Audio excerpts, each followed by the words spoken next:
Good morning. Please be seated. We'll start the program in 5 minutes.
Our Dean Sir is arrived, and please be seated. He's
morning, sir. Khali, khali.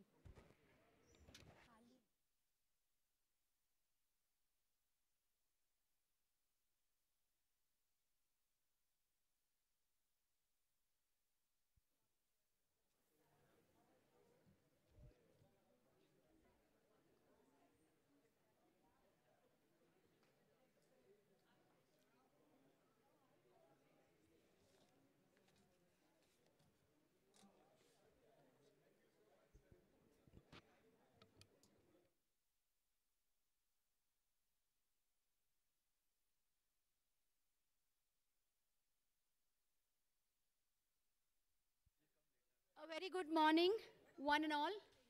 Please be seated.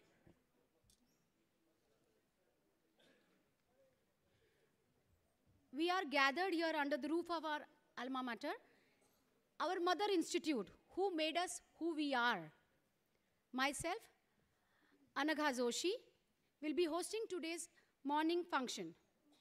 As a trustee of all, that is alumni of LTMMC and LTMGH, it is my immense pleasure and privilege and joy and whatever adjective you can think to extend a heartfelt welcome to our very first program under a newly formed association, all.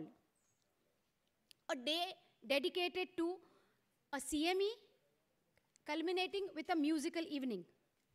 But before we begin this momentous occasion, let us please rise for our national anthem as a mark of our respect and unity.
May I now humbly request the dignitaries to grace the dais. I request our trustee, Dr. Girish Lad, to escort and accompany our chief guest for today, the guiding force of our institute, our very own dean, Professor Sir Dr. Mohan Joshi, to the dais.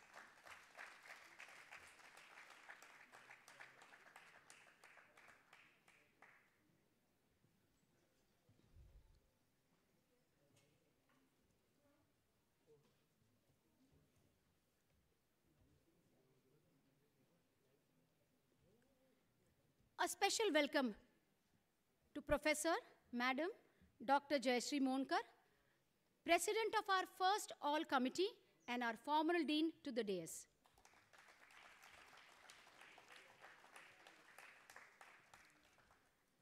We welcome all our dedicated trustees. Dr. Girish Lad is already seated. Dr. Girish Rajadhyaksha, Dr. Ajit Sawan, and Dr. Rahul Mahekar. And I am the trustee who will be hosting today's program. And also the first secretary, Dr. Vijay Atle of this committee.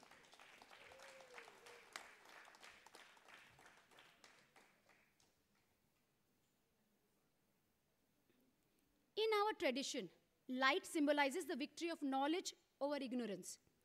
To invoke divine blessings of a fruitful day, I would like to invite the chief guest, Dr. Mohan Joshi sir, to kindly light the lamp of wisdom along with the trustees, Madam Monkar and Dr. Atle.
A soulful Saraswati Vandana will be presented by Dr. Meenal and Dr. Vedahi, residents of Radiology Department.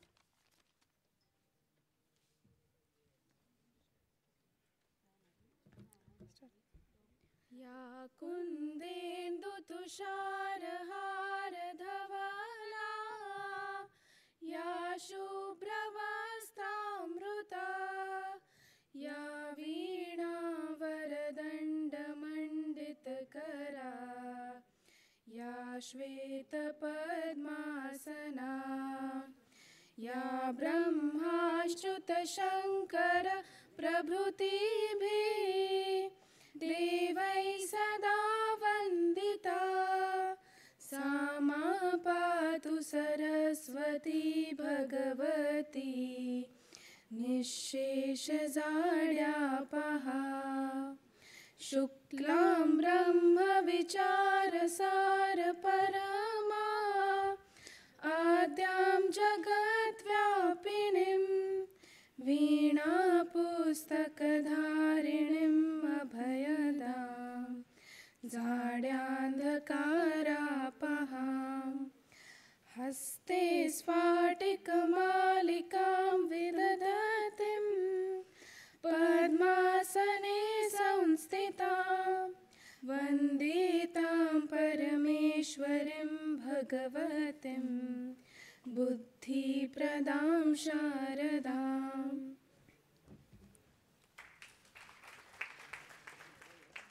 Thank you for that beautiful invocation. To express our deep respect, we would like to honor our chief guest.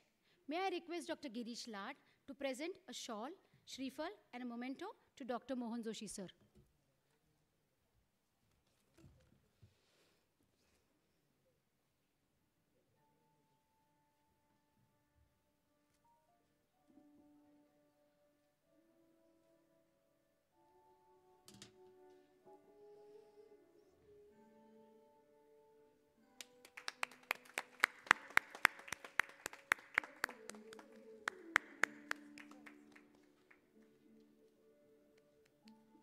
Now go down.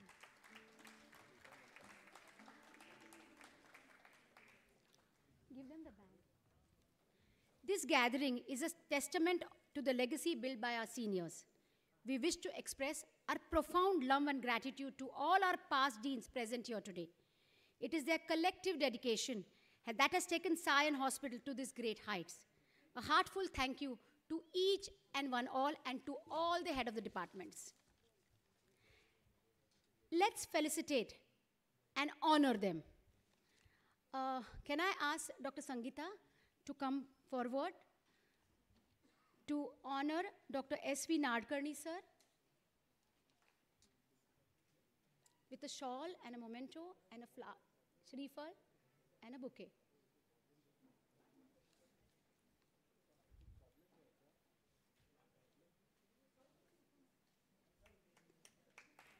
कोणाला सांगू आता अनिता पटेलला सांगू आता कोणाला सांगू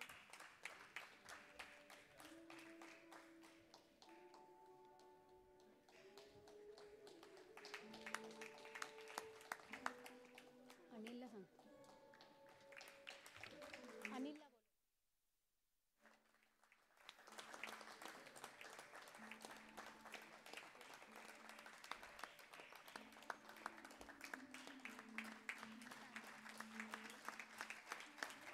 Nita Naik, the orange lady, orange. Orange.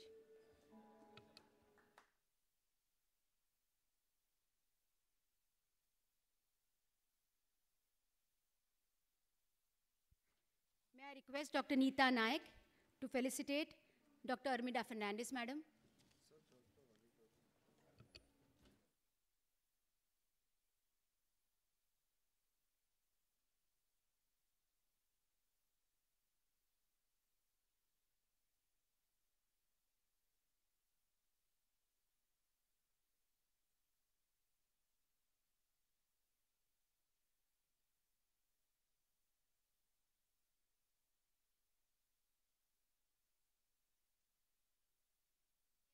Dr. Anil Bradu to felicitate Dr. M.E. Yevlekar, sir.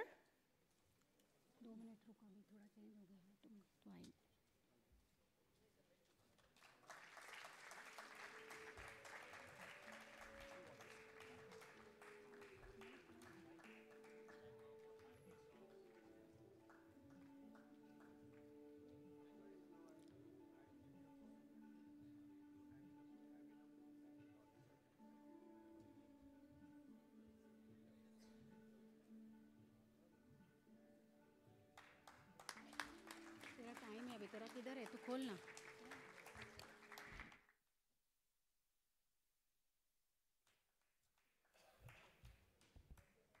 May I request Anita Patel to felicitate Dr. Madhuri Kulkarni, Madam.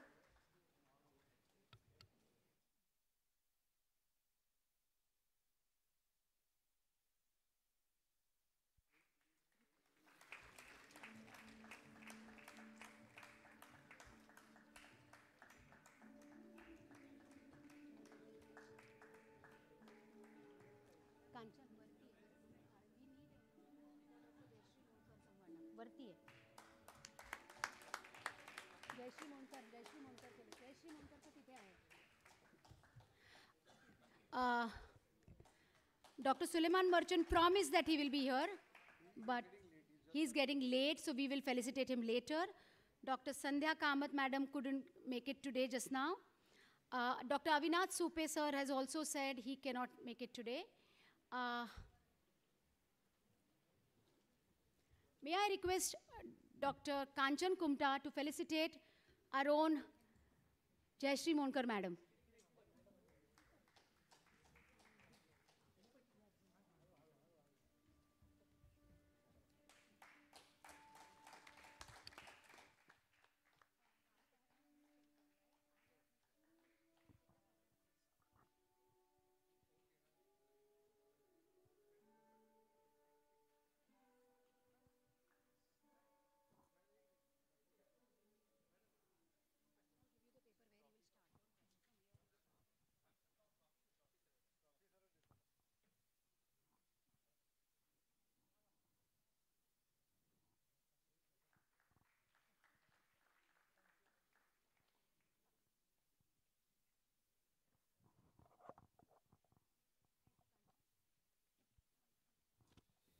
Now it is time to hear from architects of all about the vision and the journey that got us together.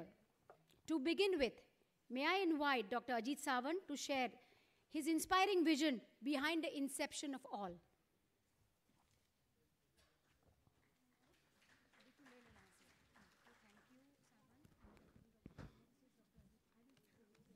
Respected Dean Sir, all the dignitaries on the dais, all the dignitaries in the audience, I am very overwhelmed to see that all the deans whom we have invited, most of them could make at this time.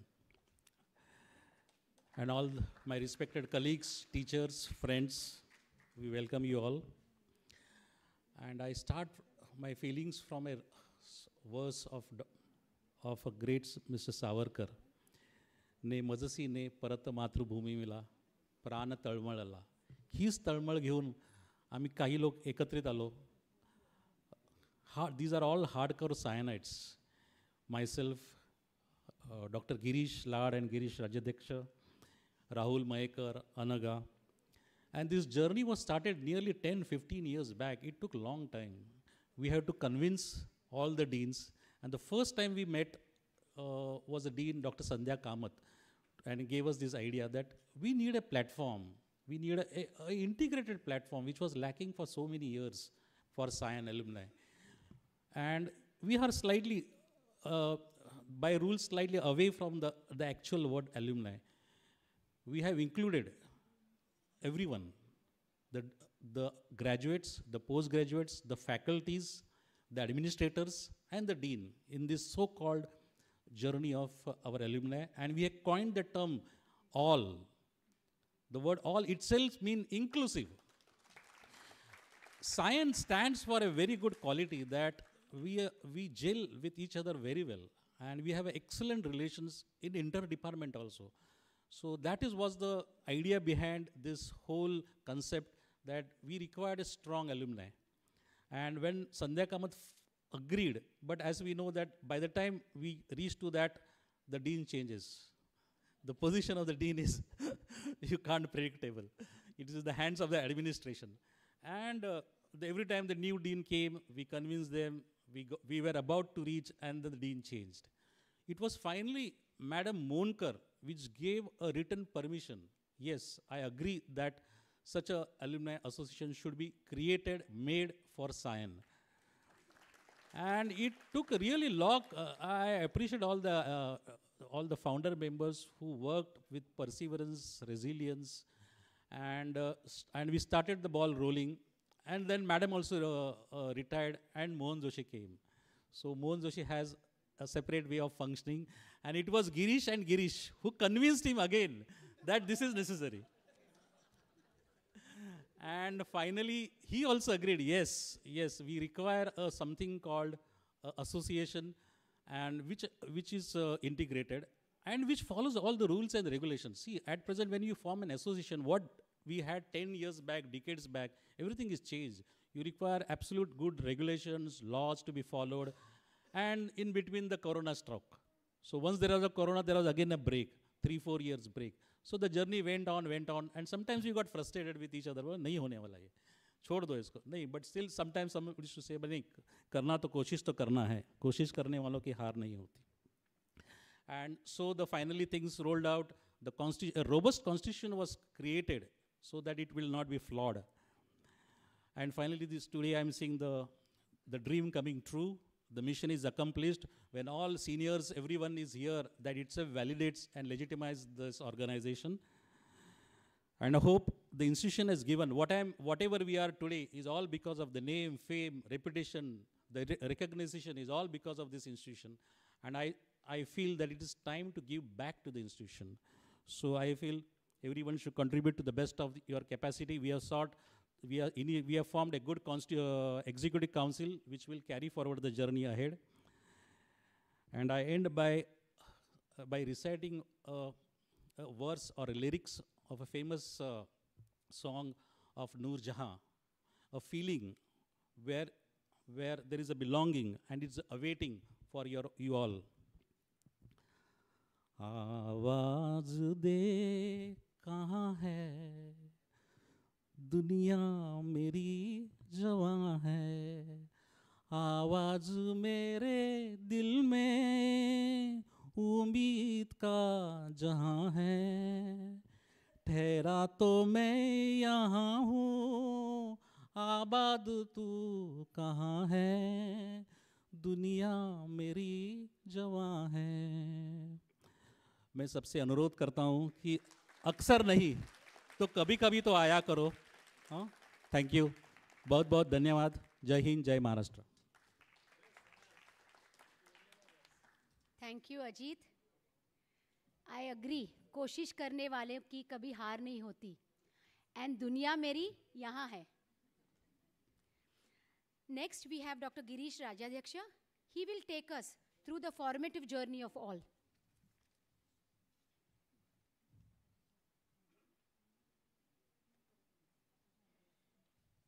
Good morning. Dnyaneshwar माऊलींनी म्हटलंय, आजी सोनियाचा दिनू वर्षे अमृताचा घनू. Lokmanya Tilak municipal medical college आणि general हॉस्पिटलसाठी आज सोनियाचा दिनू आहे असंच म्हणायला पाहिजे.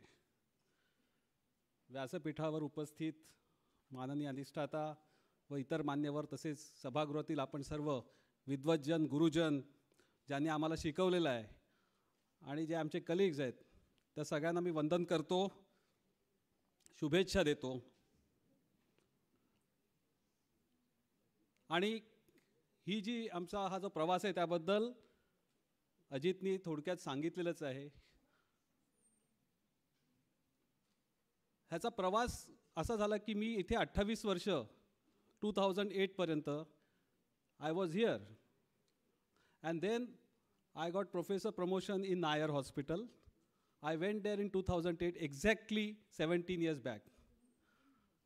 तिथे गेल्यावर मी बघितलं तर आमचा मेडिसिन सेमिनार हॉल अतिशय खराब अवस्थेत होता आणि सगळे दिग्गज लोक तिकडे HODs वगैरे राहिले होते, परंतु मेडिसिन सेमिनार हॉल आमचा शतपटींनी नायरचा सायन्सचा चांगला आहे आमचा.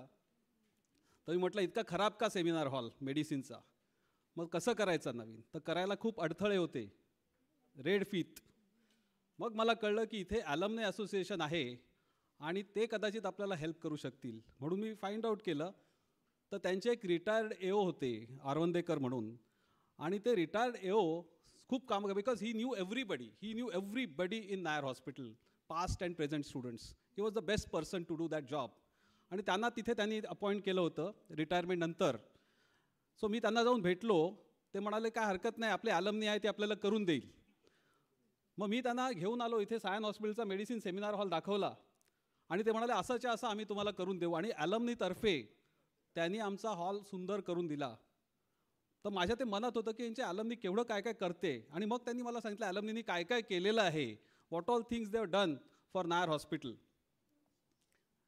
सो I was thinking ki why our own institution, my own alma mater is not having such a good alumni association. And one day, Dr. Sandhya Kamath, who was dean that time, she called me. Shanivar hota, Girish, you have to come here at 1 o'clock. After your thing is over, you come here at 1 o'clock. And she had called some professors and other people. Anaga hoti, Rahul hota, Ajit hota. बरेच होते आणि बाहेरचे पण होते. मला वाटतं कांचन होती, समीर होता, तेव्हा बरेच जण होते. आणि ही सेड की इथे आपल्याकडे तू तिथे बघितलंस ना कसं आहे तसं आपल्याकडे व्हायला पाहिजे. काही करा आणि तुम्ही हे हातात घ्या शिवधनुष्य आणि करा. आणि त्याप्रमाणे आम्ही हे काम चालू केलं. अजितनी थोडं सांगितलं, कॉन्स्टिट्यूशनच लिहून नाही घेतली. नंतर आम्ही चॅरिटी कमिशनरकडे जाऊन रजिस्टर केलं. त्यात डॉक्टर गिरीश लाड यांचा मोठा वाटा होता. आणि मग चॅरिटी कमिशनरकडे रजिस्टर केलं. त्याच्यानंतर आम्ही पॅन कार्ड काढलं. त्याच्यानंतर ATG वगैरे सगळं झालं. वेबसाईट केली. आता आपली वेबसाईट पण आहे. आणि त्यानंतर आमचा बरेच दिवस प्लॅन होता की असा एक मोठा कार्यक्रम करावा. आणि हे का, तर त्याची सुरुवात कशी करावी, तर आपण सर्व ज्ञानार्जन करणारे आणि अध्ययन आणि अध्यापन करणारे लोक आहोत. आणि ज्ञानासारखं मोठं धन दुसरं जगात नाही. त्याच्याबद्दल असं म्हटलं गेलं ज्ञानाबद्दल, न चोर हार्यम न राज हार्यम न भ्रातृभाज्यम न च भारकारी. म्हणजे काय, जो चोर लुबाडू शकत नाही, राजा कॉन्फिस्केट करू शकत नाही, आपला भाऊ त्याच्यात वाटणी मागू शकत नाही आणि त्याचं कधी जड बोज होत नाही असं. आणि व्यये कृते वर्धते व नित्यम, म्हणजे त्याचा खर्च केल्याने ते वाढतं, म्हणजे ते वाटल्याने वाढतं. ओके, विद्याधनम सर्व धन प्रधानम, असं सर्वात प्रधान म्हणजे सर्वात महत्त्वाचं धन कुठचं असेल तर ते ज्ञानाचं. मग त्यांनी आपण सुरुवात करूया म्हणून CME सुरुवात करायची. आणि संगीत हा आपला आत्मा आहे आणि म्हणून त्याची सांगता संगीताने करायची, असा आमचा एक प्लॅन ठरला. आणि त्याप्रमाणे मी म्हणेन की सर्वांनीच काम केलेलं आहे, त्याच्यात काही वाद नाही कोणाचं एकाचं. परंतु अजित सावंत हा आपला head of the urology department आहे आणि त्याचं जे डिपार्टमेंट आहे पूर्ण त्याचे सहकारी मी बघतोय गेले 2 महिने ते अथक प्रयत्न करत आहेत. आणि त्याच्यामुळेच आज आपण जे काही केलं आहे, त्यामुळे सगळ्यांना त्यांचं क्रेडिट देणं, श्रेय देणं आवश्यक असलं तरी डॉक्टर अजित सावंत आणि युरोलॉजीचं महत्त्व, पिवटल रोल, मी अजितला निवडतो, you are doing the pivotal role. आणि त्याबद्दल त्याचं सगळ्यांनी आपण अभिनंदन करायला पाहिजे. आणि आजचा कार्यक्रम खूप होणार आहे चांगला. सुमारे 250च्या वर लोकांनी रजिस्टर केलेलं आहे. छोट्या म्हणजे आम्हाला जास्त दिवस नाही मिळाले तेवढ्या याच्यात, कारण वेबसाईट झाल्यावर पण खूप त्याच्यात अडथळे होते आणि त्याच्याने ते लोकांनी केलेलं आहे. आणि ते आज सगळे येणार आहेत. आणि जेव्हा CME सुरू होईल त्यामुळे सभागृह आता जरी थोडं अर्ध रिकामं दिसत असलं तर ते पूर्ण भरून जाईल. आणि रात्री आमचे मित्र, परममित्र अनिल ब्रॅडो ह्यांच्याकडे त्याची सूत्र सोपवलेली आहेत म्हटल्यावर तो कार्यक्रम यशस्वी होणार याच्यात कोणालाही शंका असायचं काही कारण नाही. कारण अनिल जेव्हा व्यासपीठावर एक माईक घेऊन उभा राहतो तेव्हा तो अख्खं सभागृह काबीज करून टाकतो. त्यामुळे आज आपल्याला पूर्ण मेजवानी मिळणार आहे आणि तुम्ही सगळे आलात त्याबद्दल मी तुमचं मनापासून धन्यवाद देतो. धन्यवाद. जय हिंद, जय Maharashtra. Thank you, Girish Rajadhyaksha. Welcome home, Dr. Merchant. May I ask Gauri to felicitate our former Dean and former Head of the Department, Professor Dr. Suleiman Merchant.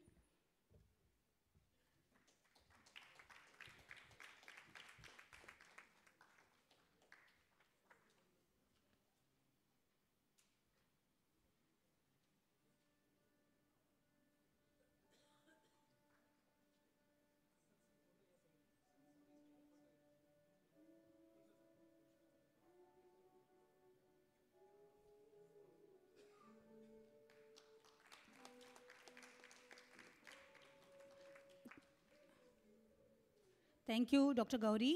I am Dr. Geeta Balsarkar and I am your co-host and I am the trustee or one of the treasurer of ALS. Every journey has got its challenges, and all's had all its challenges too. Now I request Dr. Girish Lad to speak about how he bridged the hurdles to make all a reality.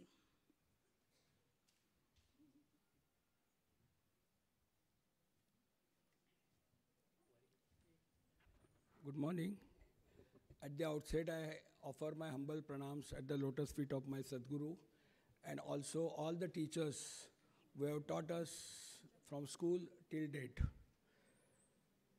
Chief guest, Dr. Mohan Joshi, and dignitaries on the dais and off the dais, I welcome you all and thank you for gracing this occasion. Now I have been given a topic to speak on, that is hurdles. You know, I don't like this word because see, I was a registrar with Dr. S.V. Nadkarni sir. He never thought anything is hurdle in life. So what is the meaning of hurdle? The moment you think it is hurdle, you become dull.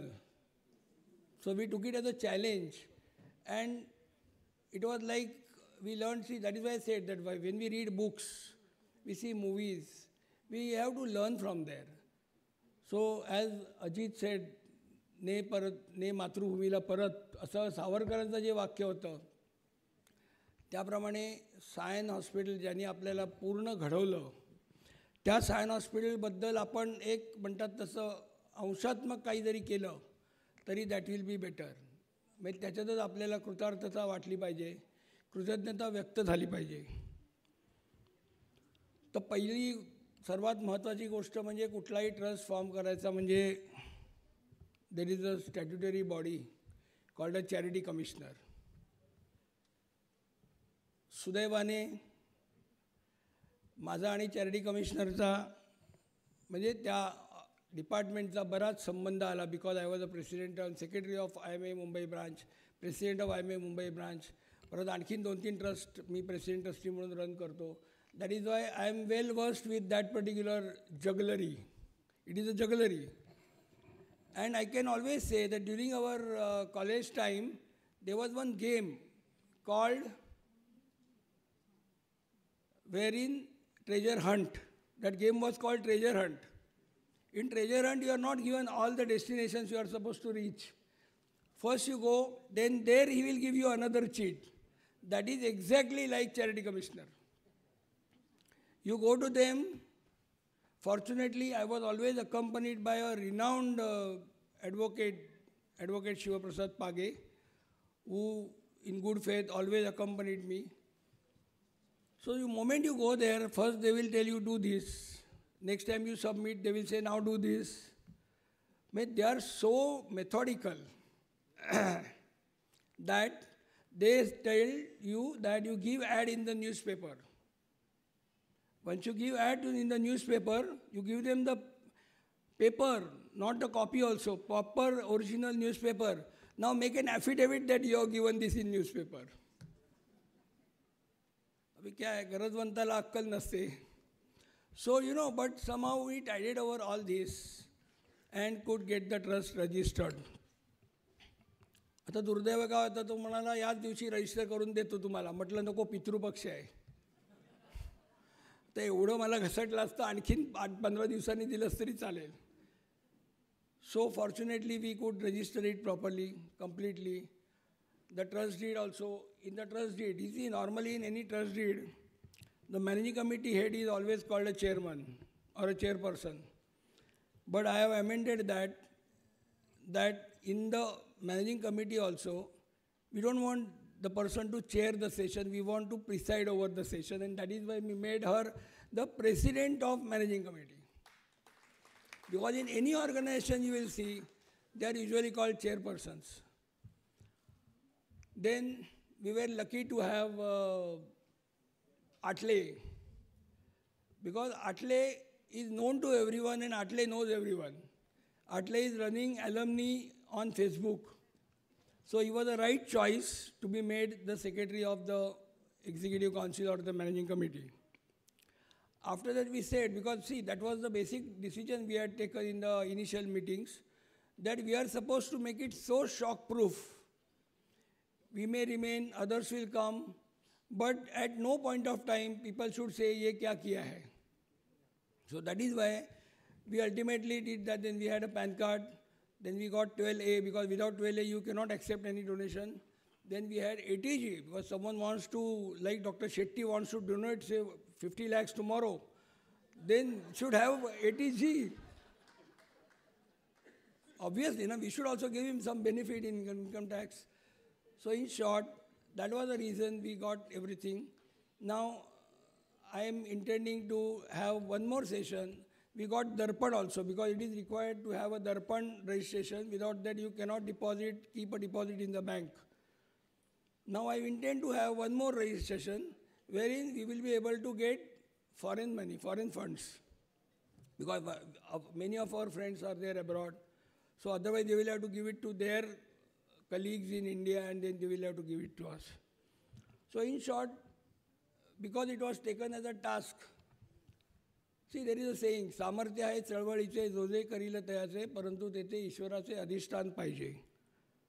So every time I used to go to charity commissioner. Before that, I used to go to the temple. साहब जरा बघून घ्या. नहीं, because उनके ऊपर उनका ही rule चलता है, अपना रूल नहीं चलता है. या तो गांधी जी चलता है, नहीं तो भगवान चलता है. तो गांधी जी हमको चलाने नहीं था, और किधर भी हम लोग गांधी जी का यूज़ नहीं किया है. So that is the reason we thought that we should do it. And we are proud to say that all of us have worked so nicely to see this particular Soniyacha Dinu, in the words of Naneshwar Mauli. See, it is like running a trust is like a mother. The responsibility never ends. Trust ho gaya, khatam. ATG aaya, khatam. It is not that. You have to arrange programs, see that it is successful. Moreover, get the speakers, see that they come in time. Everything is important.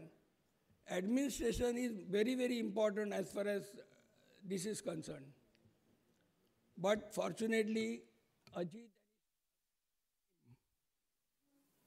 स्पीकरला पण वाटलं जास्त बोलतोय, बंद पडला. Ajit and his team, meaning his team in the sense, not this team from his department, have toiled for this, literally. So therefore, I thank all of you for attending here and keeping your best wishes today, and you continue to grace such occasions off and on. And I again thank Dr. Mohan Joshi for accepting to come.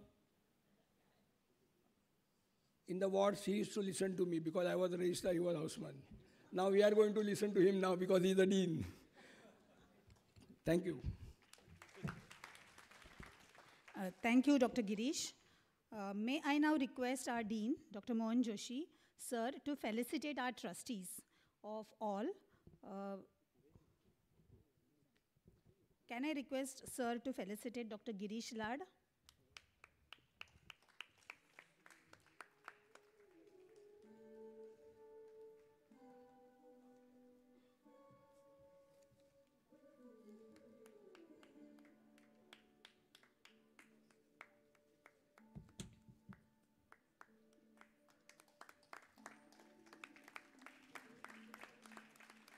May I request sir to felicitate Dr. Girish Rajadhiksha?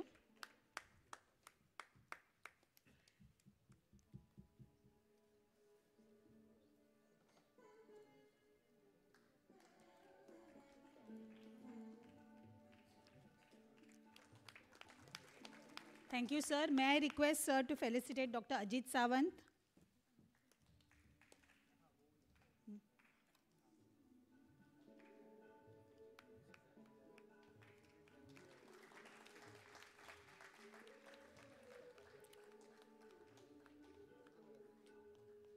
May I request Dr. Mohan Joshi to felicitate Dr. Anaga Joshi?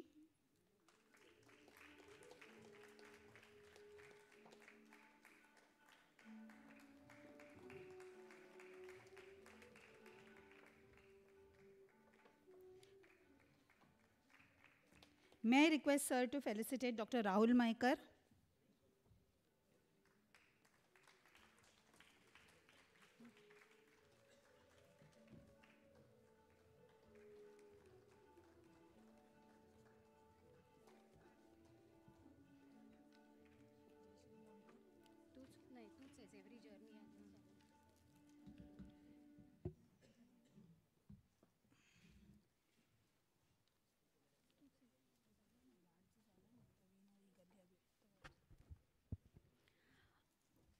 Dr. Lad, realize that every journey has its challenges, and you faced many. Thank you for that.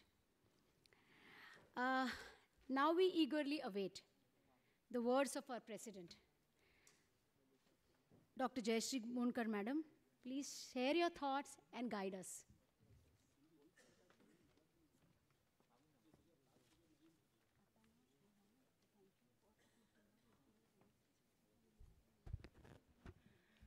Chief guest of today's function, the dynamic dean of our institution, Dr. Mohan Joshi. Incidentally, as we all know, he's a thoroughbred Sionite, UG, PG, worked his way all up. And for the past 6 years, he's led our institution as the dean, and he's done a phenomenal job. He's really raised the, the status of SION Hospital, really done a wonderful job. Then we have on the dais our quintet of trustees who have been really very enterprising. They've been visionary, and they've put in a lot of hard work to make all, that is the Alumni Association of SION, of LTMMC and LTMGH, see the light of day.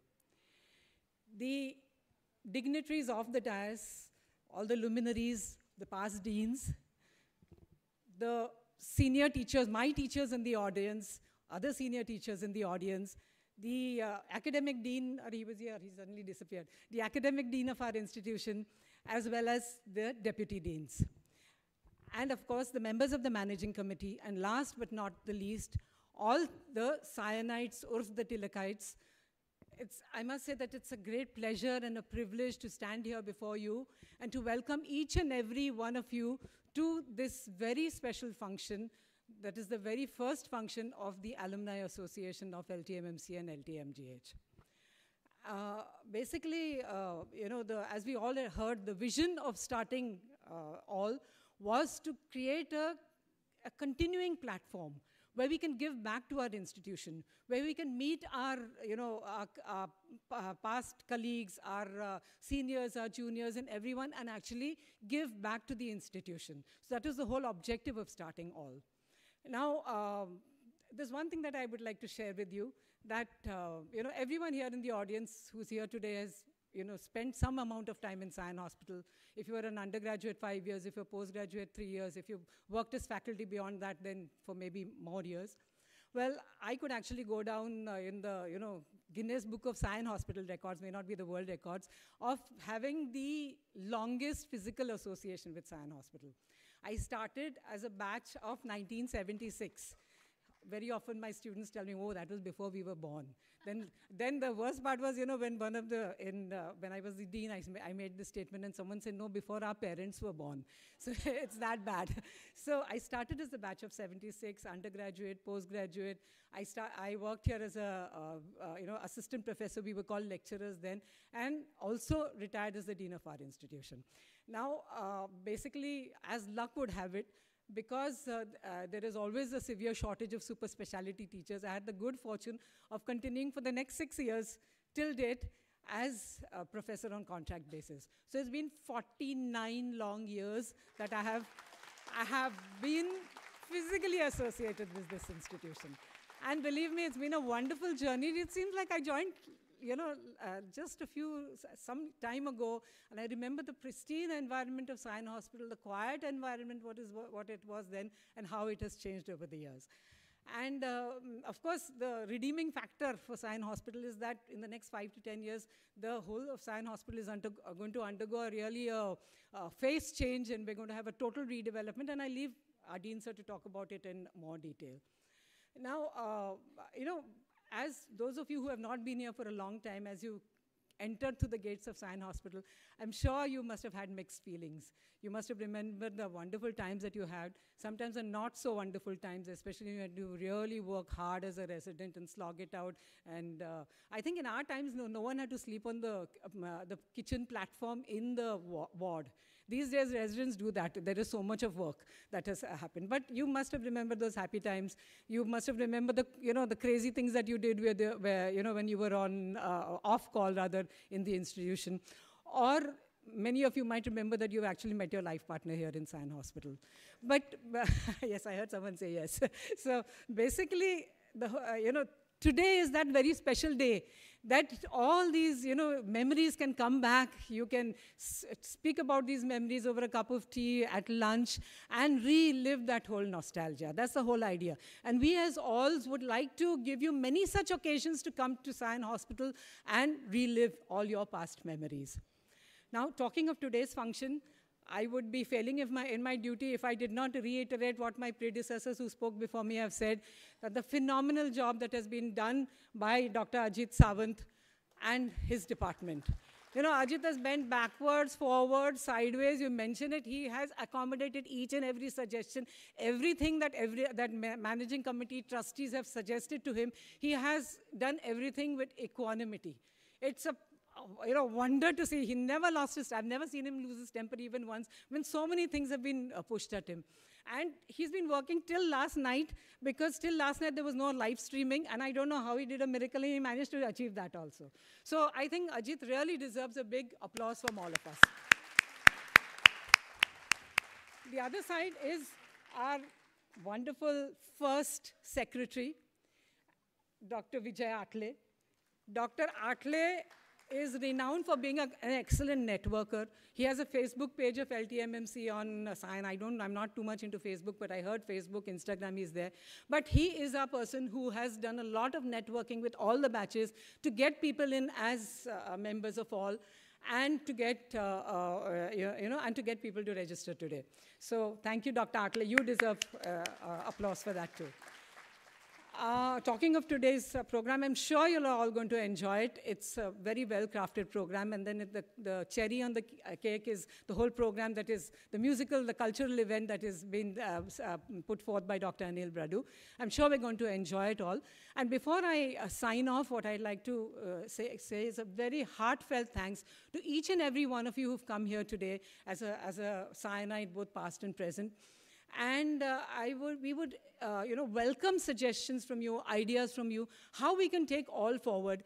I also exhort you to speak to all your batchmates and motivate them to become members of all. So that we can make all a vibrant group which can really do something and give back to our institution. Thank you so much.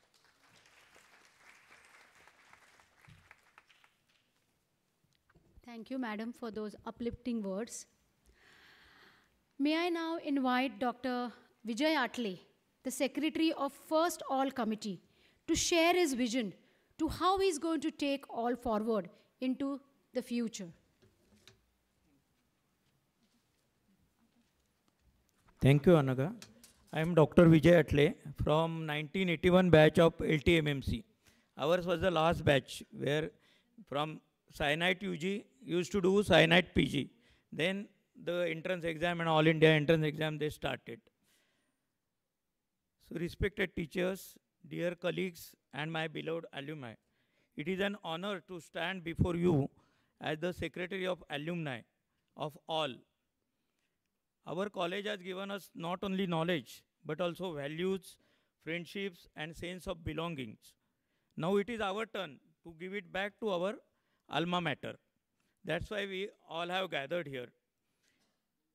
Here our vision is clear, to build stronger connection among alumni, then to support our students and to contribute meaningfully to the growth of our alma mater.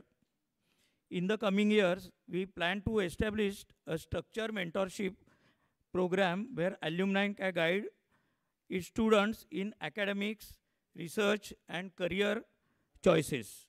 We aim to create scholarships fund to support deserving students who face financial challenges so that no talent is left behind. And also, we want to interact more. We want to felicitate our teachers. Here I miss Dr. Dabolkar, Dr. K.P. Devdar, Dr. Ram Murthy, who has passed away. But in future, we'll be more interacting with our teachers and students. We are also working towards building a robust alumni network, both in person and digitally, so our colleagues across the world can remain connected and collaborate with each other. We wish to organize regular medical update sessions and workshops where alumni experts share the latest knowledge and skills with both students and faculty. So more picnics and reunions and other programs and dinners, lunch, etc. Together, these initiatives will help us carry forward the proud legacy of our institution, LTMMC and LTMGH, and ensure that our college continues to be not just a place of learning, but also a family that nurtures, supports, and inspires. I invite each one of you to join hands, share your ideas with us, and contribute in whatever way you can. The strength of our association lies in our unity, and with that unity, the future is bright. I say, don't say, I don't have time. So many busy people have gathered for our alumni. So each one of you, please give your time and experience for our institution. Like, मैं अकेला ही चला था जानिबे मंजिल, मगर लोग आते गए और कारवा बनता गया. Let's our all become a big crowd, big कारवा. Thank you very much. जय हिंद, जय महाराष्ट्र. थैंक यू विजय अटले. आपके मुंह में घी शक्कर, कारवा बने और बनता जाए. May I request Dr. Girish Lad to felicitate our first secretary, Dr. Vijay Atle, please.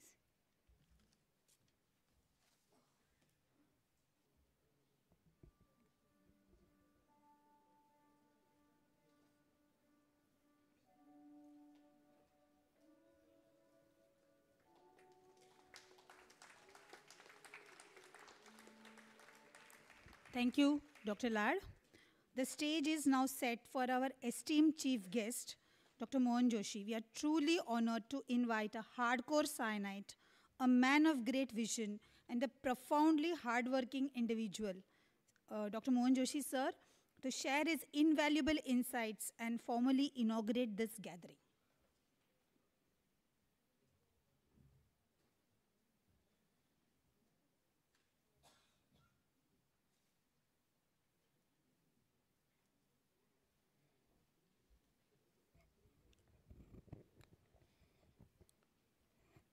Good morning, everybody.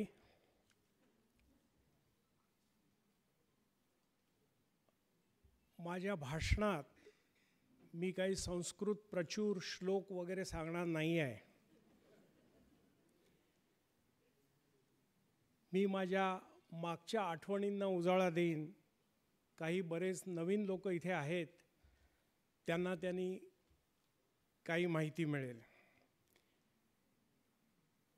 माझे शिक्षक,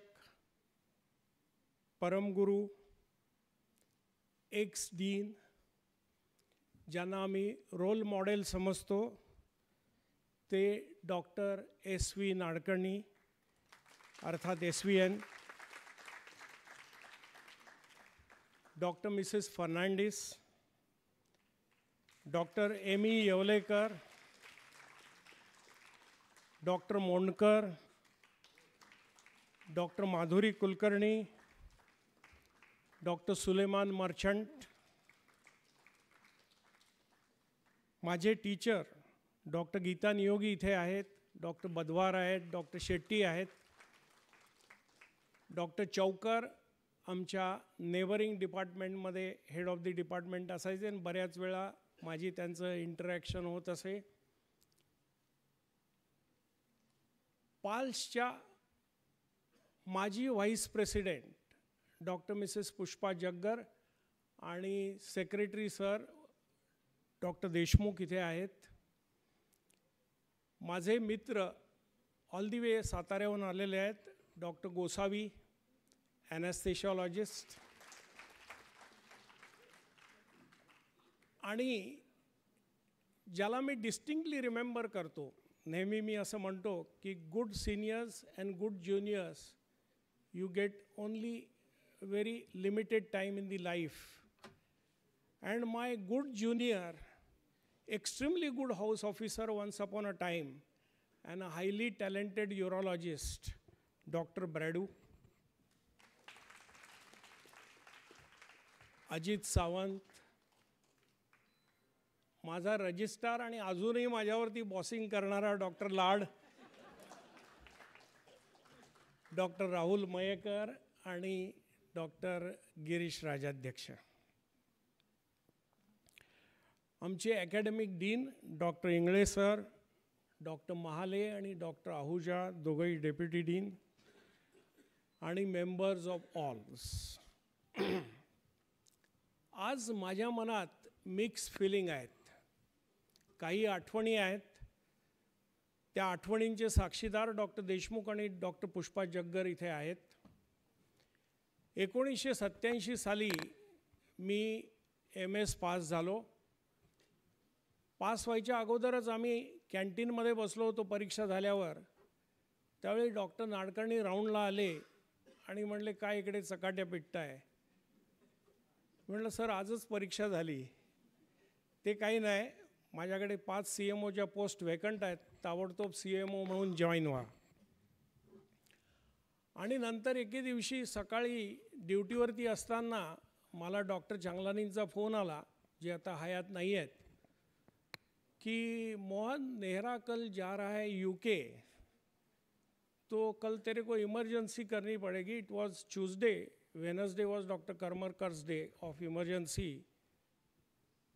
तर मी म्हटलं की मैं तो CMO हूँ. तो बोले नहीं तो फिर दूसरे को बुलाता हूँ. तर अशा रीतीने मला ताबडतोब त्वरित रिलीव होऊन लेक्चरर व्हायला लागलं. लेक्चरर झाल्यानंतर डॉक्टर SV नाडकर्णी त्यावेळी डीन होते आणि we had to report him on many occasions because he was holding a charge of professor and head for some time. आणि I was pushed in his unit. आणि अशाच वेळी त्यांनी एकदा बोलवून सांगितलं की आपल्याकडे काही हे ॲल्युमिनाय असोसिएशन नाही आहे. डॉक्टर शिराळी म्हणून आपल्याकडे associate professor of ENT surgery होते, त्यांना आणि मला बोलावलं आणि म्हणले की तुम्ही आपल्याकडे एक ॲल्युमिनाय असोसिएशन चालू करा. सरांनी सांगितलं. सर डीन होते, माझे टीचर होते. डॉक्टर देशमुख सरांशी बोललो, पुष्पा जग्गर मॅडमशी बोललो, दोघंही सायन्सचेच शिकलेले. आणि आम्ही त्वरित असोसिएशन चालू केलं. असोसिएशन चालू केल्यानंतर काय नाव द्यावं त्याचं याच्याविषयी विचार चालू झाला आणि शिराळी म्हणले तूच नाव ठरव. तर विचार करता करता त्यावेळी प्रीमियर पद्मिनी कार आणि पाल असं पाठीमागे लिहिलेलं असायचं. आणि प्रीमियर पद्मिनी कारचे जे प्रेसिडेंट होते, एक्झिक्युटिव्ह प्रेसिडेंट डॉक्टर वकील, मिस्टर वकील, त्यांचा मुलगा हा माझा क्लासमेट होता. तर काही कारणांनी प्रीमियर पद्मिनीविषयी किंवा त्या पाल्स ऑटो लिमिटेडसाठी, पाल्स ऑटो इलेक्ट्रिकसाठी बऱ्याच वेळा गप्पा व्हायच्या. आणि माझ्या डोक्यात आलं की हे नाव पाल्स संयुक्तिक आहे, past and present associates of LTMMC, असं आम्ही ते नाव ठेवलं.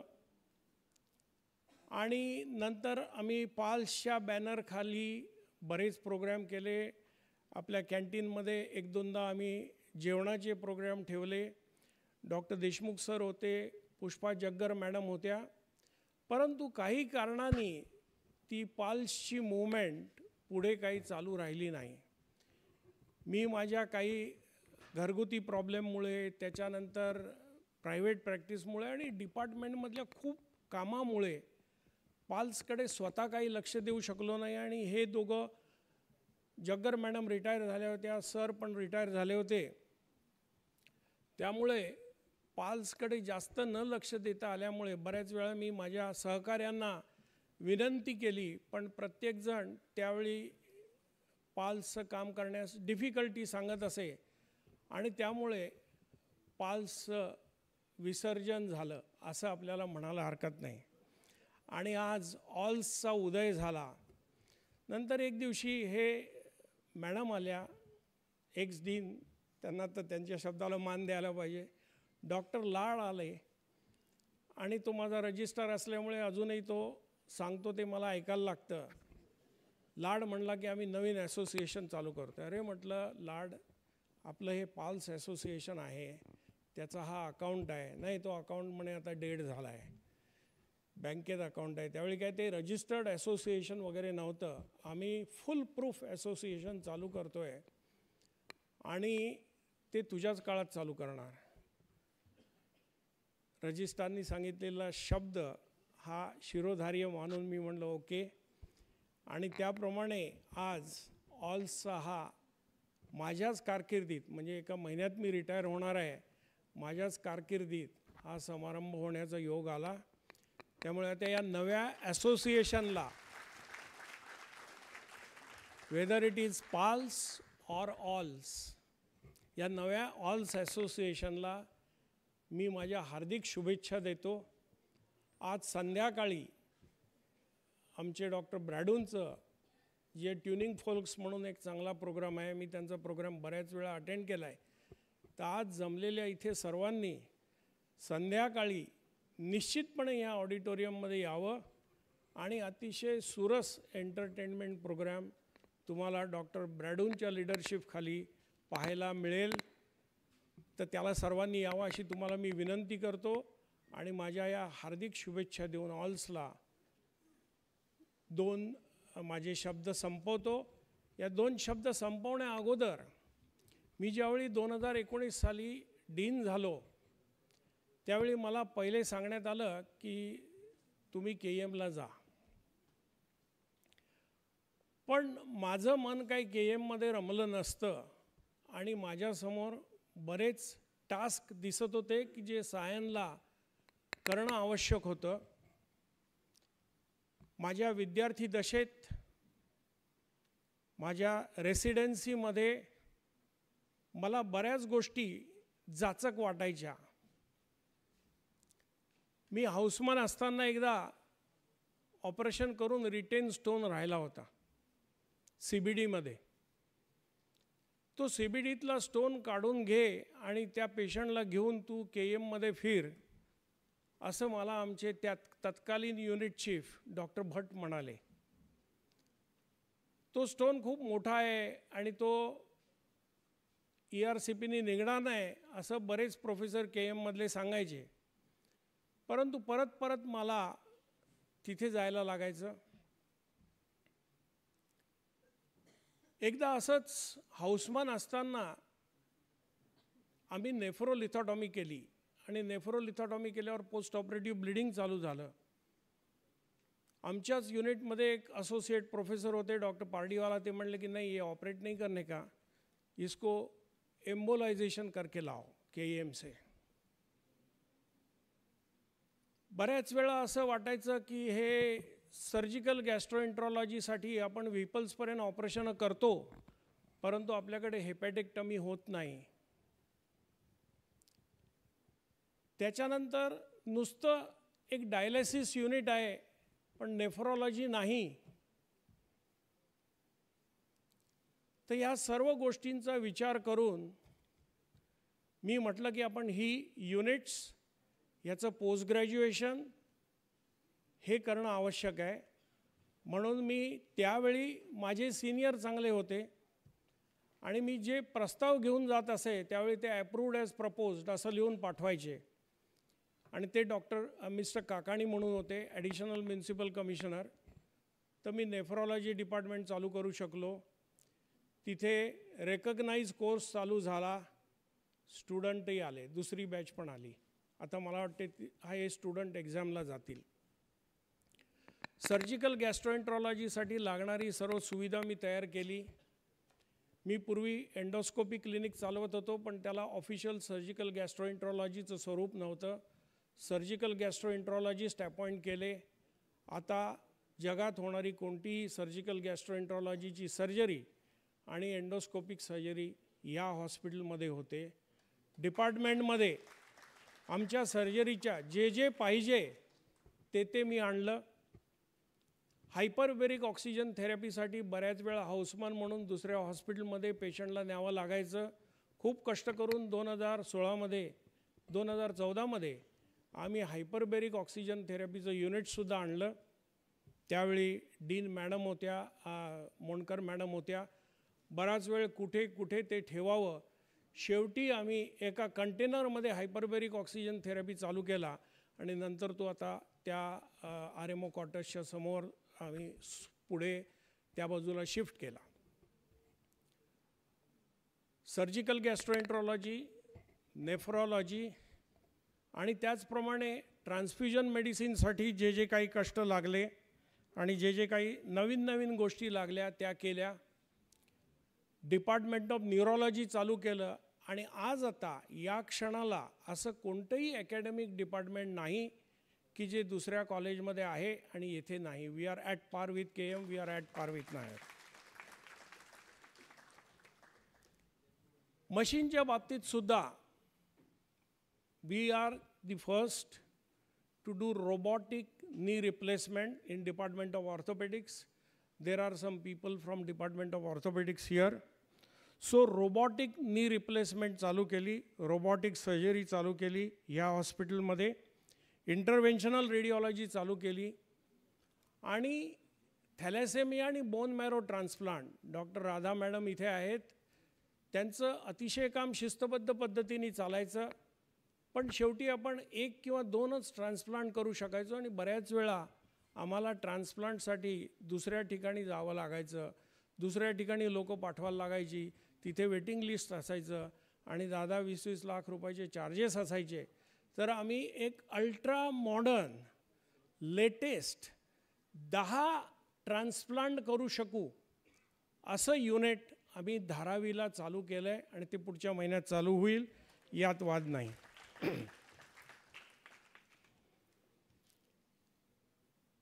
मी ज्यावेळी आलो ते हॉस्टेलसाठी या हॉस्पिटलमध्ये आलो. मला सर्व हॉस्पिटलमध्ये कॉलेजमध्ये ॲडमिशन मिळत होती, परंतु 78 साली फक्त 64 सीटचं म्हणजे 64 कॉटचं मेल हॉस्टेल होतं, 20 बेड्सचं फिमेल हॉस्टेल होतं. या सर्वाची मला कल्पना होती आणि प्रत्येक वेळी आणि मला वॉर्डन म्हणून नेमलं होतं सरांनी आणि मला असंख्य लोकांना नाही म्हणायला लागायचं. अगदी गृहनिर्माण मंत्र्यांनी एकदा फोन केला की ही मुलगी कदम म्हणून आहे जळगावची, ती माझी मुलगी आहे आणि मी गृहनिर्माण मंत्री आहे आणि तुम्ही हॉस्टेल दिलं पाहिजे तिला. आणि तिलासुद्धा मला हॉस्टेल देता येत नव्हतं किंवा सेपरेट रूम देता येत नव्हती. अशा तऱ्हेने एकदा वाजपेयींच्या सेक्रेटरीने दिल्लीहून चिठ्ठी लिहून पाठवली आणि फोन केला की या माणसाला हॉस्टेल द्या, हा भाईंदरला राहतो, मला हॉस्टेल देता येत नव्हतं. हॉस्टेलची रिक्वायरमेंट 1000 बेडची होती आणि ते 1000 बेडचं हॉस्टेल पुढील 1 ते 1.5 वर्षात UGसाठी चालू होईल. तीच परिस्थिती RMO क्वार्टर्सची होती. निरनिराळे कोर्सेस वाढले, असंख्य तऱ्हेचे रेसिडेंट डॉक्टर्स वाढले आणि ते 750 ते 1000च्या घरात गेले. आणि एका रूममध्ये 3 मार्चच्या त्या स्ट्रॅटेजीमुळे ज्युनियरना एका रूममध्ये घुसडून द्यायचं आणि त्याचे फोटो बॉम्बे मिररमध्ये किंवा मुंबई मिररमध्ये येत असत. त्यामुळे आता 1000 बेडचं RMO क्वार्टर्स पाठीमागे तयार आहे. आजपासून ते शिफ्टिंग करत आहेत आणि दसऱ्याला शिफ्टिंग पूर्ण करतील असं पारस कोठारींनी सांगितलं आहे. तर तो एक महत्त्वाचा मुद्दा मी सर्वांना सांगू इच्छितो.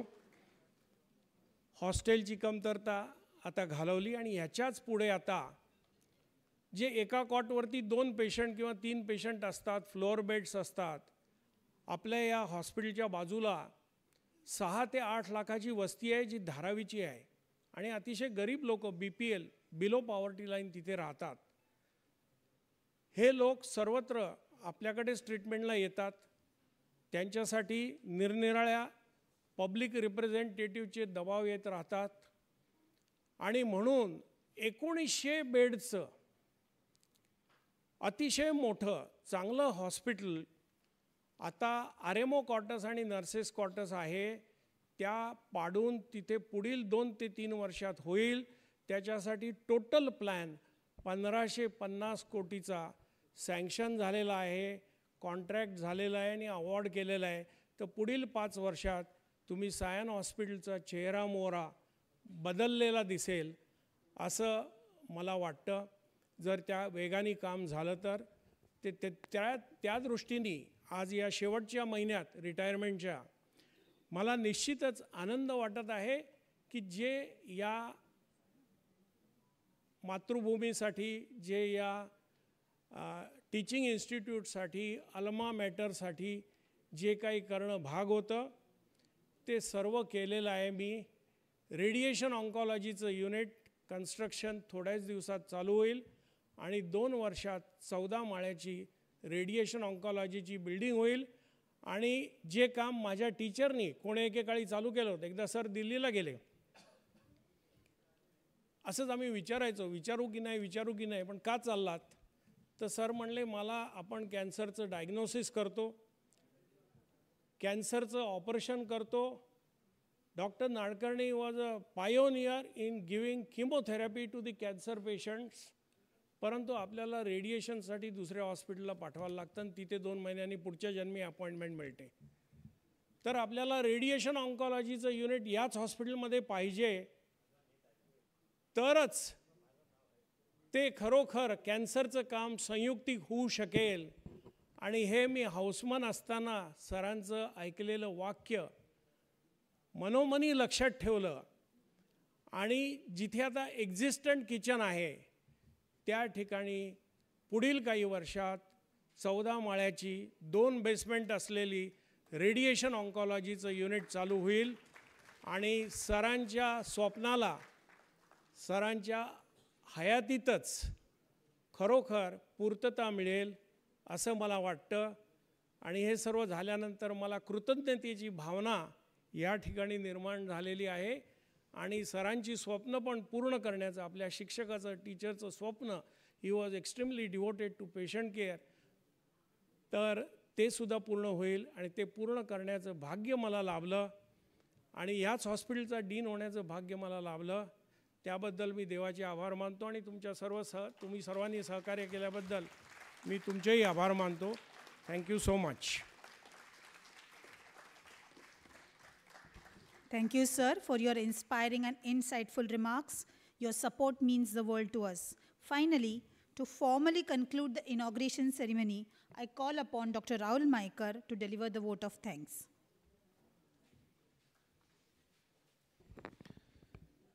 Thank you, Geeta.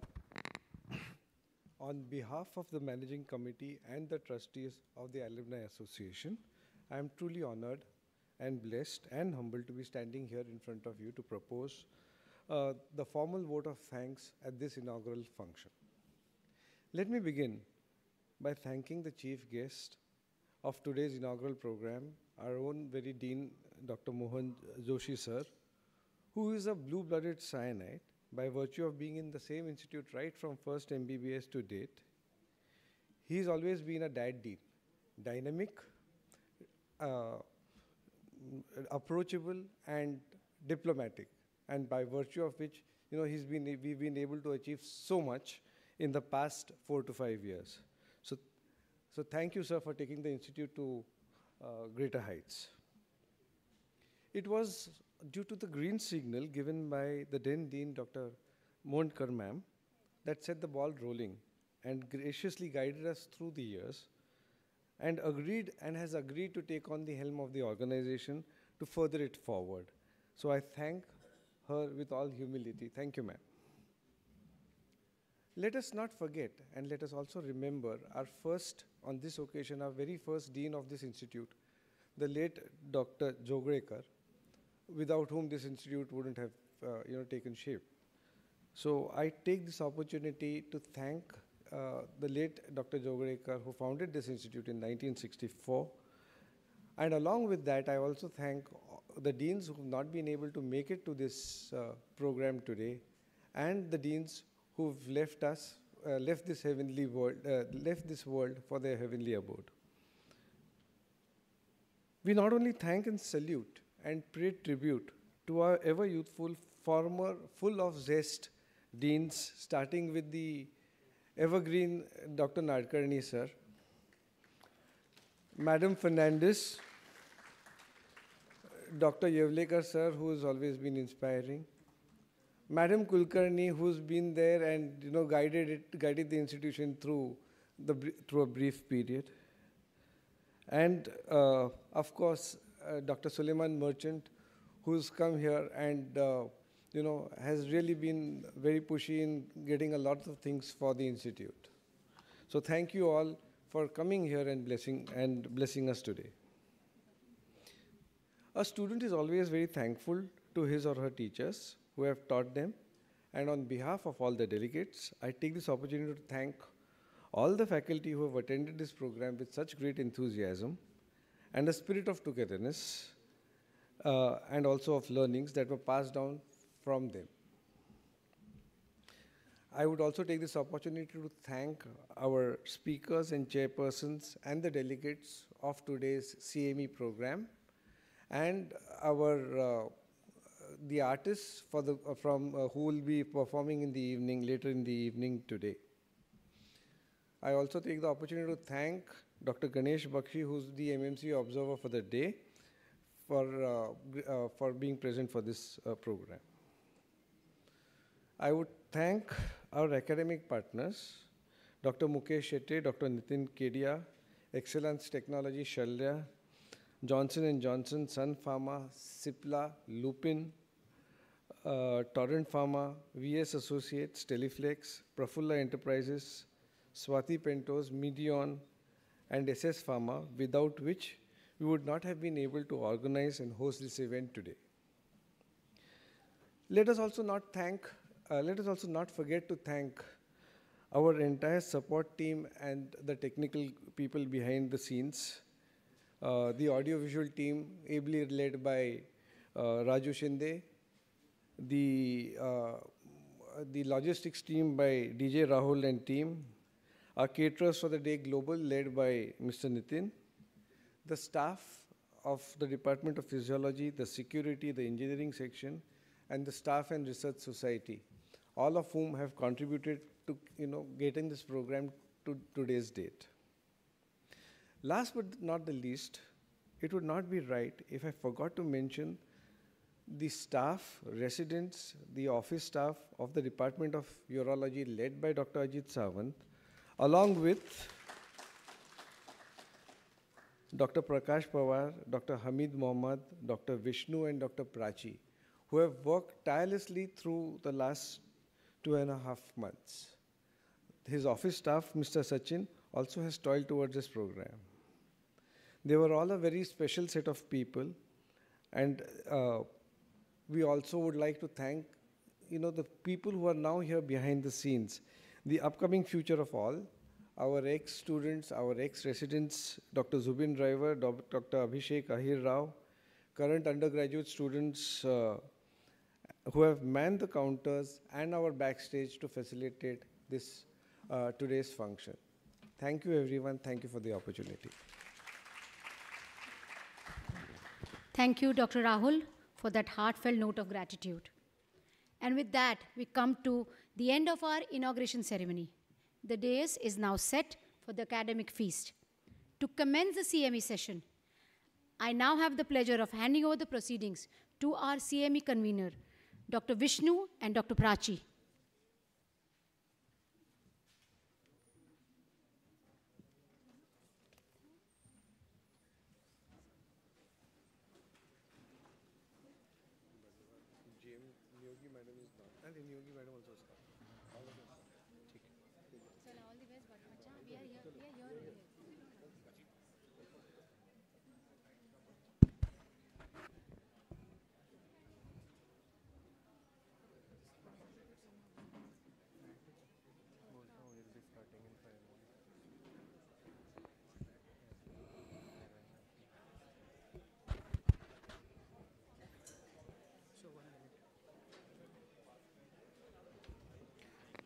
We'll be starting in 5 minutes.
अभी एक बार अपना सेट हो गया उसके बाद करते हैं।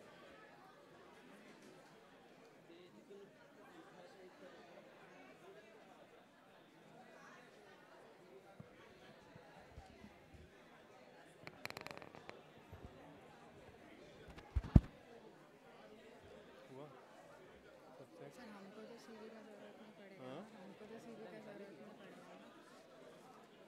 पढ़ सकता है। तो एक कॉपी अपने पास रखो क्या? हाँ, एक वैसे फ़ोन भी में निकाल चारों के नहीं रखते हैं ना। बोलेंगे ना। फ़ोन में निकाल के रखते हैं ना। वो लोग ऐसे भी चारों थोड़ी बोलेंगे, एक ले लेते हैं। रहने दे चार अभी उधर, क्या फ़र्क पड़ता है।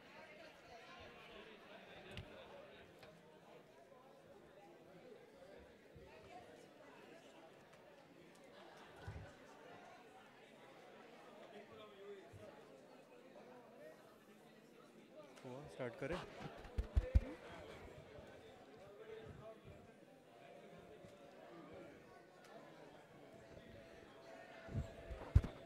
May I request everyone to be seated, please? We'll be starting the CME.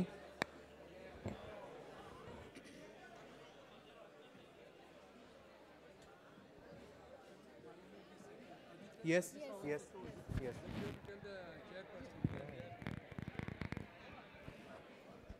Girish sir को बता। ये सब लोग हैं ही ना ऑलरेडी। बट उनका सेकंड है करके नहीं जाएगा कोई भी।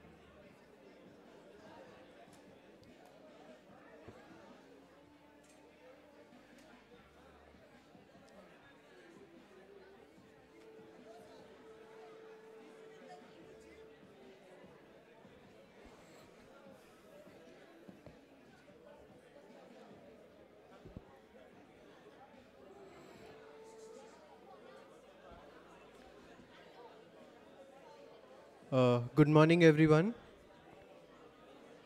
Request everyone to be seated, please. We'll be starting the CME.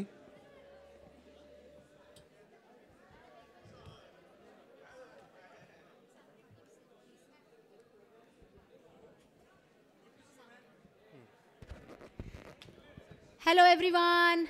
We are starting the CME. Can we just please be seated?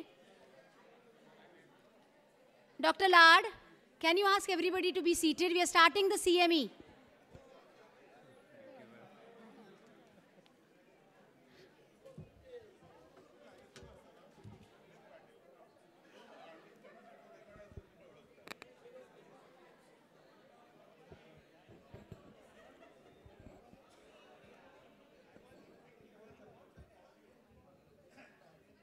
चलो स्टार्ट करते हैं।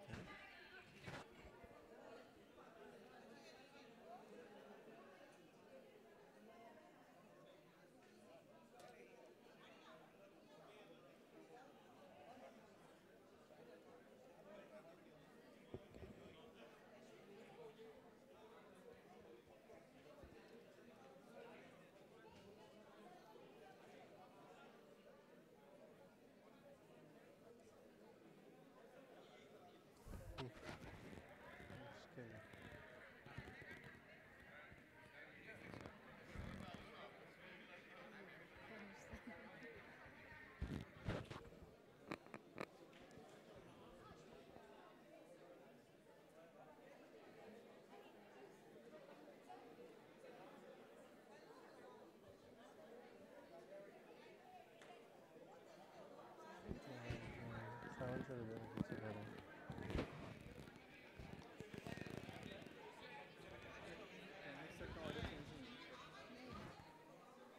सिर्फ सावन सर का और वो ऑर्डर चाहिए, शेट्टी सर का पहले।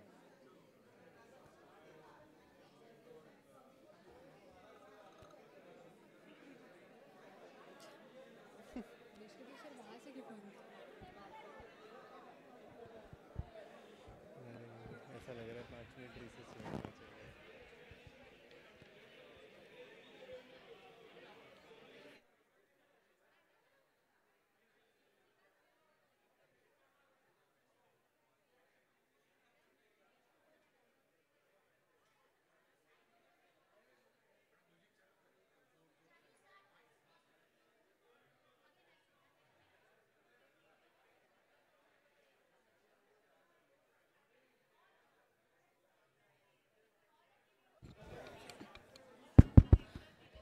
Please, senior faculties, you people are behaving like first MBBS kids. Please sit.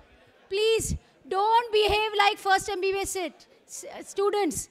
Come on, please sit. The first speaker is already eager.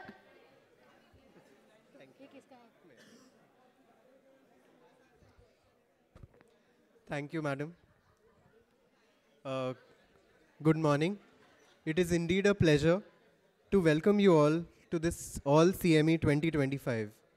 Following a delightful inauguration, we now embark on sharing knowledge and experiences through our CME program. We have a series of lectures today on topics from various fields of medicine. All lectures are of 15 minutes duration with a 5 minutes for discussion. So I would like to start the CME by inviting the chairpersons for the first lecture, Dr. V.R. Badwar, consultant obstetrician gynecologist and ex-head of the Department of Obstetrics Gynecology LTMC, Dr. V.D. Patkar, consultant gynecologist, Mumbai, Dr. G.M. Neogi, consultant obstetrician and gynecologist, KJ Somaiya Hospital. The first lecture is on HPV vaccination by Dr. Bhaskar Pal. I would like to invite sir on stage. I would request the chairpersons to please introduce the speaker.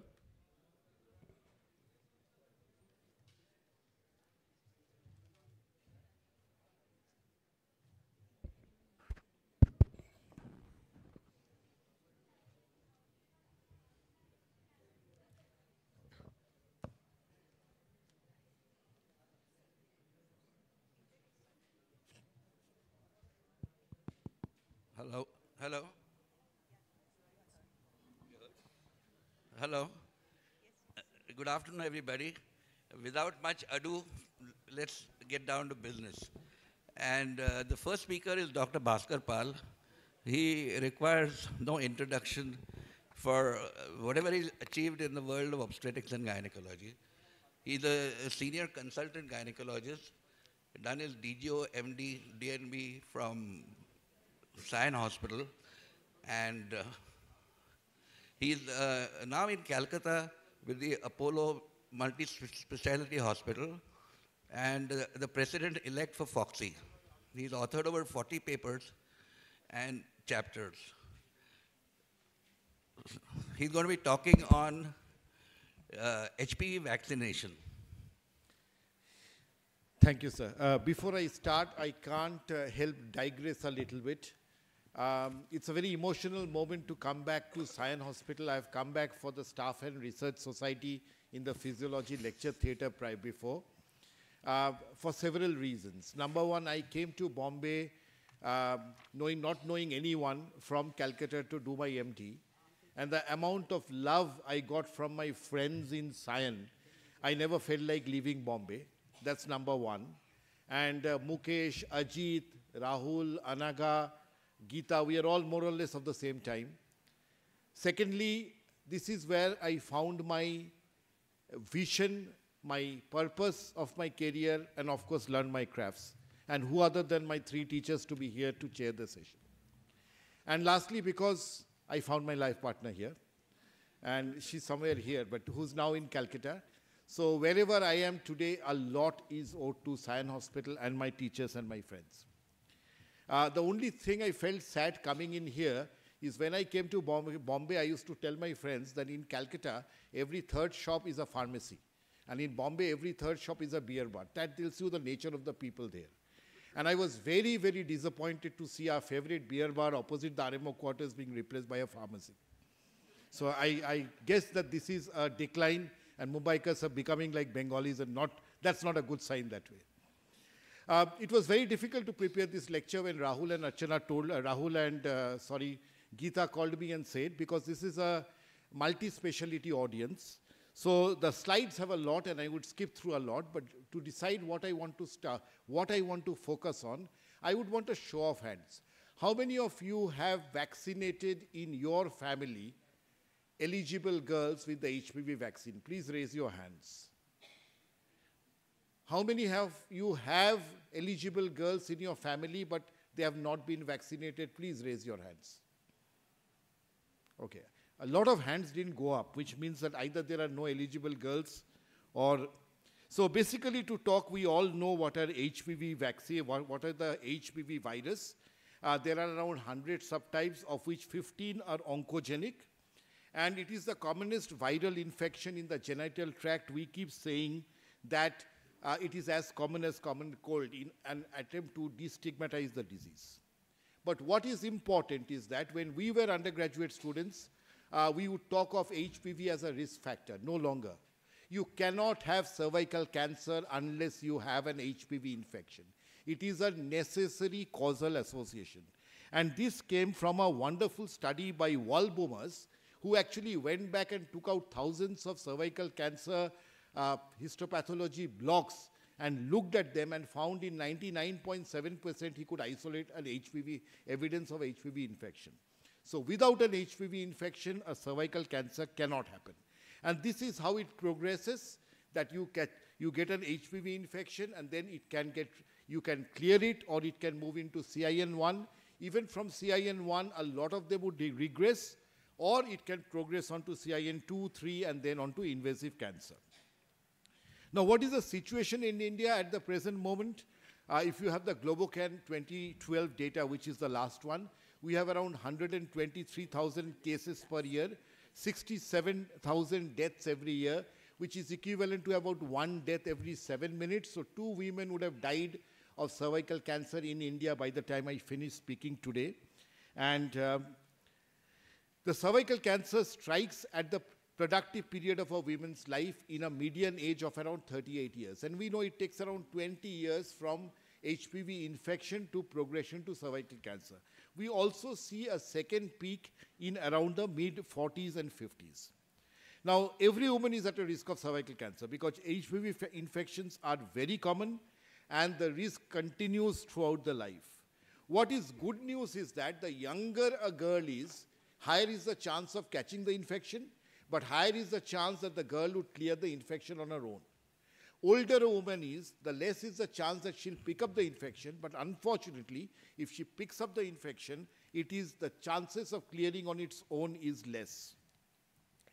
And if we have to prevent cervical cancer, there are essentially a primary prevention, which is essentially the HPV vaccine, or there is secondary prevention, which is screening and treatment of precancerous lesions.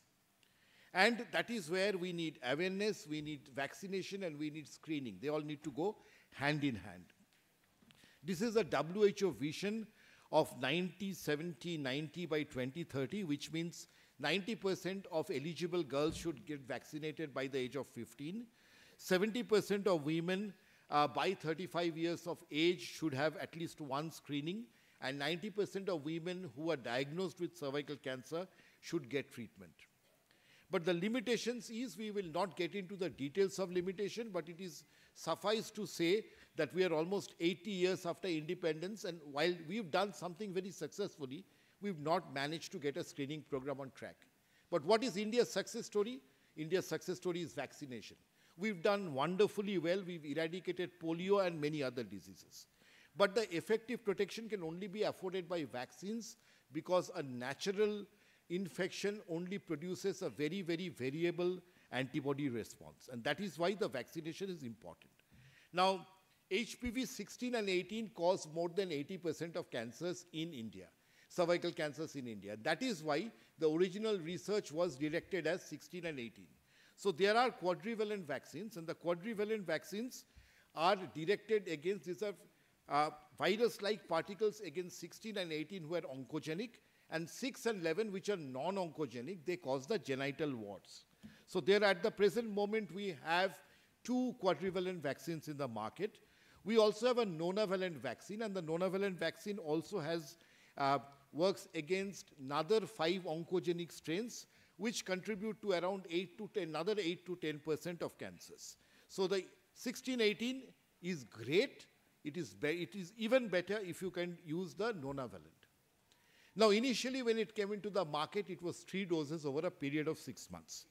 And an organization called PATH was doing these trials in India, and they were essentially implementation projects. They're doing all over India. And at that point of time, if you remember, this I don't remember when it was 2011 or 2012, there was huge media uproar about 4 girls who had died during this vaccination. And as it happens, politics takes center stage in India. The then Health Minister, Ghulam Nabi Azad, stopped all vaccination projects overnight. But we had some very, very clever scientists. So when this project was stopped, there were a lot of girls who had taken 1 dose, a lot of girls who had taken 2 doses, and a lot of girls who had taken 3 doses.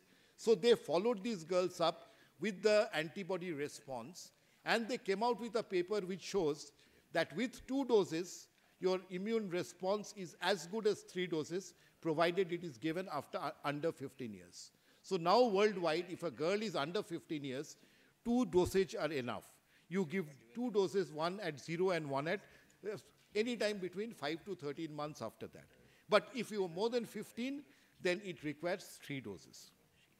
The important point is that if we can vaccinate girls before they are infected with HPV, then the vaccines show over 98% efficacy in preventing cancer.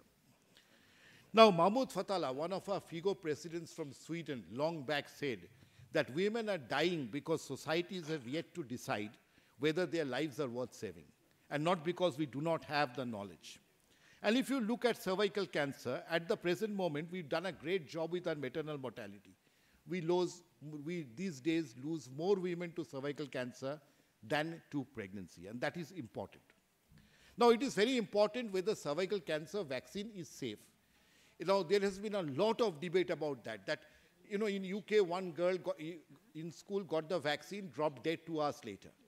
And then it was found that she had an atrial myxoma, which was not diagnosed. And I keep saying this, that most people who have a car accident in Bombay possibly had poha for breakfast. That doesn't mean that having poha for breakfast makes you more likely to have a car accident. It's just a temporal association, not a causal association. But there are barriers, and what are the barriers? There are concerned parents. Every parent needs to think that my daughter is going to be the last to be sexually active. But the important point to tell them is the sooner they take it, they'll get a better immune response.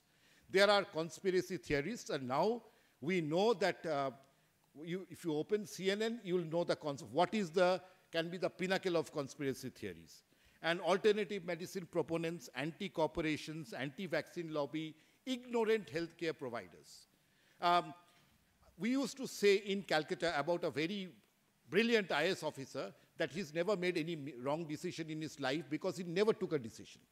Similarly, you can never have a side effect if you do not give drugs with side effects to women, which means they miss out on the effects. Now, there are other barrier is that these are adolescents. And adolescent is an age where there is in nobody's control.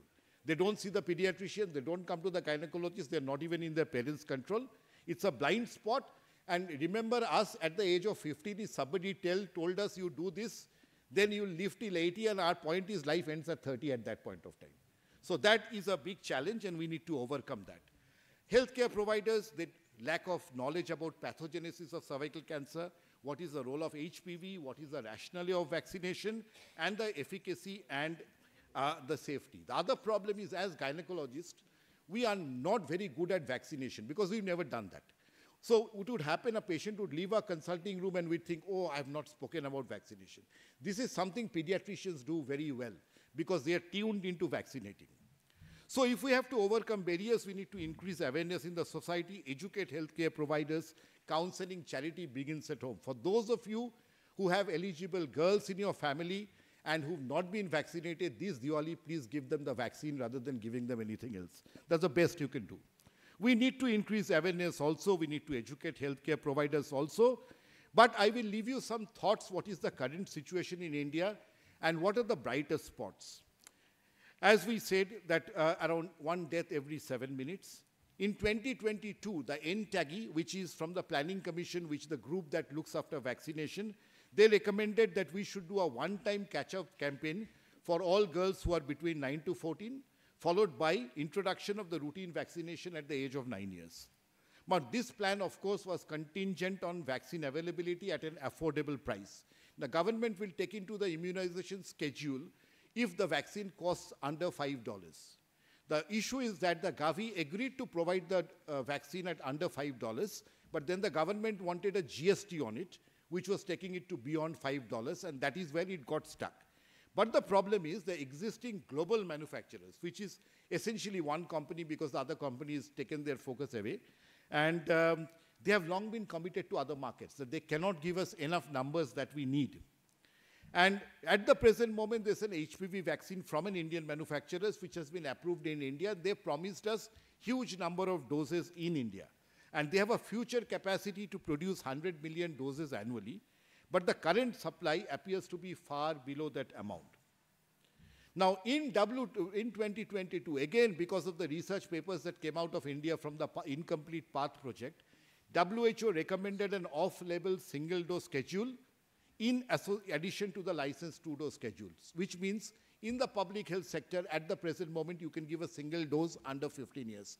Cuts cost, makes access easier. At least 15 countries in the world have adopted the single dose. But this recommendation applies only to the HPV vaccine, which is available from the multinational, because the tests were done on that.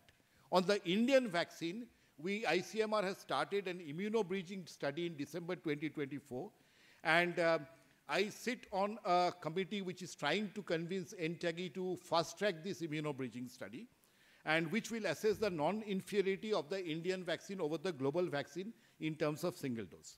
But the results of this study are not expected till late 2027. So what will happen?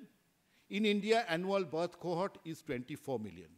Which means that about 12 million girls are born every year in India, and every year's delay in HPV vaccine implementation will lead to these 12 million girls getting out of the eligibility age for the vaccine.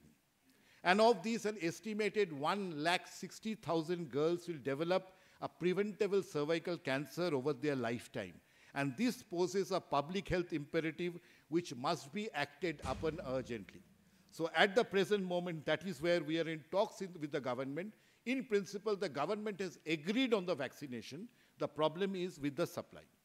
The saddest aspect of life right now is that science gathers knowledge much faster than the society gathers wisdom. Thank you very much.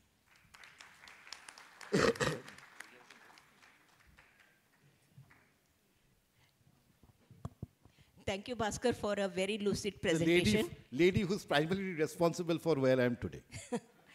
And I'm very happy that this topic came up in today's discussion, because we are having doctors from various disciplines. It is not confined only to the pediatricians and gynecologists. And they will be able to carry it forwards into the society. And societal awareness in the society is very, very important, that it is an important vaccine. And perhaps this is the only cancer where we know the cause and we know how to prevent it. And therefore, we should make full use of it. And with the presentation you have done, I'm sure it has cleared a lot of doubts in people's mind about the validity of this vaccine. Thank you very much. And thank you, my ex-registrar and ex-lecturer, for giving me the permission to give concluding remarks. I think this topic is very important and highly relevant, because many mothers come and ask us, when to take my child has already become 20 years, she's marriageable age and things like that. We still practice, even though it is said below 9 or at about 9 you have to give the vaccine, but we still give at 25, 26 years also. And whatever amount of cancer can be prevented, it is definitely worth it actually. So the awareness is still less, and we have got to see to it. We have to talk it. We used to go to the schools and then do the awareness. We used to call GPs and do the awareness, so that, you know, it is a preventable cancer. That is the only reason. And no one should die of, or rather even get CA cervix. That is the way. Bhaskar, has the society done anything, or Gynec Society, to decrease the price of the, you know, the Gardasil 9? Because the main problem is that patients cannot afford it. I don't think we should be looking at Gardasil 9.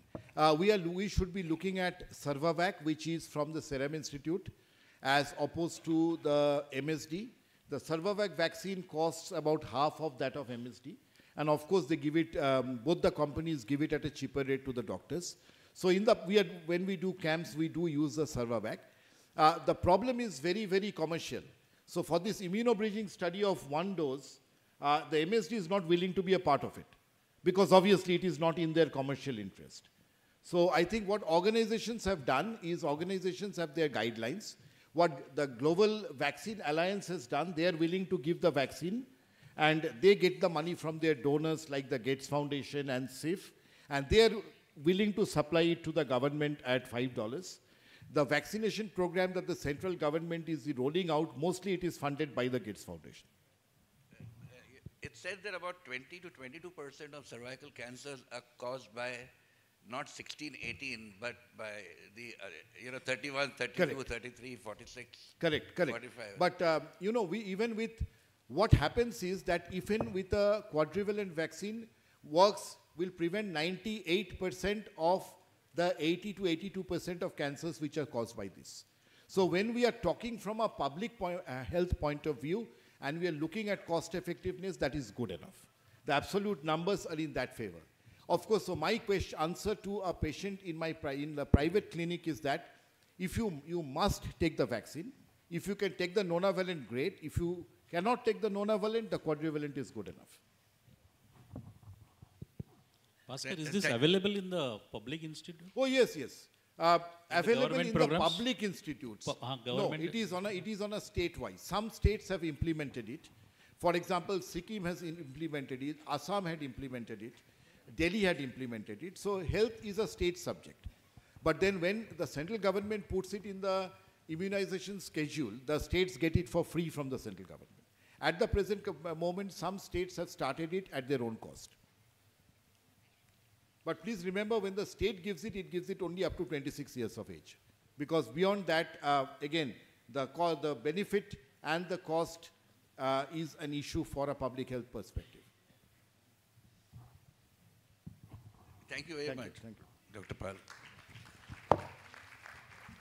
Thank you, sir, for your valuable presentation. Sir, I would like chairpersons to felicitate Dr. Bhaskar Pal, sir.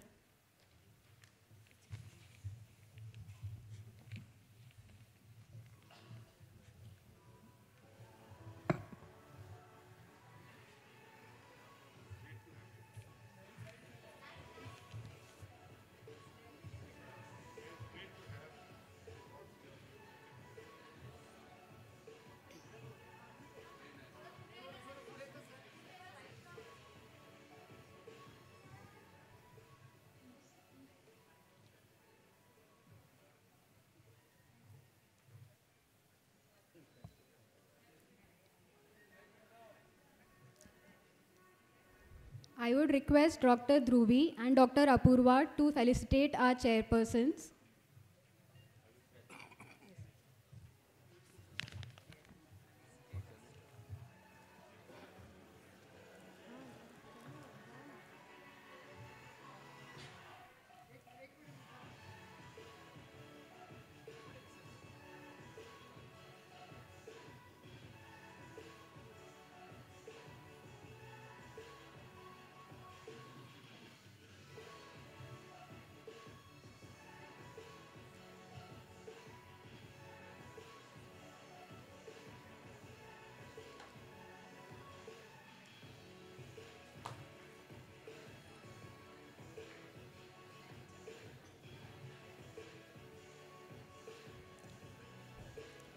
Can we please have a group photo?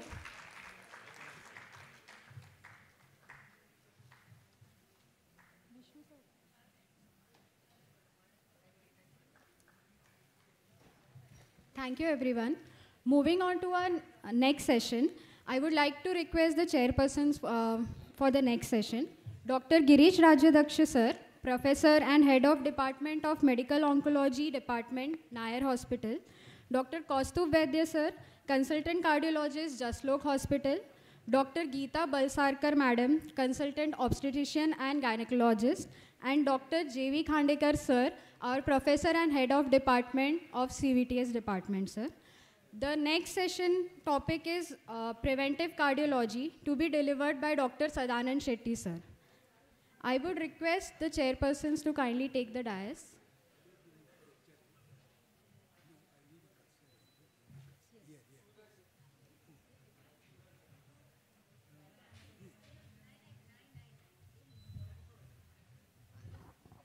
Hello.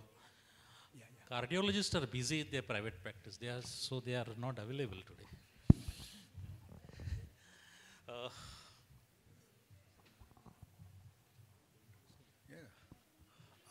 First of all, thank you very much, Dr. Ajit Sawan, for making me as a chairperson and for a very important topic which will be delivered by Dr. Sadanand Shetty. I know Dr. Sadanand Shetty for a very long time, quite a senior faculty member and a senior cardiologist in the city of Mumbai. And why I said important, because since I'm a cardiac surgeon, I attend a lot of lectures on cardiology related topics. There are people only who talk of recent things in stent, recent things in lipid control, recent drug and this and that. And instead of, he's the only person who talks of preventive cardiology is a more focus. So, which is a very important aspect of taking care of heart, since tomorrow is itself a World Heart Day. So, it's an important topic on the previous evening of taking care of how to take off your own heart. So, let's hear some words of wisdom from Dr. Shetty. Thank you. I'll just talk before. Sir is an emeritus professor of D.Y. Patil. He's a director, Department of Cardiology. He's a founder, CMD and founder of Sadanand Health Living, National Advisor in Lipid Association, Editor-in-Chief of Cleveland Hall, and past President of Cardiology Society. I had just interacted with Sir 1 month back when he saw my nearest relative who got admitted in ICU. And everybody was in panic. There is MI. I was also in a, Sir came in, he saw my relative, he saw the everything. See, so important to see the patient and not to see only that ECG. He saw the patient, he clinically examined, and he said, Ajit, don't worry, this appears to be just at this age, these things can be seen. But there was a lot of pressure on me, and therefore I said, sir, the most of my good cardiologists are saying that we should do angiography. So I said, it is up to you, but I will tell you, vouch you, that the angiography will come normal. Next day he came at 7 o'clock, the angiography was performed because the ECG was showing that changes of classical anterolateral MI, and the angiography was totally normal. That is the all ado of preventive cardiology. Sir, we present you. Thank you, Ajit, and everyone from the hall. Dr. Girish Lad commented, just keep the phone down, Girish. I want to announce my first contribution today, Not 50 lakhs, we'll make 100 lakhs, We'll organize a good program and we'll do everything for the all, okay? Because I've got so much from this, Dr. Monkar said 49, but I've got relationship with SION for 60 years. My school, my pre-medical, my medical, my clinic opposite to SION Hospital, I'm staying at SION Circle, so I'm a Sionite in here. In cholesterol, we say womb to toe. Anyway, for the next 15 minutes, following the HPV, vaccination, so we are talking about the prevention. I just said, preventive cardiology, 15 minutes, what you can talk about preventive cardiology. So I thought the common problem, what we face today, is the heart attack, how to prevent and how to recognize, If you just go through this one slide, that means I've done my entire work, Now we are genetically predisposed. And that is, according to me, is a curse of God in here. I don't know why God is, like I say, COVID was a curse of God. Every family member had to offer back, something like that. We lost, in our family, and we had to give back to the whatever, the curse, etc. So here, genetic predisposition. And then, we have got sedentary lifestyle and problem in the positive calorie balance. So essentially what we call is the adiposity and adiposopathy. Everything revolves around the adiposity, and our adiposity is in the center, that is central obesity, that means abdominal obesity, and that fat cell is abnormal, unlike the generalized obesity, and that gives rise to dysfunction of the adipose, the cells, and that releases free fatty acid, abnormal adipokines, and adipose tissue dysfunction. Now, if you see today, we call it as a CKM syndrome. There's a cardio-kidney metabolic or cardio-kidney metabolic and liver. Essentially, we have to tackle this, and we have to take care of the sedentary lifestyle and our caloric balance, basically high carbohydrate. So this is simple term is the epigenetics. That means we are genetically prone, but this environmental thing like sedentary lifestyle and positive calorie balance, and giving rise to these three common diseases. According to me, all three are same. It is not different, Dysglycemia, we call dysglycemia, dyslipidemia, and hypertension. They're all same. In the sense, you may get at one time this, after a few months you may get hypertension, or at the beginning only one people may have two problems, all three in thing. And we have got a very peculiar, type of, dyslipidemia. That means we have got high triglyceride, low HDL, and we have got the LDL, which is small dense, which is highly heterogeneous. The typical triad of Indian dyslipidemia, unlike the Western dyslipidemia. Hypertension due to catecholamine activity, mineral corticoid, and glucose abnormal dysmetabolism due to the insulin resistance and increased glucose production and reduced insulin release. All these ultimately account for atherosclerotic vascular damage. So today, if you have to really prevent vascular disease, atherosclerotic cardiovascular disease, cerebrovascular disease, etc., we have to take care of this adiposity. And this is moving, like this. This is what current, the CKM syndrome or whatever you talk about, cardio-kidney metabolic prevention, this gives us to atherosclerosis, atheroma, plaque, etc. Now, this is essentially in simple term called syndrome X. We know in medicine, when we don't understand anything, we call it as X. But it's no more X actually. We know many things. Basically, it starts with the insulin resistance, gives rise to type 2 diabetes, hypertension, dyslipidemia, as I mentioned, and that gives rise to atherosclerosis. So basically, we have to take care of these three. If you take care of these very early childhood or in the beginning, you can prevent. Now, if you look at the course of the same syndrome X, what I mentioned, adiposity or adiposopathy, right from the intrauterine life, you know that in the wombs, the baby is growing, and maybe the mother's health during pregnancy, and that reflects the child's health, etc. So this genetic susceptibility and insulin resistance, goes into the mother and into the fetus, and also we have to take care of. And today, the mother's history during pregnancy and post-pregnancy is very important when you're talking about atherosclerotic cardiovascular disease. And next to that, between 0 to 30, the slide is a little old, I may say 0 to 20, we get, central obesity.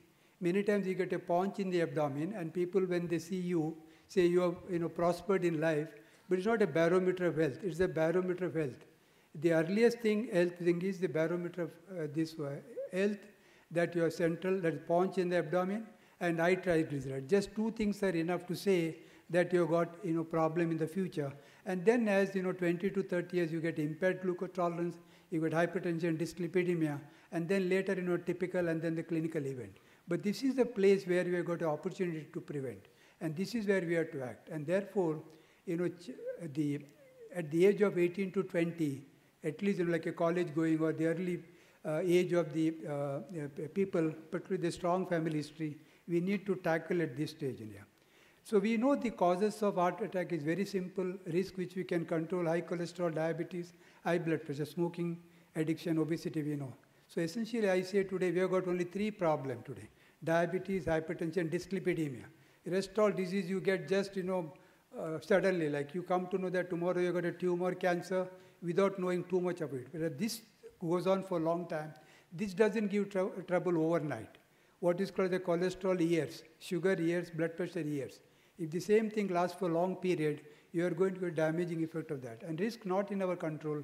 Post-menopause, we know that in the menopause is one time, the entire body chemistry changes. So much so if you have to really measure lipid just before menopause, and within months after menopause, it is so grossly abnormal. So it's very, very important. Aging, coronary heart disease, the disease of aging, family history of coronary heart disease. If you get property from the family, you're going to get the disease. Male gender, more common than the female. This is not in our control, but this is totally in our control. So now let us look at really heart attack can be prevented. And according to me, most heart attacks are easily prevented. We are just making a big, you and cry. Every day there will be an article, every day that luminary died, this fellow died during music. They were never bothered about anything about the health, And they're just, in their career, and nothing is done for the health. An important thing as shown here, don't smoke or tobacco, active physically, keeping healthy foods, maintain healthy weight is important. And these are the three things. For me, only thing, these are the three illnesses. And we have got a provision or the important role to take care of this very aggressively. Of course, sleep is one thing, which is, so small changes can make a big difference. And this is what the important lifestyle change: quit smoking, get enough sleep, managing stress. We have got one talk following me in whatever relaxation technique, and maintain the healthy weight. BMI ideally for us is on the lower side, but more than that, body fat composition is important. I may look slim, but my body fat may be more. That's again because of central obesity. And these are the various methods how you can take care of the important lifestyle. Healthy foods, again, simple, like fruits and vegetables, fish, nuts, seeds, etc. Simple.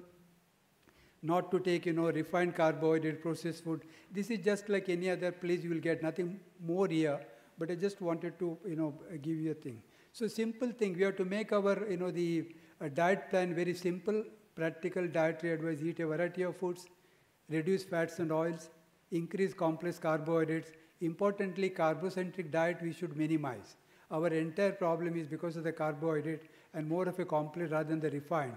Eat more fruits, vegetables, increase fiber intake, reduce sugar intake, reduce salt intake, and all sensible amount alcohol. Again, is debatable because we cardiologists, most of the cardiologists, for this particular point, but it's again a debatable. But point is, the intermittent fasting, this, that, etc. I don't know. Recent reports are saying more incidence of heart attack following the intermittent fasting. I personally feel what amount of calorie you put, how much you are breaking, and in a simple thing, what age long, last 40, 50 years carry on. We have maintained same weight for 30, 40 years. We are same weight, We eat the same thing. We are not, I might have earned more money, but not weight, Same 66, 67. A lot of my colleagues are saying you're not changing. A lot are told, because I used to take class during residency, sir, you are same, yeah. And now we are 72 now, running, yeah. I'm not a child, yeah.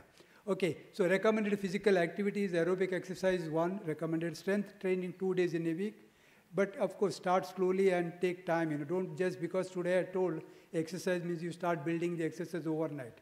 But at least 1 hour walk. Remember, walking is the best way. In the airport, if you're sitting, don't sit in the thing.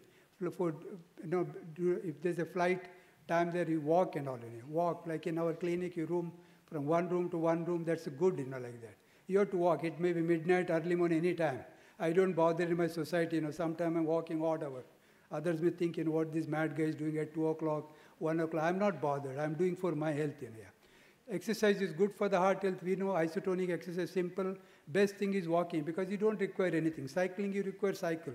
For running, again, whatever place. Swimming, you require a swimming pool, etc. So walking, one which I recommend. Why we should exercise? Why I'm saying 30 to 60 minutes. I would recommend 60 minutes every day, mind you. Our all recommendation, 150 minutes per week. But nothing like walking. If you can walk at one time, 1 hour, nothing like it. If you are not, 30 minutes morning, 30 minutes. But nothing like exercise in here. See here, reducing the obesity, insulin resistance, inflammation, hypertension, small dense LDL, that's our problem. Increasing the HDL trend. So exercise is the key thing. And for a layman, average guy, walking anywhere, wherever it's possible, we should have. And this is what, if you take care of this lifestyle, big 5-factor, and this is recently written by Lionel Opie. Lionel Opie, most of the physicians would know. He has written a disease of drugs and the heart, very popular. And if you take care of these 5 things, you can prevent almost 80% of heart attack, stroke, and cancer. And what are they? Not smoking, exercise 30 minutes at least minimum per day, ideal weight and ideal diet, modest alcohol, and this all put together. So importantly, exercise is important. Maintaining ideal weight or body weight is important, and not taking tobacco related. Remember, heart attack doesn't just come like that. It's all because I'm very sorry because some of our own colleagues, doctors, you never bothered at the age of 70, 75 rupees. You are all risk factors. You never but you do get early signs days, weeks before. What are the different things like you may get a chest pain, you may get a jaw pain. This is one area where the patient goes to every specialty.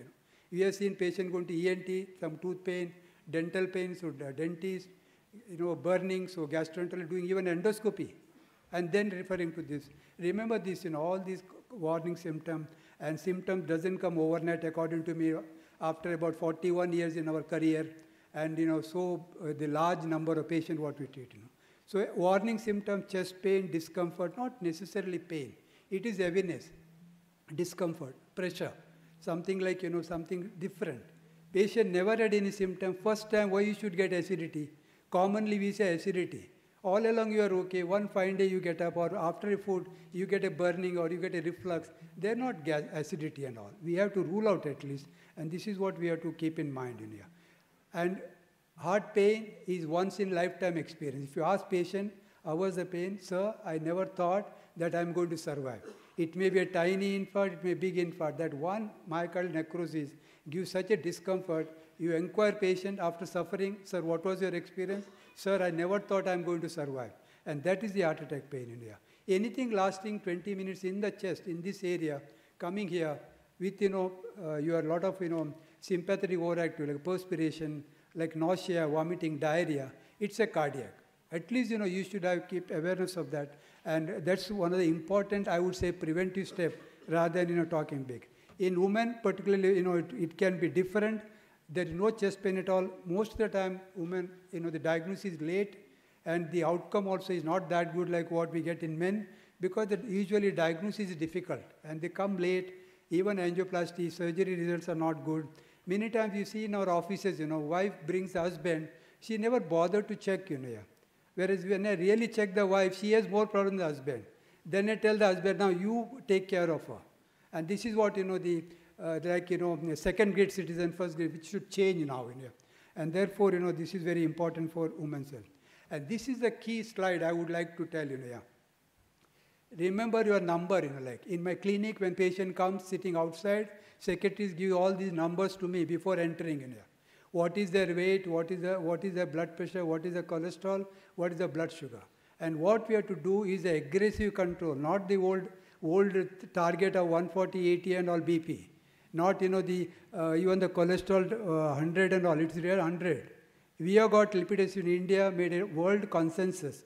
And I'm the academic coordinator of that. And this is bad cholesterol, less than 100 in a low risk, 70 in a moderate risk, 50 in high risk, 40 in very high risk, and 30 milligram in extreme risk. There are 5 categories. In fact, we are going to release the SCVD calculator very soon. First time in our country, and that can easily in 2 minutes, you can find out which category you fall, whether low risk, moderate, high, extreme like. Depending on that, you have to target. Generally 120, 80 for most of the people with comorbidities. 130, 80 in general. Now these are the steps which you have to change. Because unlike in the past, you be a little lenient.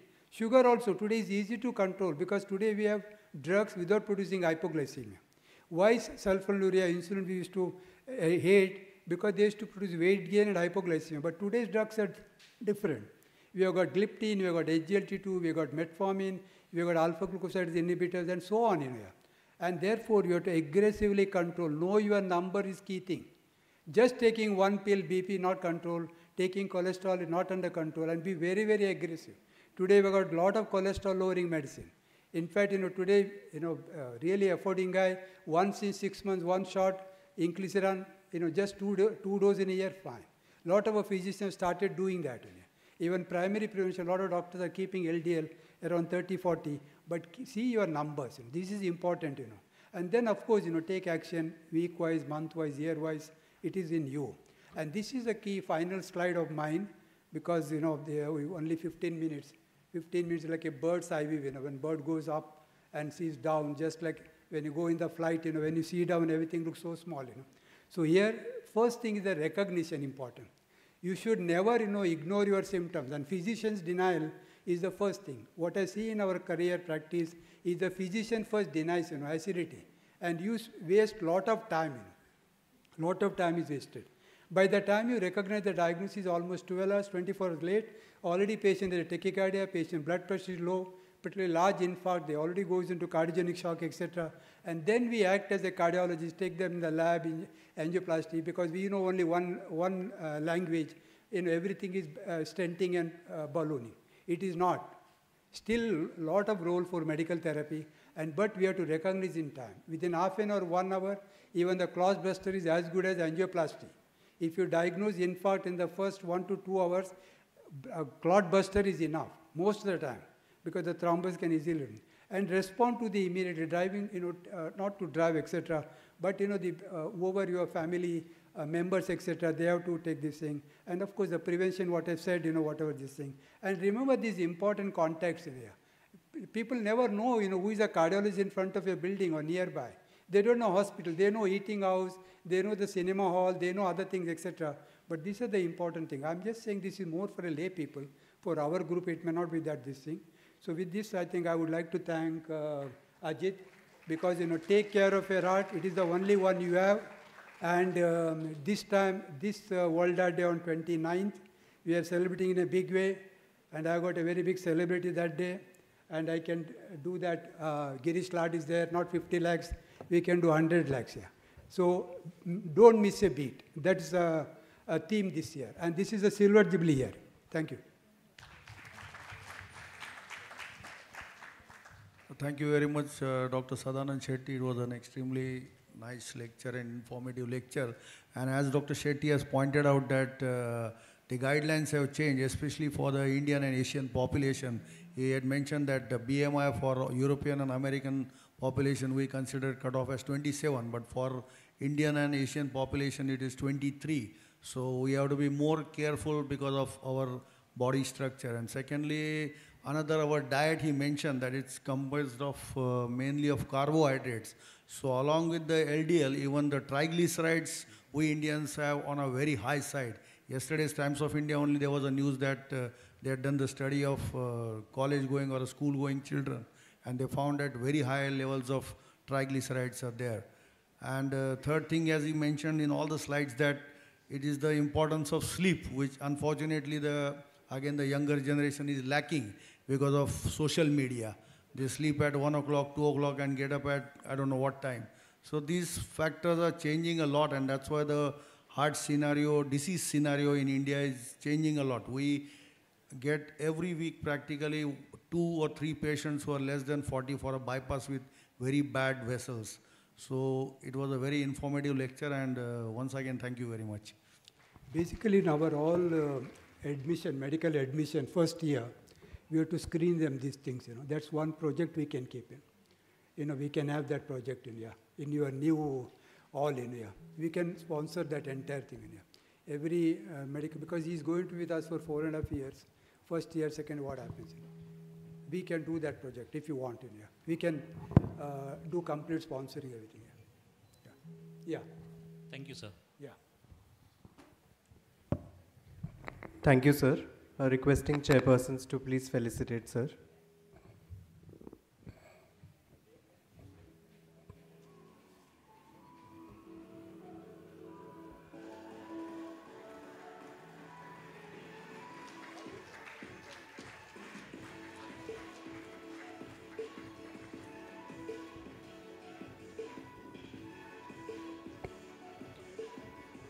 Request Dr. Apurva and Dr. Dhruvi to felicitate our chairpersons.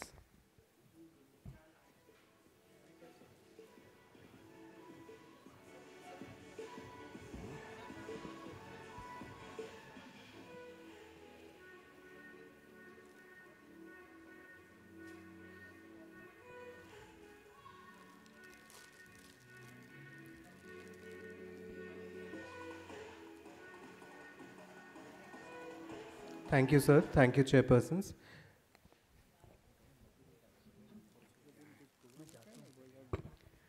We'll be taking a lunch break. It's for half an hour. We'll get back here in half an hour. Thank you.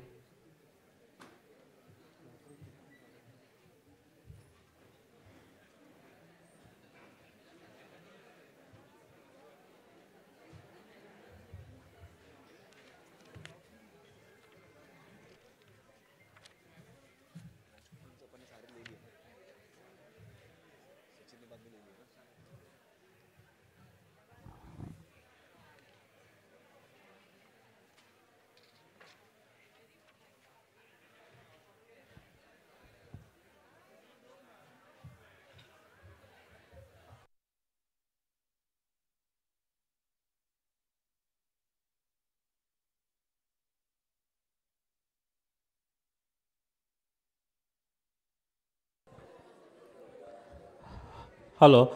Since we are running late, we have just announced the lunch time early at 1:30. That was the schedule, and we'll adjust the lectures accordingly. So please join us after the lunch.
Welcome back. We'll be starting with our CME program. The next lecture is on voiding dysfunction in aging. I'd like to call the chairpersons, Dr. Deepak Gupte sir, Consultant Urologist, Bombay Hospital. Dr. Rajiv Joshi sir, Consultant Urologist, Mumbai. And Dr. Chetan Rathore sir, Associate Professor, General Surgery, LTMC. I'd like to invite the speaker, Dr. Ajit Sawant sir, on stage please.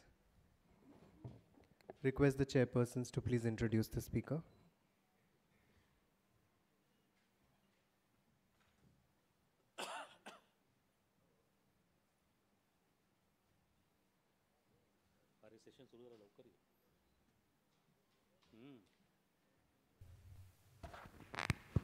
I'm inviting the chairperson who's having lunch.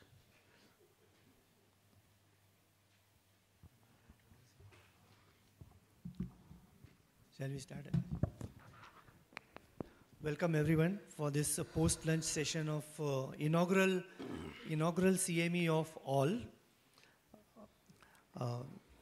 Post-lunch we have first lecture by Professor Dr. Ajit Sawant, who is Head of Department of Urology of this very institute, LTM Medical College and LTMGH.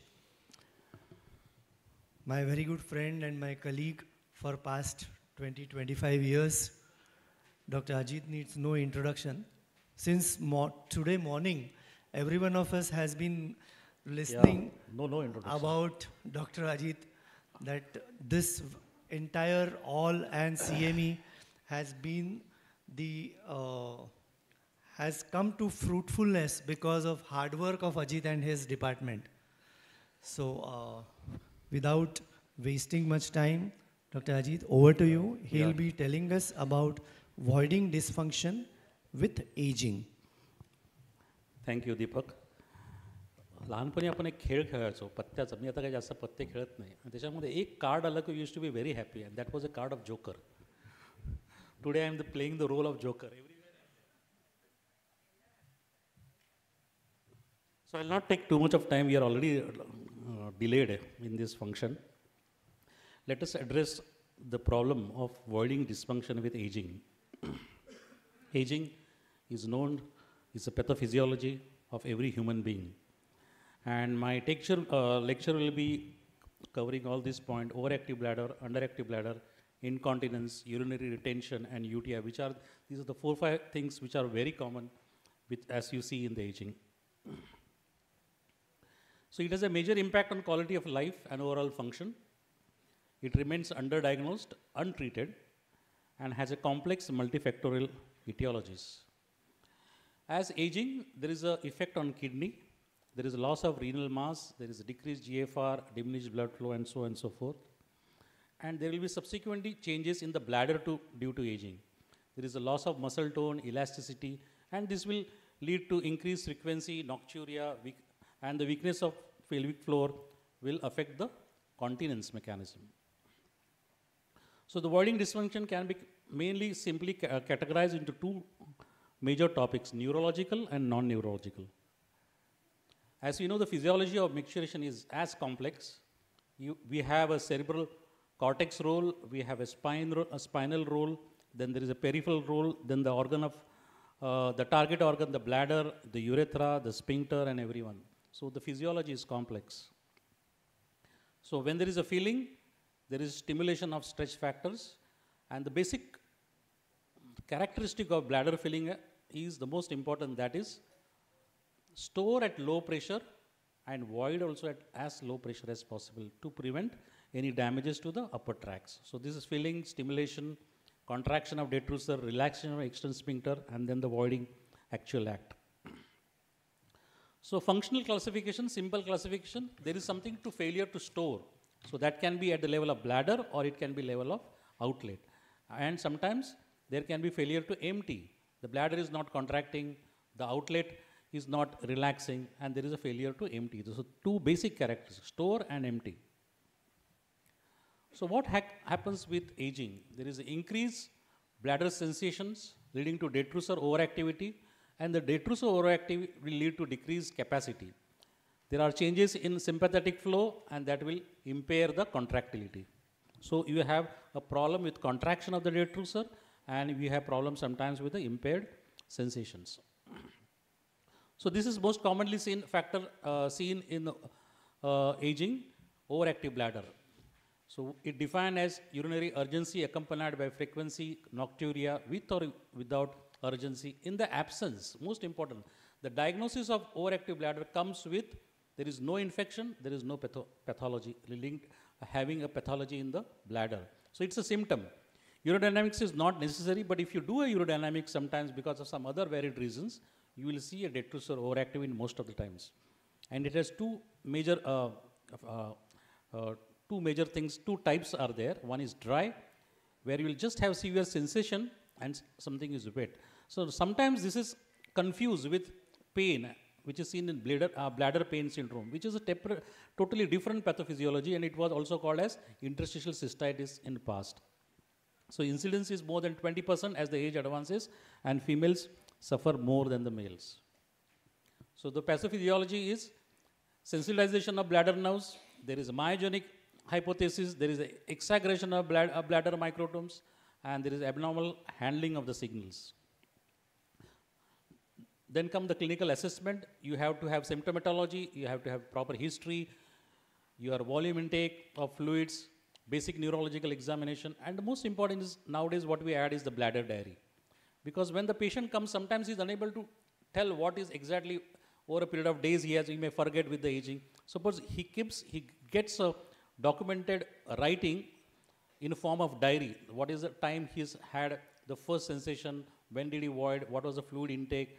And if you get this bladder diary over a period of 3 days with the patient, it gives overall overview of all voiding problems he is having.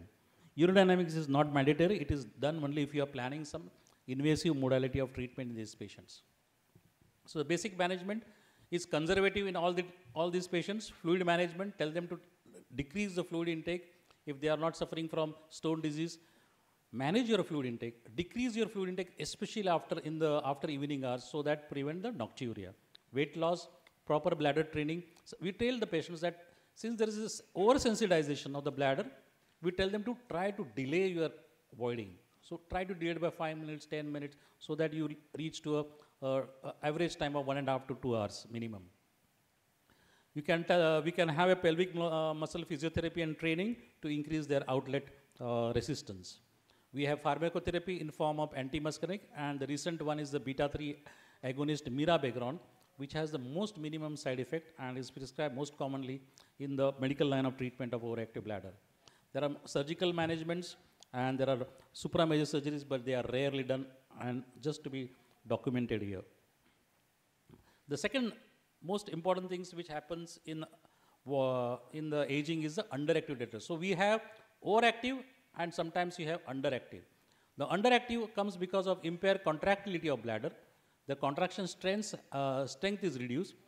We don't recommend UDS regularly, but if you want to plan something invasive, then you do a UDS and you can document that. Especially sometimes we have patients with prostate, they are unable to void, clinically they are grade 1, but you see a large amount of residual volume and you feel that there may be some obstruction at the bladder neck.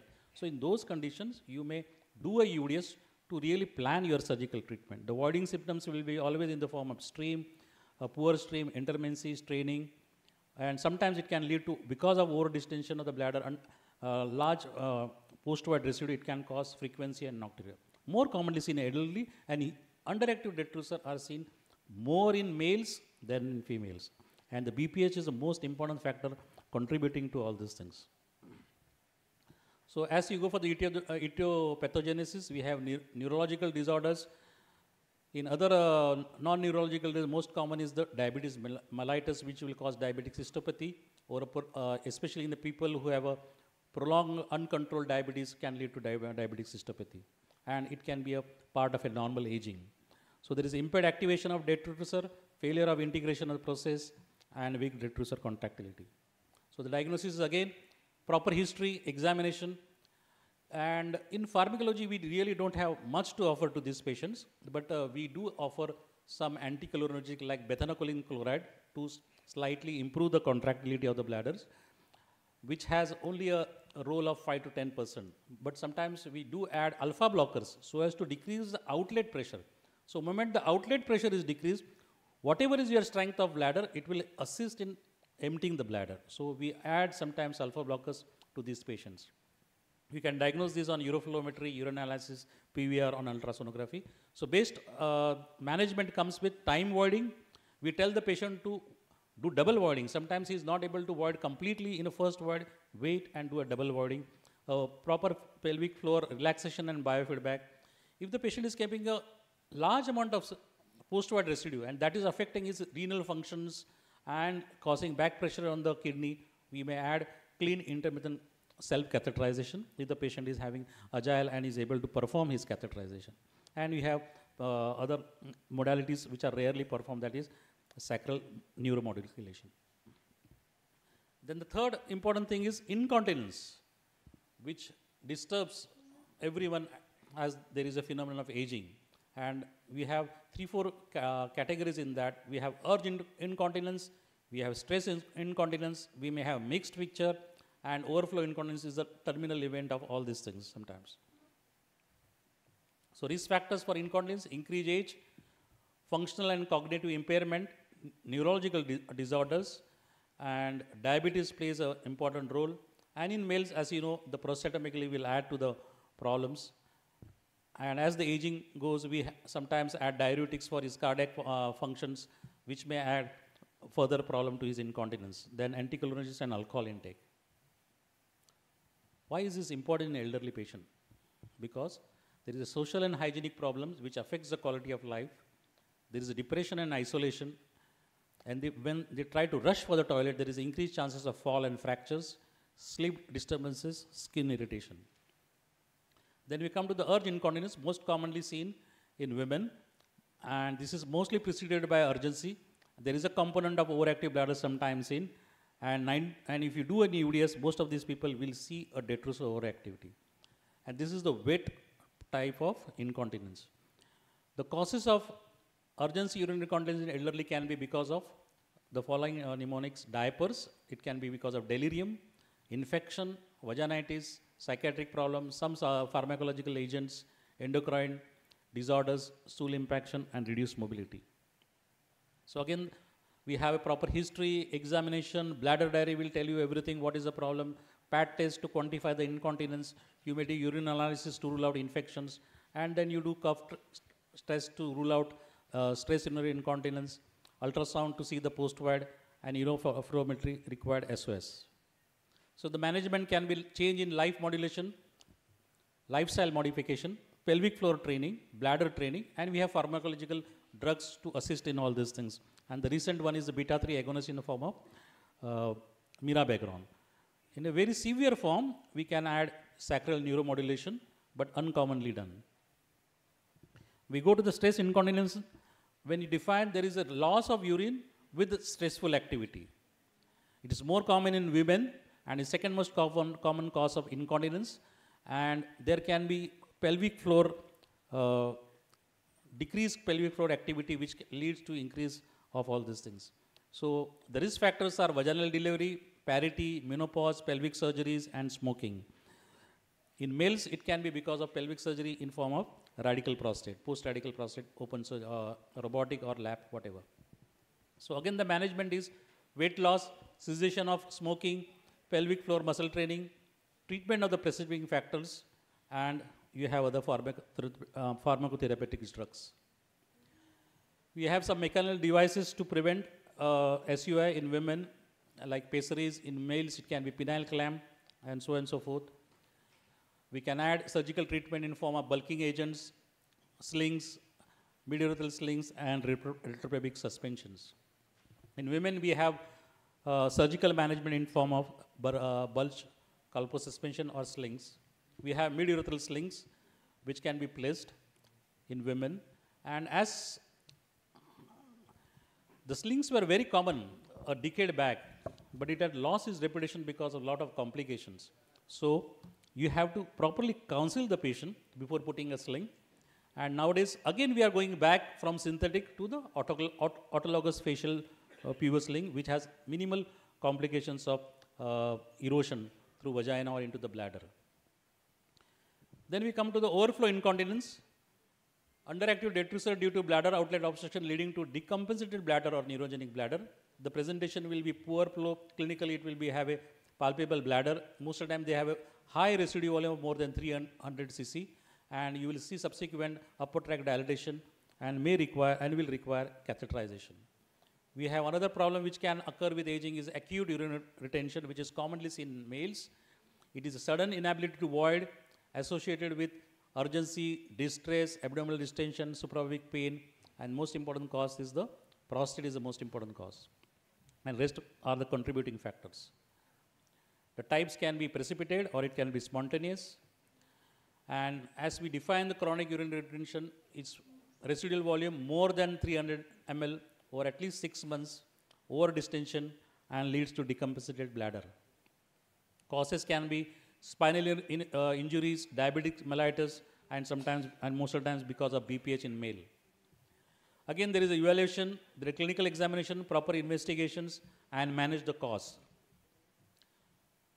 BPH, which is a natural aging process in men. It cannot be prevented, but can be treated. Again, we have symptoms in form of LUTs, lower urinary tract dysfunction, hesitancy, poor straining, urinary retention, storage symptoms, so on and so forth. And in BPH, the medical line of treatment has started playing a major role. If you see 20 years back, urologists were more occupied with BPH surgery. And I'm telling you, in private practice, we hardly do TRPs. Deepak is there with me. We hardly do TRPs. Once in 2 months, even in institute, the incidence of TRP or surgical management of prostate has declined substantially. And that is because of this very good effect of alpha blockers on the bladder and prostate. You can add dutasteride if the size of the prostate is more and other factors are ruled out. So indications will be only if there is a refractory retention, recurrent infection, recurrent hematuria, renal dysfunction, vessel calculus. These are the only indications for surgeries.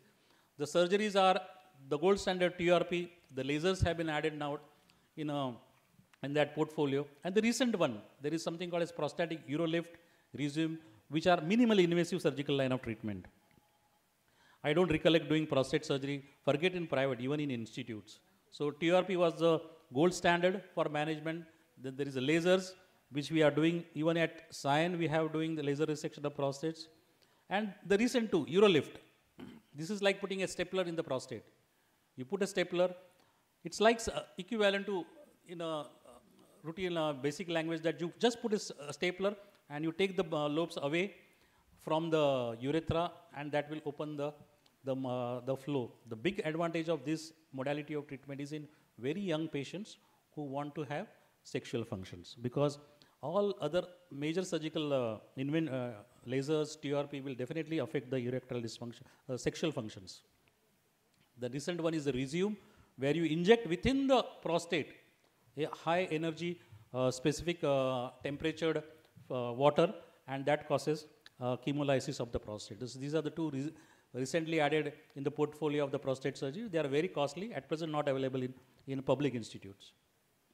Then you have indications of prostates for surgery. I don't recollect having done open surgery for more than 6-7 years, even in the institute.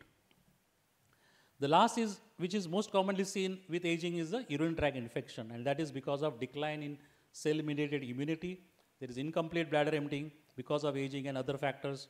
There can be soiling, catheter placement, estrogen depletion in females, and this leads to increased chance of urinary tract infection, especially in women which are post-menopausal. These are the criteria for diagnosis of UTI in the elderly patients. And the management, you manage the cause. Most of the times, whatever is the cause, sepsis, antibiotic, and all those things can be given. This is very important, which has been recently added to our guidelines. Asymptomatic bacteria, which is common in males and women, screening on treatment of asymptomatic bacteria is not recommended. So, if you have just pus cells, moment you get a pus cell, we start worrying. But in a higher age, even in diabetic, even a patient who's on catheter, if he is asymptomatic, don't try to unnecessarily add antibiotics and increase the resistance. Thank you. Thank you, Ajit. You summarized the big subject in a very good nutshell. Very short. But there's still a very small segment of patients who have voiding dysfunctions, who are very difficult to treat. It's very frustrating for the patient as well as for the doctor, treating doctor. Thank you, Ajit. Again to the family, because socially it becomes very difficult to It's very manage difficult. the age-old people, frail people, unable to move, mobility is there, and there is added frequency, urgency, which creates a social problem. Multiple factors are there. Yeah. Thank you. Thank you. We conclude the session since we are running short of time. Thank you. Thank you, Ajit.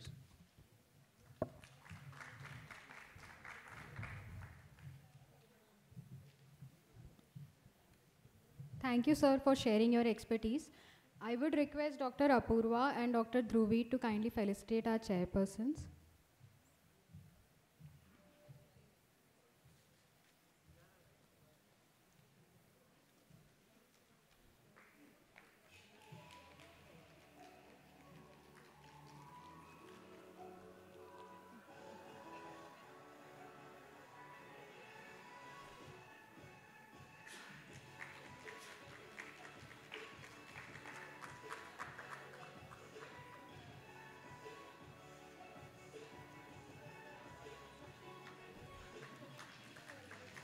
I would request everyone to gather for photograph.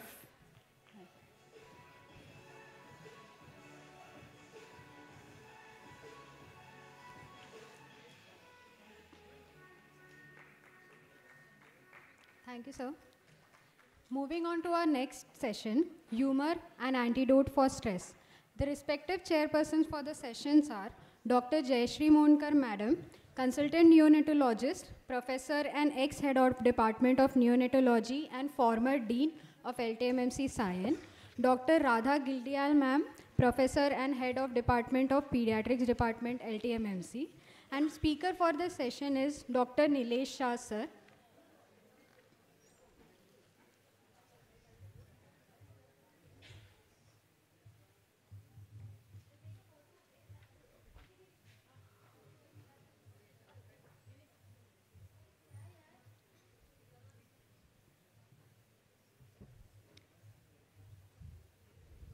I would request our chairpersons to kindly introduce our speaker.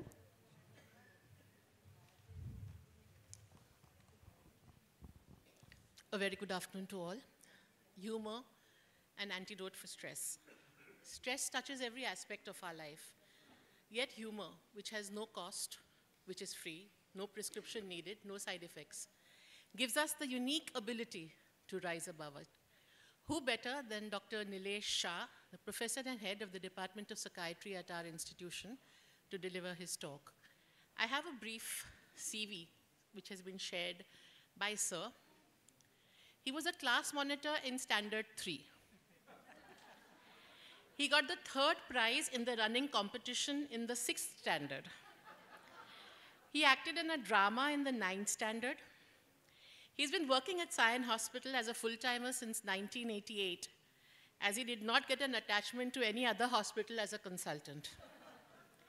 He likes watching Hindi movies, traveling, and roadside food. I'll add to that, that's Pani Puri. He's married, he has twin daughters, and pre-morbid personality, he's over-anxious. So that gives you a brief about what we are going to hear in the next 15 minutes. Over to you, sir.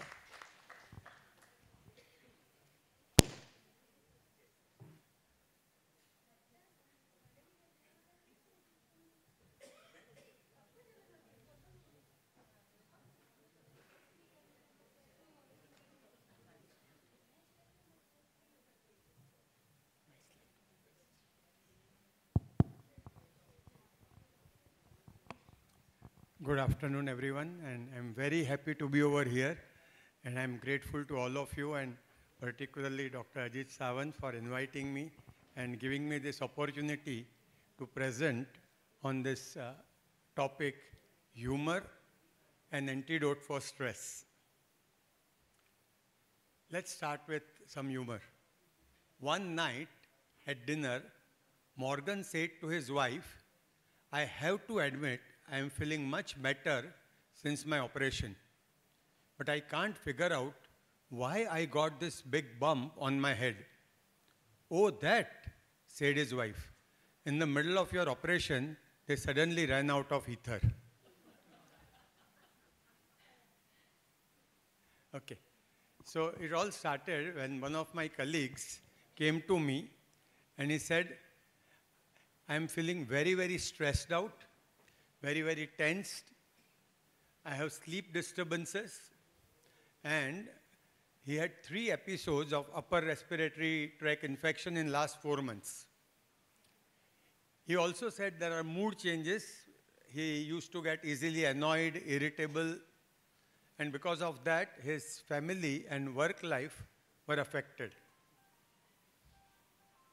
He said he read a few articles on stress management on the net. See, all of us, we do that. We consult Mrs. Google. She knows everything. So first was 3 simple ways to deal with stress, and he found it very, very simple. It did not work. 7 positive ways to deal with stress, secrets to creating happiness, but he could not decipher the secret. How to deal with stress in 7 seconds, and works every time. For him also it worked, but the effect remained only for 7 seconds. It did not remain for longer period of time. And then top 10 ways to cope with stress and 101 plus ways to cope with stress. The only thing which worked was this top 10 ways to cope with stress: eat, sleep, eat, sleep, eat, sleep, eat, sleep, eat, sleep. So no stress at all, but he couldn't continue for longer period of time. He also tried anti-stress supplements, antioxidants, vitamins, minerals, herbs, yoga, meditation, exercise. He tried counseling. And obviously, as most of us are, he was a little hesitant to take antidepressants. So learn too many stress management techniques, please help. So I said, okay, would you like to try humor therapy? My doctor told me to avoid any unnecessary stress, so I did not open his bill. So no stress at all. Obviously, we all ask for the evidence, why should I use humor therapy? Now, it has been found, whenever you are laughing or whenever you are in a good mood, it lowers blood pressure, it reduces stress hormones, that is HPA excess, decreases muscle tension, increases muscle flexion. It also boosts immunity and triggers the release of endorphins, which are the pleasure chemicals. So whenever you laugh, lots of pleasure chemicals, endorphins, enkephalins are released, and you feel good. So you look great. Working out? No. I am laughing out loud. You might have heard about these laughing clubs in Nana Nani Club. And you find it very, very funny. Early morning, 6 o'clock, if you are walking and suddenly you will hear one person is a pacemaker, so he starts with ha, ha, ha, ha, ha. And the full group will say ha, ha, ha, ha. And some 10 different ways, they will go on laughing. And lots of neurotransmitters, endorphins, enkephalins are released. We all are doctors and we ask for evidence. Sir, what is the evidence?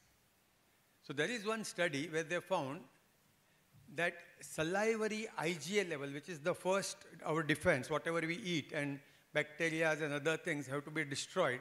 So the first level of defense, salivary IgA levels, were higher in individuals on the days of positive mood, after watching humorous videos, in individuals who had stronger appreciation and utilization of humor. So we have a very good evidence to say that, yes, it works. And as Madam said, what are the advantages of humor therapy? Madam, you must have seen my slide before. No, still you could guess it. Humor is a free, powerful and natural medicine. It can be very easily practiced. It is available everywhere all the time.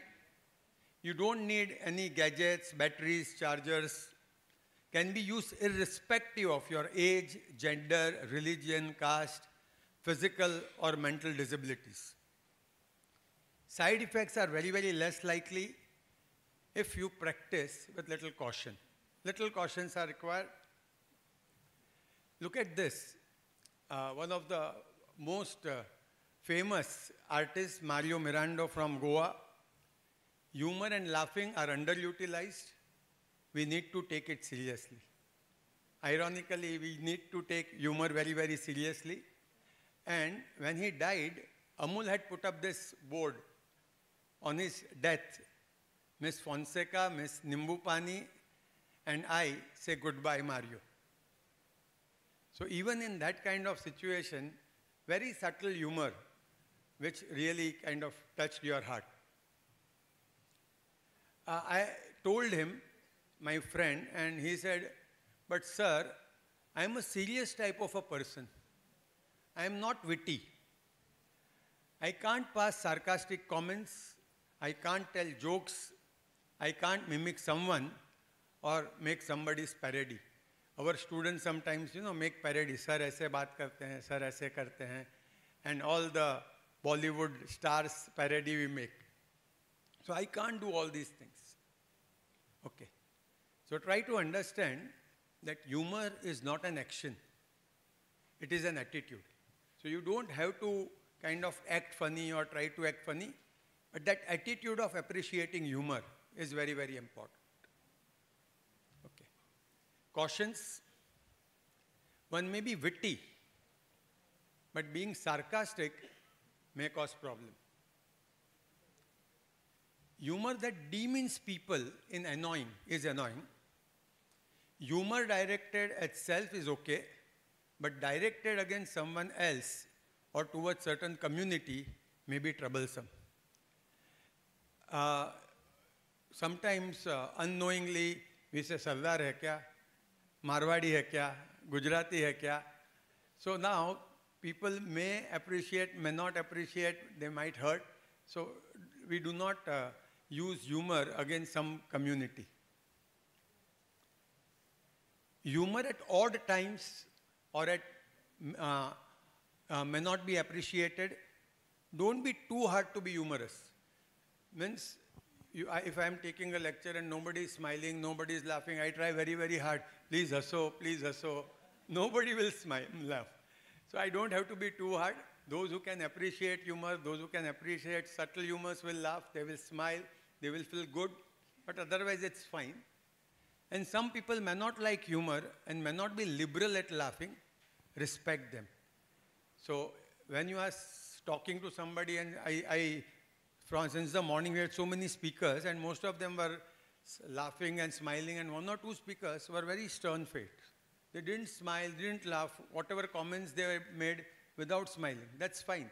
Respect those people who do not, who are not very liberal with the humor.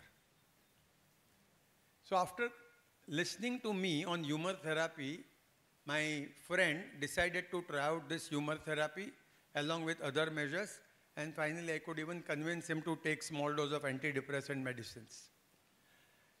All of you would know, single question you have, did it work? Whether humor therapy worked. When I gave it to my friend, I suggested it to my friend. Did it work or it did not work? What do you think? Partially worked, did not work, yes, worked. Yeah, yeah. Who knows? Who cares? Thank you very much. Stay healthy, healthful, and calm.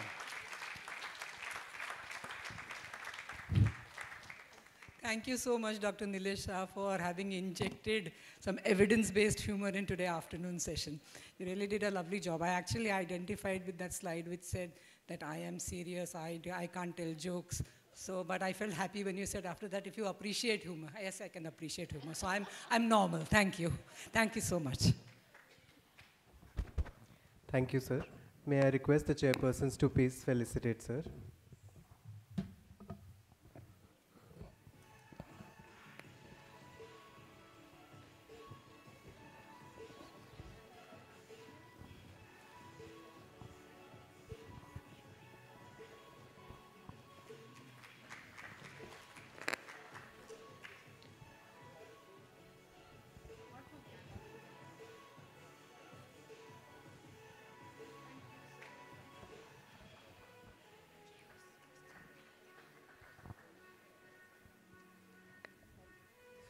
Thank you, sir. Thank you, chairpersons.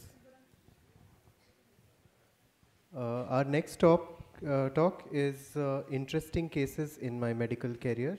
I would like to invite the chairpersons, Dr. Tripti Trivedi, Professor, Department of Medicine, LTMC, Dr. Lalna Kalekar, Professor, Medicine, Department of Medicine, LTMC, and Dr. Namita Padwal, Professor, Department of Medicine, LTMC. I would like to invite the speaker, Dr. N.D. Karnik, Professor and Head, Department of Medicine, LTMC.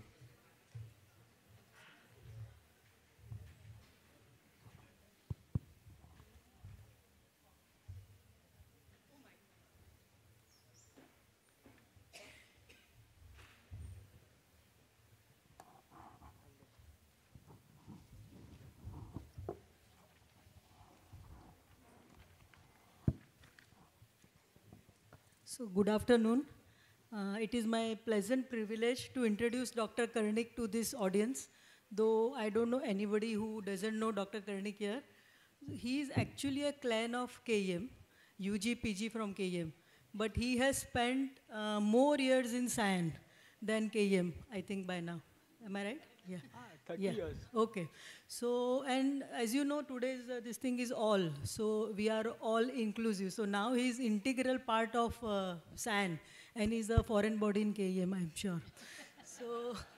So I will say one thing. So apart from being astute physician, academician, and avid researcher, the main thing is he is an excellent observer.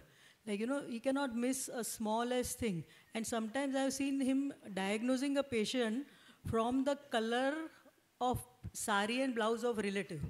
You know, he would correlate so many things that, you know, I mean, it's amazing how a person shaves, and also those small things give him clue. And he's a true visionary. The day I joined my residency, he was there, and the first thing he gave me was IV adrenaline and said, start CPR. And still today I'm doing the same thing. So I won't take much time. Over to you, Dr. Karnik. Thank you, Dr. Ajit Sawant, and all members for giving me this chance. Difficult to choose the best 3 clinical cases I've seen. The first case is from KM because I was there for 7 years as head of MICU. I came back in 2017 when Maulik Madam retired. The other cases are from SION. So let's start with this case. Now, this I have labeled it as the unconscious traveler. This was a 42-year-old male. He was found unconscious at Mumbai airport in the waiting lounge after checking in for a flight to Mauritius. Was taken to Cooper Hospital, intubated in view of altered state and disordered breathing, shifted to private hospital and then to KM on day 4 after the relatives ran out of funds. On examination in KM, vitals were stable, but he was tuberose, pupils were 3 millimeters, planters were flexors, no neck stiffness, systemic evaluation was normal. ABG was suggestive of mild metabolic acidosis with hypoxia. The contrast CT brain was normal. He was given empiric, our usual masala, anti-malarial, antibiotic, mechanical ventilation. He remained comatose and was mechanically ventilated for 3 days. Okay, and actually, on ventilator, on day 4, here, what differentials would you entertain? Is this a sedative hypnotic poison? Has somebody giving him knockout drops, something like chloral hydrate or nitrazepam? Was he using recreational drugs and he has passed out? Is it a brainstem infarct? What are the management options? Conventionally, in unconscious patients, we give a cocktail of 50% dextrose, naloxone, and thiamine. Naloxone reverses the opioid-induced respiratory depression and sedation. Flumazenil is an antidote for benzodiazepines. Patient was in MICU. That antidote didn't work. On day 4, a high drama unfolded. When I entered the MICU in the morning at 9:15, the staff nurse on night duty was waiting. The poor girl was staying in Vasai Virar, and she waited till 9 o'clock to give me some vital information. What was it? During cleaning and bed making, she had noticed 2 suspicious packets in his stools. And she told me that, sir, मी ना तुमच्या रेसिडेंटना बोलवलं, ते माझ्यावर हसले जोरात, काय त्या शीटमध्ये शोधते. They even refused to come and see it. So she felt that was significant. So she was waiting there. Once she said that, and I said, what was it? She said each packet was rectangular, about the size of an eclair chocolate, containing some powder wrapped in a blue-black insulation tape. That got me thinking. And this was the plain X-ray abdomen. If you can notice the entire colon, you can see, means what I had missed was a simple 30 rupees X-ray, could have picked it up much earlier. So the entire colon was full of these packets. So now the diagnosis was clear that he was a body packer, also known as a drug courier or a body packer. The urine tox screen was positive for BZDs and opiates. He was given flumazenil, naloxone. There was no improvement. By day 5, he started developing hypotension. Now, what is the next line of management? You've seen the huge amount of opioid in his gut. Would you give high-dose naloxone, high-dose flumazenil, dhod alo, complete bowel irrigation, or none of the above? Now, we tried a practoclise enema, after which 11 similar packets were retrieved from the GI tract. I informed the crime branch and the police. What is the next line of management? I called for my surgical colleagues. Since still the gut was loaded with those packets, a high-risk consent for surgery was taken. 6 surgery professors at KEM ran away. The one who was actually not supposed to see the patient, Dr. Varsha Kulkarni, came and told me, "Are Karnik, asa patient hai na, chal mi karte open त्याला. I will remove those packets." पण एका कंडिशनवर, तो मेला तर तुझी जबाबदारी, आणि operate केल्यानंतर तू MICUत परत घे. मी बोललो, "Of course, I will take." So then, by the time the BP had become 70 systolic, it was day 6 in the morning, and we prepared. And then came hiccup by anesthetist. Some anesthesia lecturer came, and she said that 70 systolic BP, तिने आरडाओरडा धांगडधिंगा नाचायलाच सुरुवात केली. BP 60 systolic आहे, कसं घेणार, काय घेणार? So then, I quietly told her that, I don't need an anesthetist, because he's got so much opium in his body that God is the anesthetist here. So the anesthetist and the entire department probably took a personal affront as to I had raised a question to their very existence. So the surgeon was waiting in the operation theater. They said that we will not give venti, we will not give monitor. So I had to, from KEM MICU, we marched down with the ventilator. This is a true story. With the monitor. And without the anesthetist, all stayed away. She opened the patient. She did a exploratory gastrostomy and a ileotomy. 35 sachets were retrieved surgically. 3 of these were partially ruptured and the rest was intact. So the results are here for you to see. Also seen were loose bits of insulation tape which indicated disintegrated packets. And I was just waiting there, and she just opened the patient. Come what may, the relatives were very understanding. There was a wife and a brother. So by the time the operation was over, he had not crashed. The BP had stayed at 80. So I had my sixth sense told me he's going to survive. By evening, the BP had come to 100 systolic. In 3 days, he was off ventilator. He had some sepsis, but that we managed. And he gave a detailed confession. I just, when he started talking, I asked him, "Ye kyun kiya? Kitna mila?" "Sab, 85,000 rupees mila. ये पहली बार किया है ना, पहली बार किया है, ये दूसरी बार किया है." मैं लोग क्यों किया? "साहब, एक 4 साल का लड़की है, एक 3 साल का लड़की है, KG एडमिशन में हर एक को 1 लाख रुपया मांग रहे हैं." So my sympathies were with the patient. So this was my first case. This was a boy, a newly diagnosed adolescent HIV with florid bloody diarrhea. So about 2-3 years back in SION, a 15-year-old male from Buldhana, a 10th standard student, weakness, fatigability, abdominal pain, about 12 to 15 watery loose motions, low-grade fever, loss of weight and appetite, all going on since about 2 to 3 months. for that, his parents were HIV positive, but they had refused to check him. Till this time, he, I think, went to GMC Aurangabad.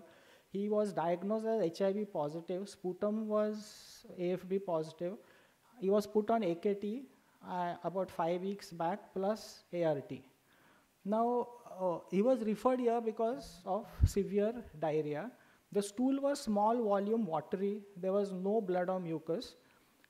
They were not aggravated by any specific food items. He had no history of either crampy abdominal pain or painful defecation, but there was one episode of 2 to 3 episodes of fresh blood in the stools 2 months ago.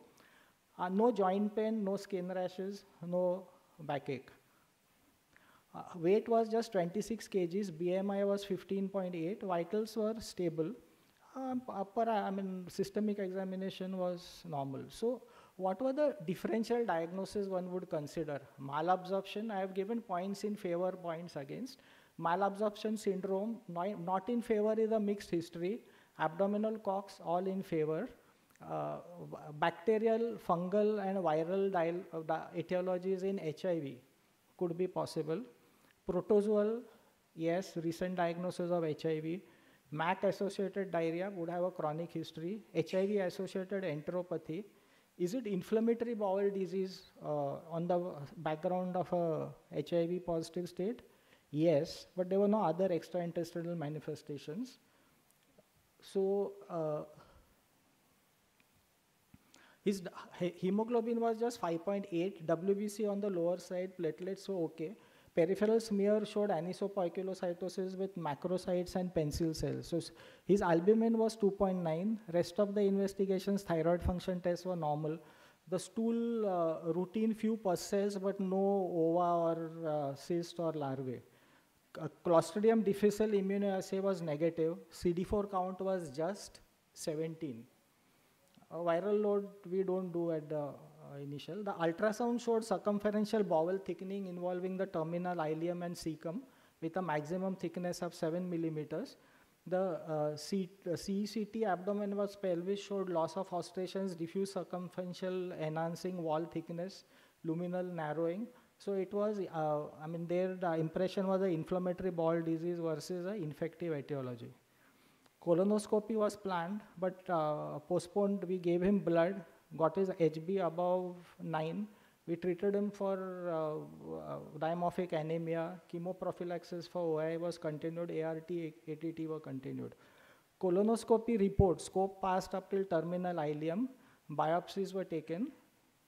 Terminal ileum appeared erythematous, edematous with few superficial erosions, and from cecum to descending colon, edema, erythema, multiple superficial ulcers with decreased vascularity, mild erythema and decreased vascularity in the rectosigmoid. So their diagnosis was inflammatory bowel disease versus abdominal tuberculosis. Post-colonoscopy, we started him on sulfasalazine 500 milligram 4 times a day. He stabilized. The parents were very happy because stool frequency had come down to 3 to 4 per episodes, but the consistency was still watery. So he started settling. He did not settle with antibiotics. He started settling with sulfasalazine. But the parents said, "Nahi, but azun pattadach hoto." We were awaiting the biopsy report. It showed moderate mixed inflammation, some cryptitis, but what was significant was, you see the Oulsai nucleus. So large ovoid nuclei, which was classic of CMV intranuclear inclusions. So this was advanced HIV with CMV colitis.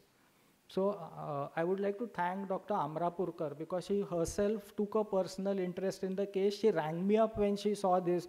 The patient has CMV colitis. And patient was started on IV ganciclovir, 5 milligram per kg BID for first 3 days, followed by 900. We arranged all this through social worker. He was also given an anti-protozoal cover. Biopsy sample and for TB, MGIT cultures ruled out additional intestinal TB. The AKT for pulmonary TB continued. 6 weeks later, he had gained 4 kgs of weight. We decided to continue the sulfasalazine for 6 months because of the pancolitis to cover IBD. He's doing well. Last follow-up was about a year back when the CD4 was 187. He still rings us every 3 months. His weight is now about 34 kgs and is attending school and doing well. So my big thank you to the pathology department. This is just to show that we work as a family. It is not my patient, your patient, it is our patient. I'll skip this. The third patient is a fracture odyssey. 33-year-old male, a trivial fall while descending the stairs in the first week of December 22, C4 vertebral collapse, got admitted, and then in the 4th week of December 22, developed a left-sided hemiparesis. All these history, fever, headache, vomiting, convulsions, all of this were negative. He was admitted under ortho department, and acute onset, when he developed this hemiparesis, and he said a fall, somebody did a noticed the fracture, so instead of coming to medicine, he went to ortho. Now, what are the differentials here? Is it for that hemiplegia, is it something like a Brown-Sequard syndrome, cervical myelopathy, looks likely. Is it a cerebrovascular accident? There was no facial involvement. And this was the X-ray. He had a total compression fracture of the C4 vertebra.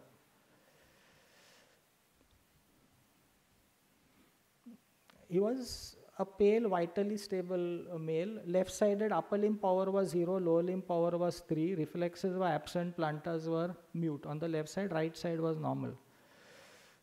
The MRI spine showed almost a near complete extramedullary extradural cord compression at C4.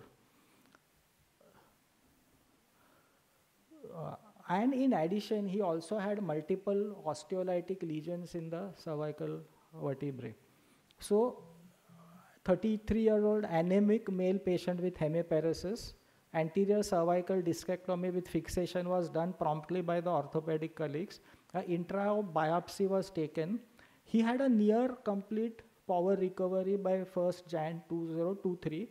They had sent, then this is pre-op and this is a beautiful fixation post-op. Now what happened was, after all that emergency thing was settled, I think the professor in charge noticed that he had a hemoglobin of 9, a creat of 1.7, and then post-op they send us, Dr. Namita was with me, so they sent us a hematology referral. And they had sent in the biopsy specimen to TMH. So, HB of 7.8, a ESR of 103, a creatinine of 2. We suspected multiple myeloma. He had a band in the lambda region, which was the serum free light chain assay lambda was 8045. Beta 2 microglobulin was 9000. So, and these were the osteolytic lesions in the skull. So this was the PET CT which showed all those lesions.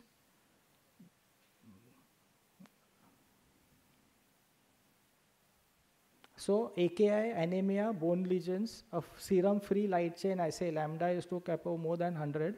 So this diagnosis was lambda light chain multiple myeloma with extramedullary disease in a young male. The fracture was just a trivial slip and he had fractured himself badly.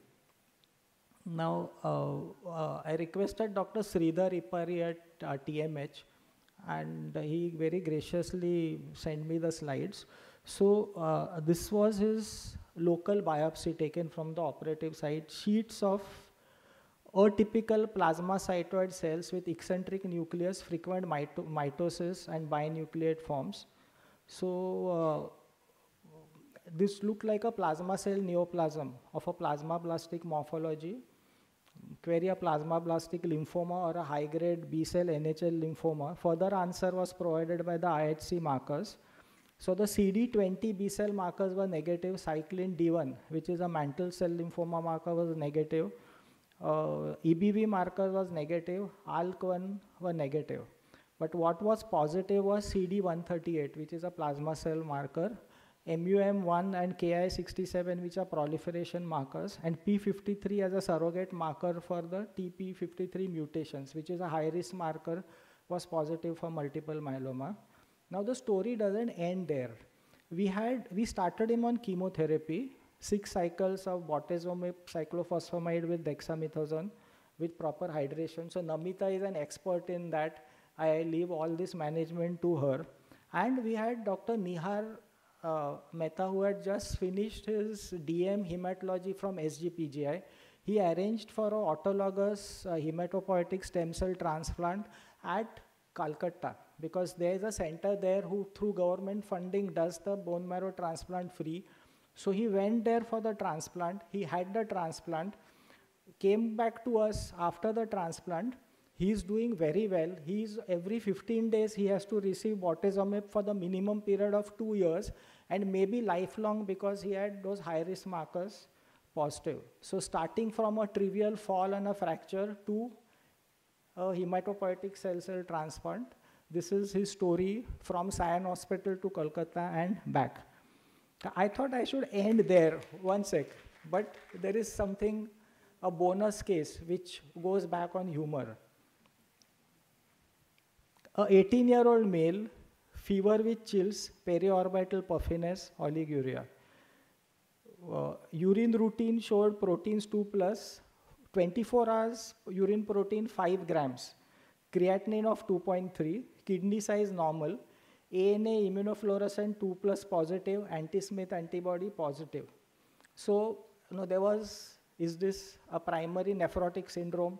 Is it a vasculitis with nephrotic syndrome? The nephrology said this is rapidly progressive renal failure, and we all wanted a kidney biopsy. So kidney biopsy was done, but a different scene unfolded.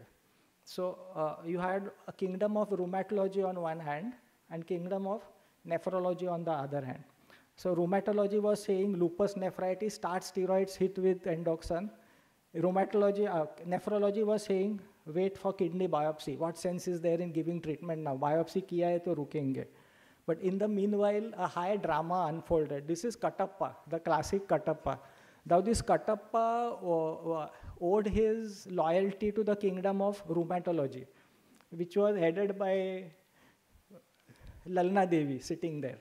So in the midst of the night at 1 o'clock, he crept into the nephrology ward.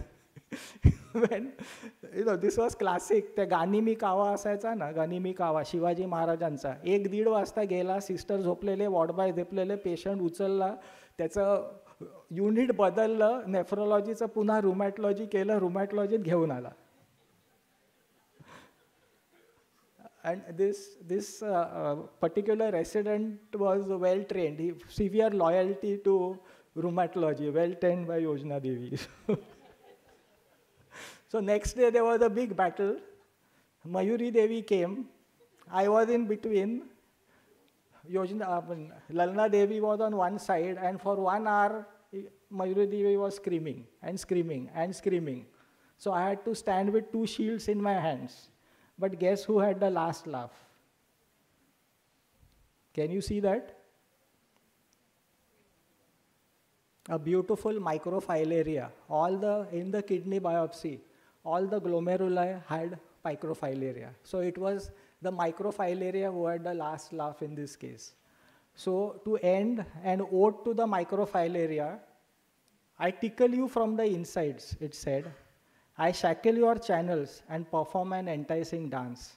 I broaden your legs and give you an elephantine charm. You ransack your brains to find a cause, often forgetting that I too am a part of your tropical storm. Thank you very much.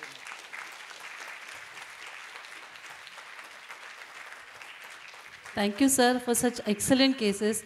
These are just few examples what sir has taught in our. So sir is being teaching us, and that's why he has become the popular teacher amongst all the medicine students. And you can imagine, because of these interesting cases, sir has made the department so much enjoyable that in spite of 100 admissions also, the residents enjoy the posting. Thank you, sir, for a very good presentation. Thank you, sir. Thank you, sir, for the wonderful session and sharing your experience with us. I would request our chairperson to felicitate our speaker, please.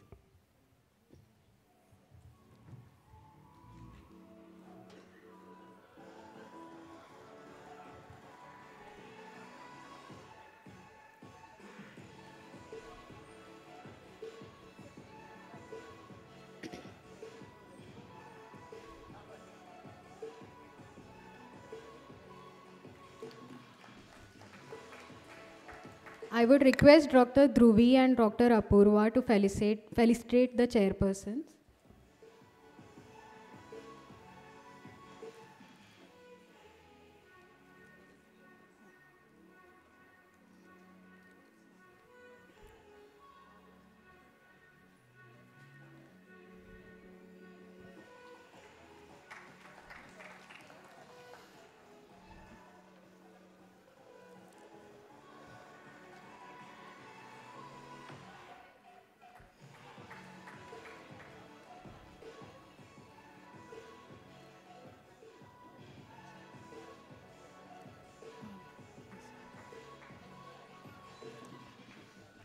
Thank you, sir and ma'am.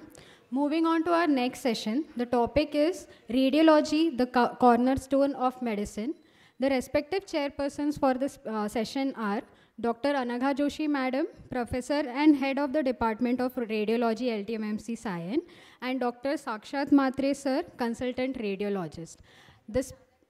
And Dr. Anand Parihar, Sir, Consultant Radiologist. And the respective speaker for the session is Dr. Bhavin Jankharia, sir. I would request our chairperson to introduce the speaker, please.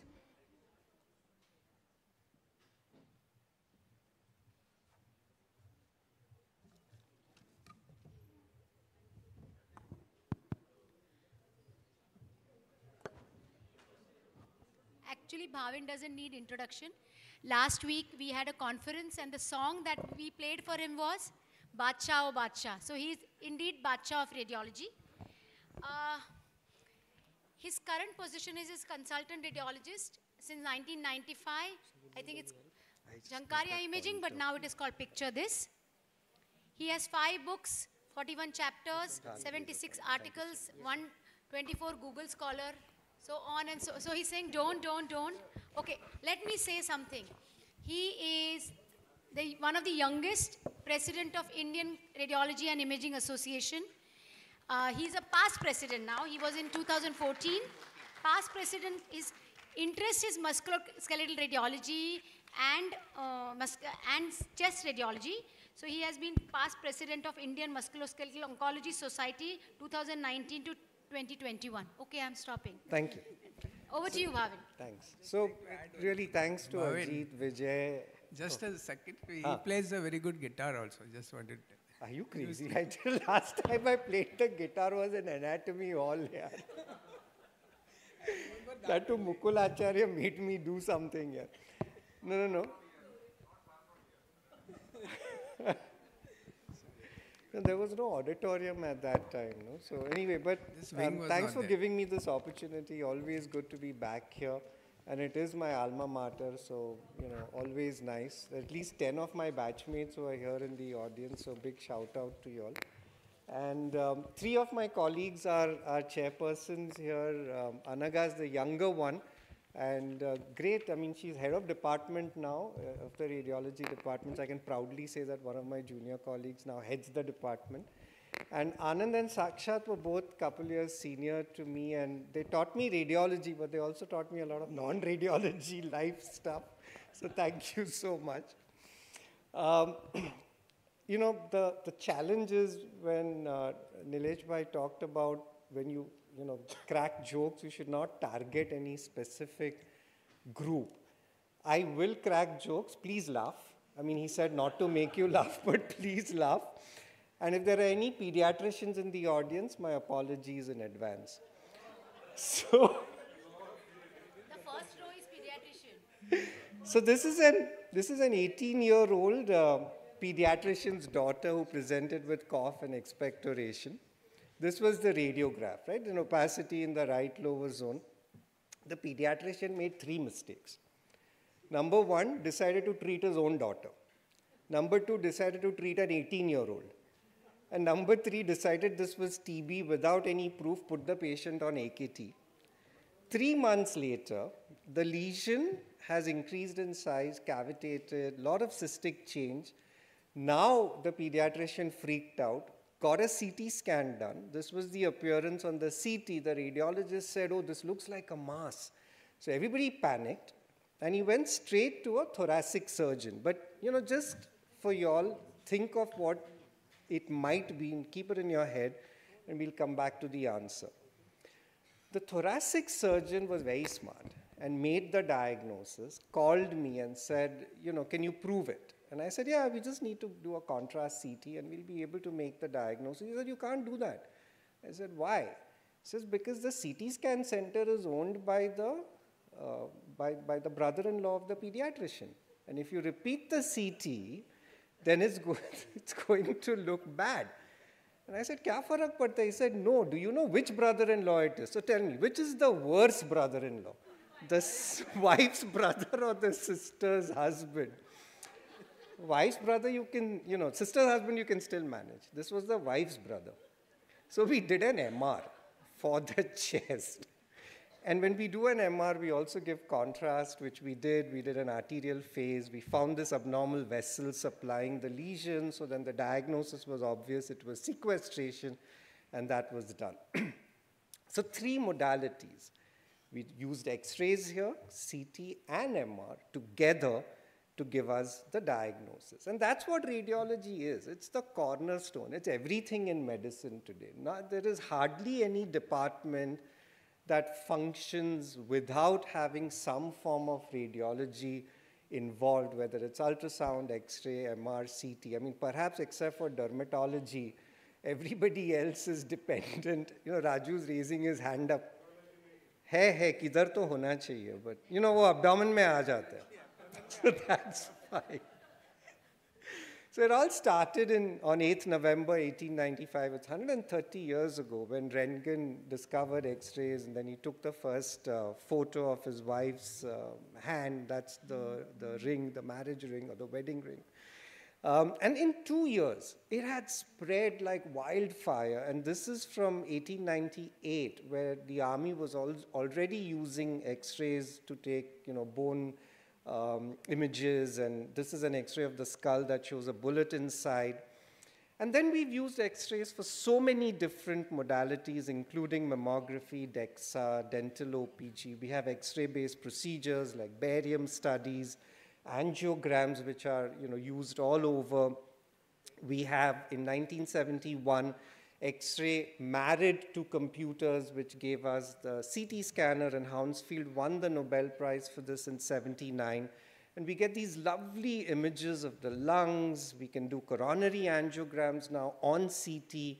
We get these beautiful 3D CT images, and we can use that data to create models. We can use CT to do procedures, we do interventions, we treat, we ablate, we can use fluoroscopy and angiography machines to treat in so many different ways. So we have interventional radiology. MR came in around the mid-80s. Lauterbur won the Nobel Prize in 2003. We also have PET CTs, which are part of nuclear medicine, and this was based on Marie Curie's work, and she had 2 Nobel Prizes in '03 and '11. And whether it's PET CT, whether it's nuclear medicine, all of this makes a difference. And then lastly, we have ultrasound, which is ubiquitous across the country with color Doppler, and we can hardly work or, you know, make diagnoses without having ultrasound available. So that's the whole spectrum of radiology that is available to us. But this is just anatomic imaging, right? Everything that I've shown so far is based upon looking at the anatomy and then looking at structure and trying to make a diagnosis. But radiology can add so much more value. And maybe some of you are aware, some of you are not, but we can do function, we can do biochemistry, we can do histology, we can treat and we can manage patients with radiology. So this is very simple, right? This is a TM joint. That's a closed mouth, open mouth. You can see the disc moving between closed and open. And this is a normal study, very straightforward example of structure and function. So we've done a closed and an open mouth and showed the movement of the disc. We have a 25-year-old with thalassemia. This is function. I can see the heart on short axis and four-chamber as if we're doing an echo. Then we have a special sequence that we use to look for iron in the heart, and this patient has severe iron overload. In the heart, in the liver, we can also do this in the pancreas and pituitary. And we can then track improvement. So the patient has iron in the heart, is given anti-chelation agents or chelation agents, and then the iron in the heart is gone 2 years later. So we've looked at structure, we've looked at function of the heart, and we've measured and quantified and diagnosed iron in the heart, which is biochemistry. So that's what we're able to do with radiology. As with this 58-year-old man with gout, and you've got a classic X-ray appearance of gout here, but what we can do with something called dual energy CT, and Yojana is here, she knows that, is look for urate crystals. And these urate crystals, we color them green because that's the nomenclature, it's not green in real life. But you can pick these up and we have a diagnosis of gout. And we again therefore have structure and we have biochemistry. This 48-year-old with diffuse liver disease has changes of cirrhosis, volume redistribution, nodular contour. Now, earlier, if you wanted to prove and then figure out treatment options, you had to do a biopsy. And I remember as residents, we used to do these blind liver biopsies to see the extent of fibrosis. We don't do that anymore. We can look at an MR elastogram, look at the elastic properties, and then measure the fibrosis level without actually ever doing a biopsy in this patient. So we've achieved structure and histology. We can replace the need to do a biopsy in diffuse liver disease. And Simi is laughing at me, wondering if she's, pathologists are going to be out of a job, but that's never going to happen. So 52-year-old with a growing left upper lobe lung nodule from 07 to 2022, very slowly growing lesion. It wasn't there in 7, first came up in 18.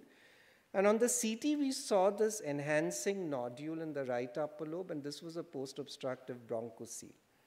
Typically at this age, in a non-smoking woman, the commonest entity that we would think of is a neuroendocrine tumor, a carcinoid. So we did a DOTA PET, which is specific for a neuroendocrine tumor, and it lights up here, which means that this is a well-differentiated neuroendocrine tumor.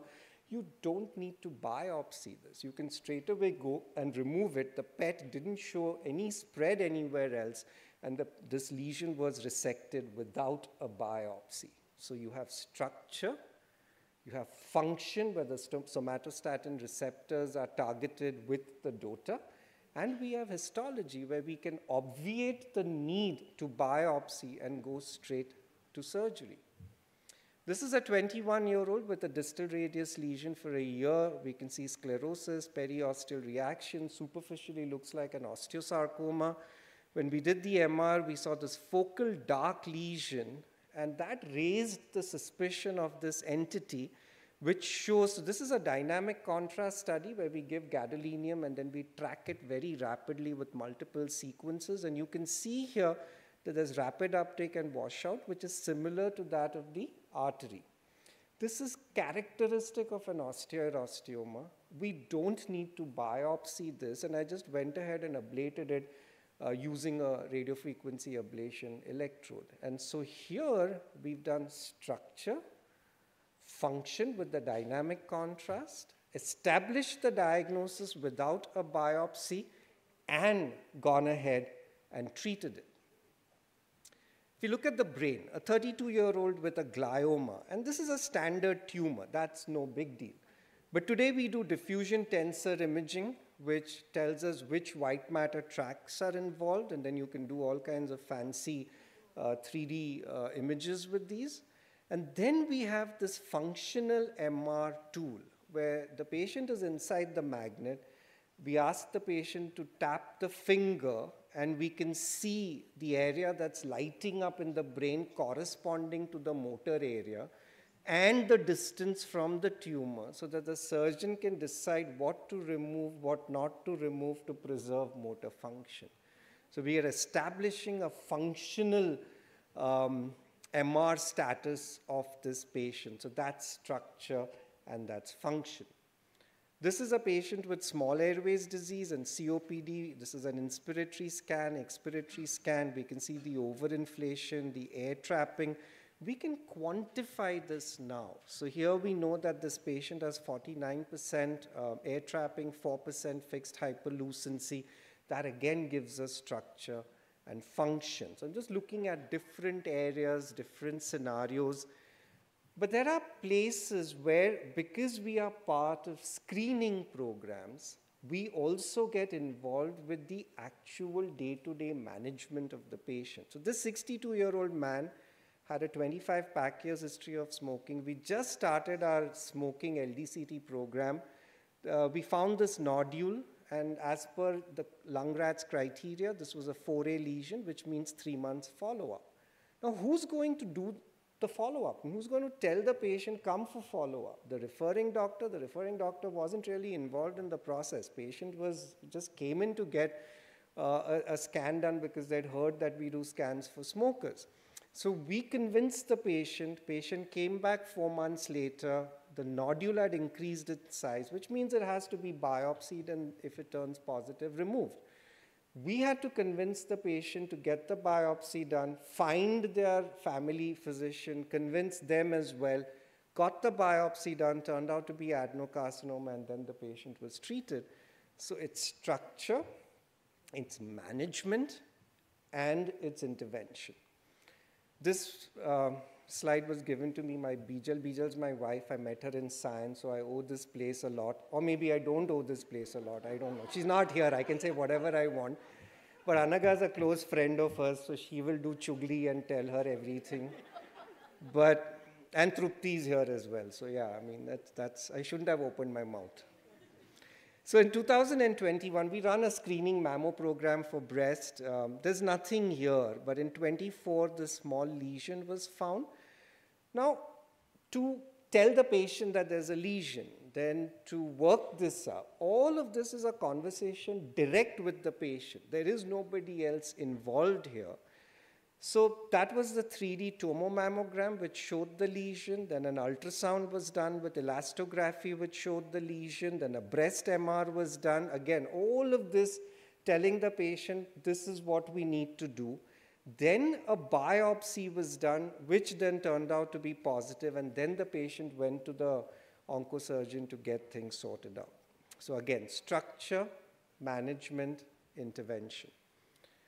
This is a 72-year-old lady, cough, fever. This was during COVID times. Patient had COVID. But we run sometimes these automation softwares which can quantify the lesion, measure the aorta, measure the bone density, and give us the calcium score in the coronary arteries. And these are things that will happen more and more routinely in the future, but that's structure and automation.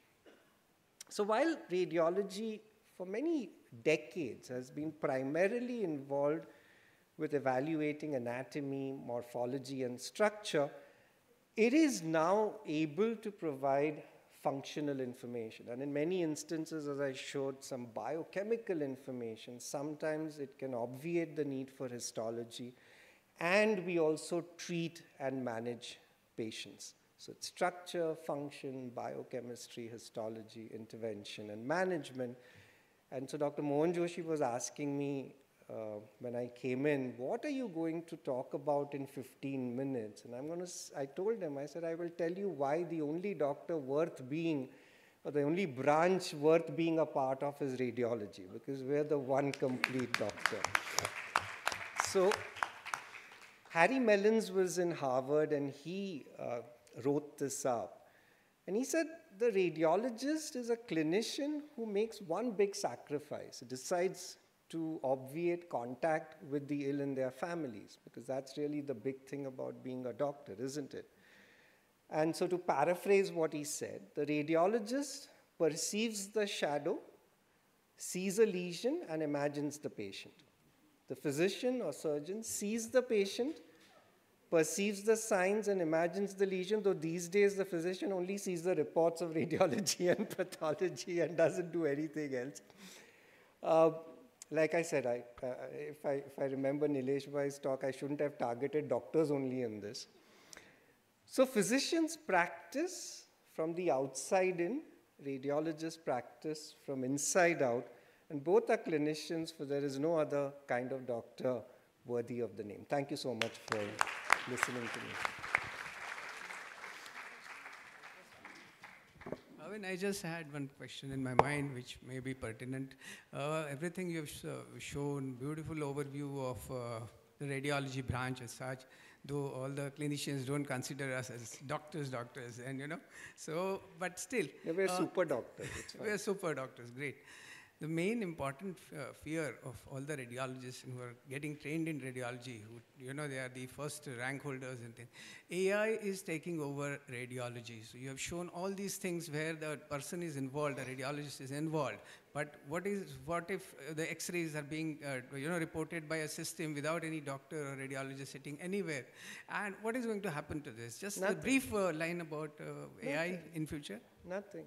I mean, AI is another software tool. We'll incorporate it. It will do a few good things. It will do measurements which are painful to do. It will read chest X-rays which nobody wants to read, etc. So it's going to, it won't make radiologists jobless. No. It won't replace radiologists, but it will make our lives easier in many ways. So it's a fun tool to use. And thank you, Bhavin, for a very comprehensive talk. I just want to share with all of you, Bhavin just said that he learned radiology from us being registrars and he being the houseman. But subsequently, I have always considered Bhavin for a second opinion, not just in radiology, but even in medicine. Wherever I'm stuck, I tend to go to him and try and get some answers. And I think with this beautiful talk, you've demonstrated why we are able to give answers. Thanks, so really thanks Anand. But it stems from everything that I learned in SION. I mean, I think those 5.5 years in MBBS and then those 3 years in... No. I wouldn't dare to do that, right, Upen? I mean, obviously not. Anyway, I can even say they were not from Mumbai, so that way it exonerates all of us. Thank you, Bhavin. Thank you. Thank you so much. Thank you, sir. I would request the chairpersons to please felicitate, sir.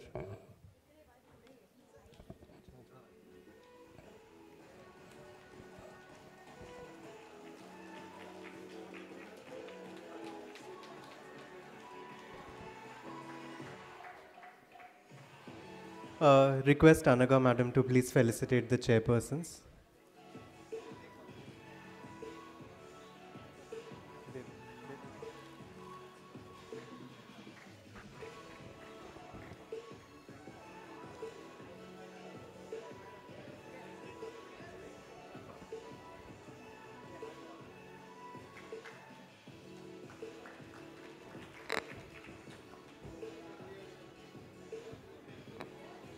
Thank you, sir. Thank you, chairpersons.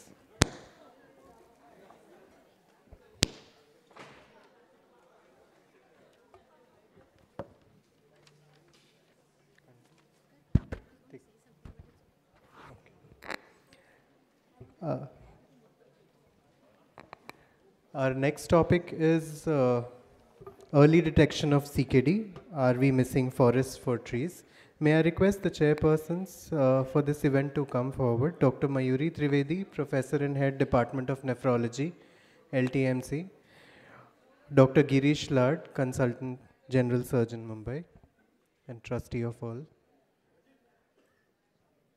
May I request the speaker to please come on stage. Dr. Mukesh Shete, sir, please.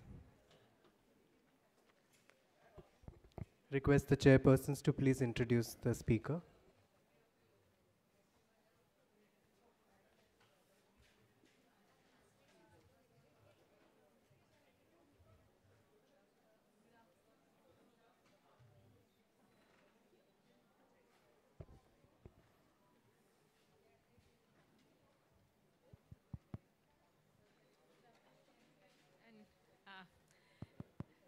So it will always be a pleasure to introduce Mukesh Shetty sir. So, yeah, sir's been one of the greatest reasons that I took up nephrology. So for me, sir is more of a mentor than anything else.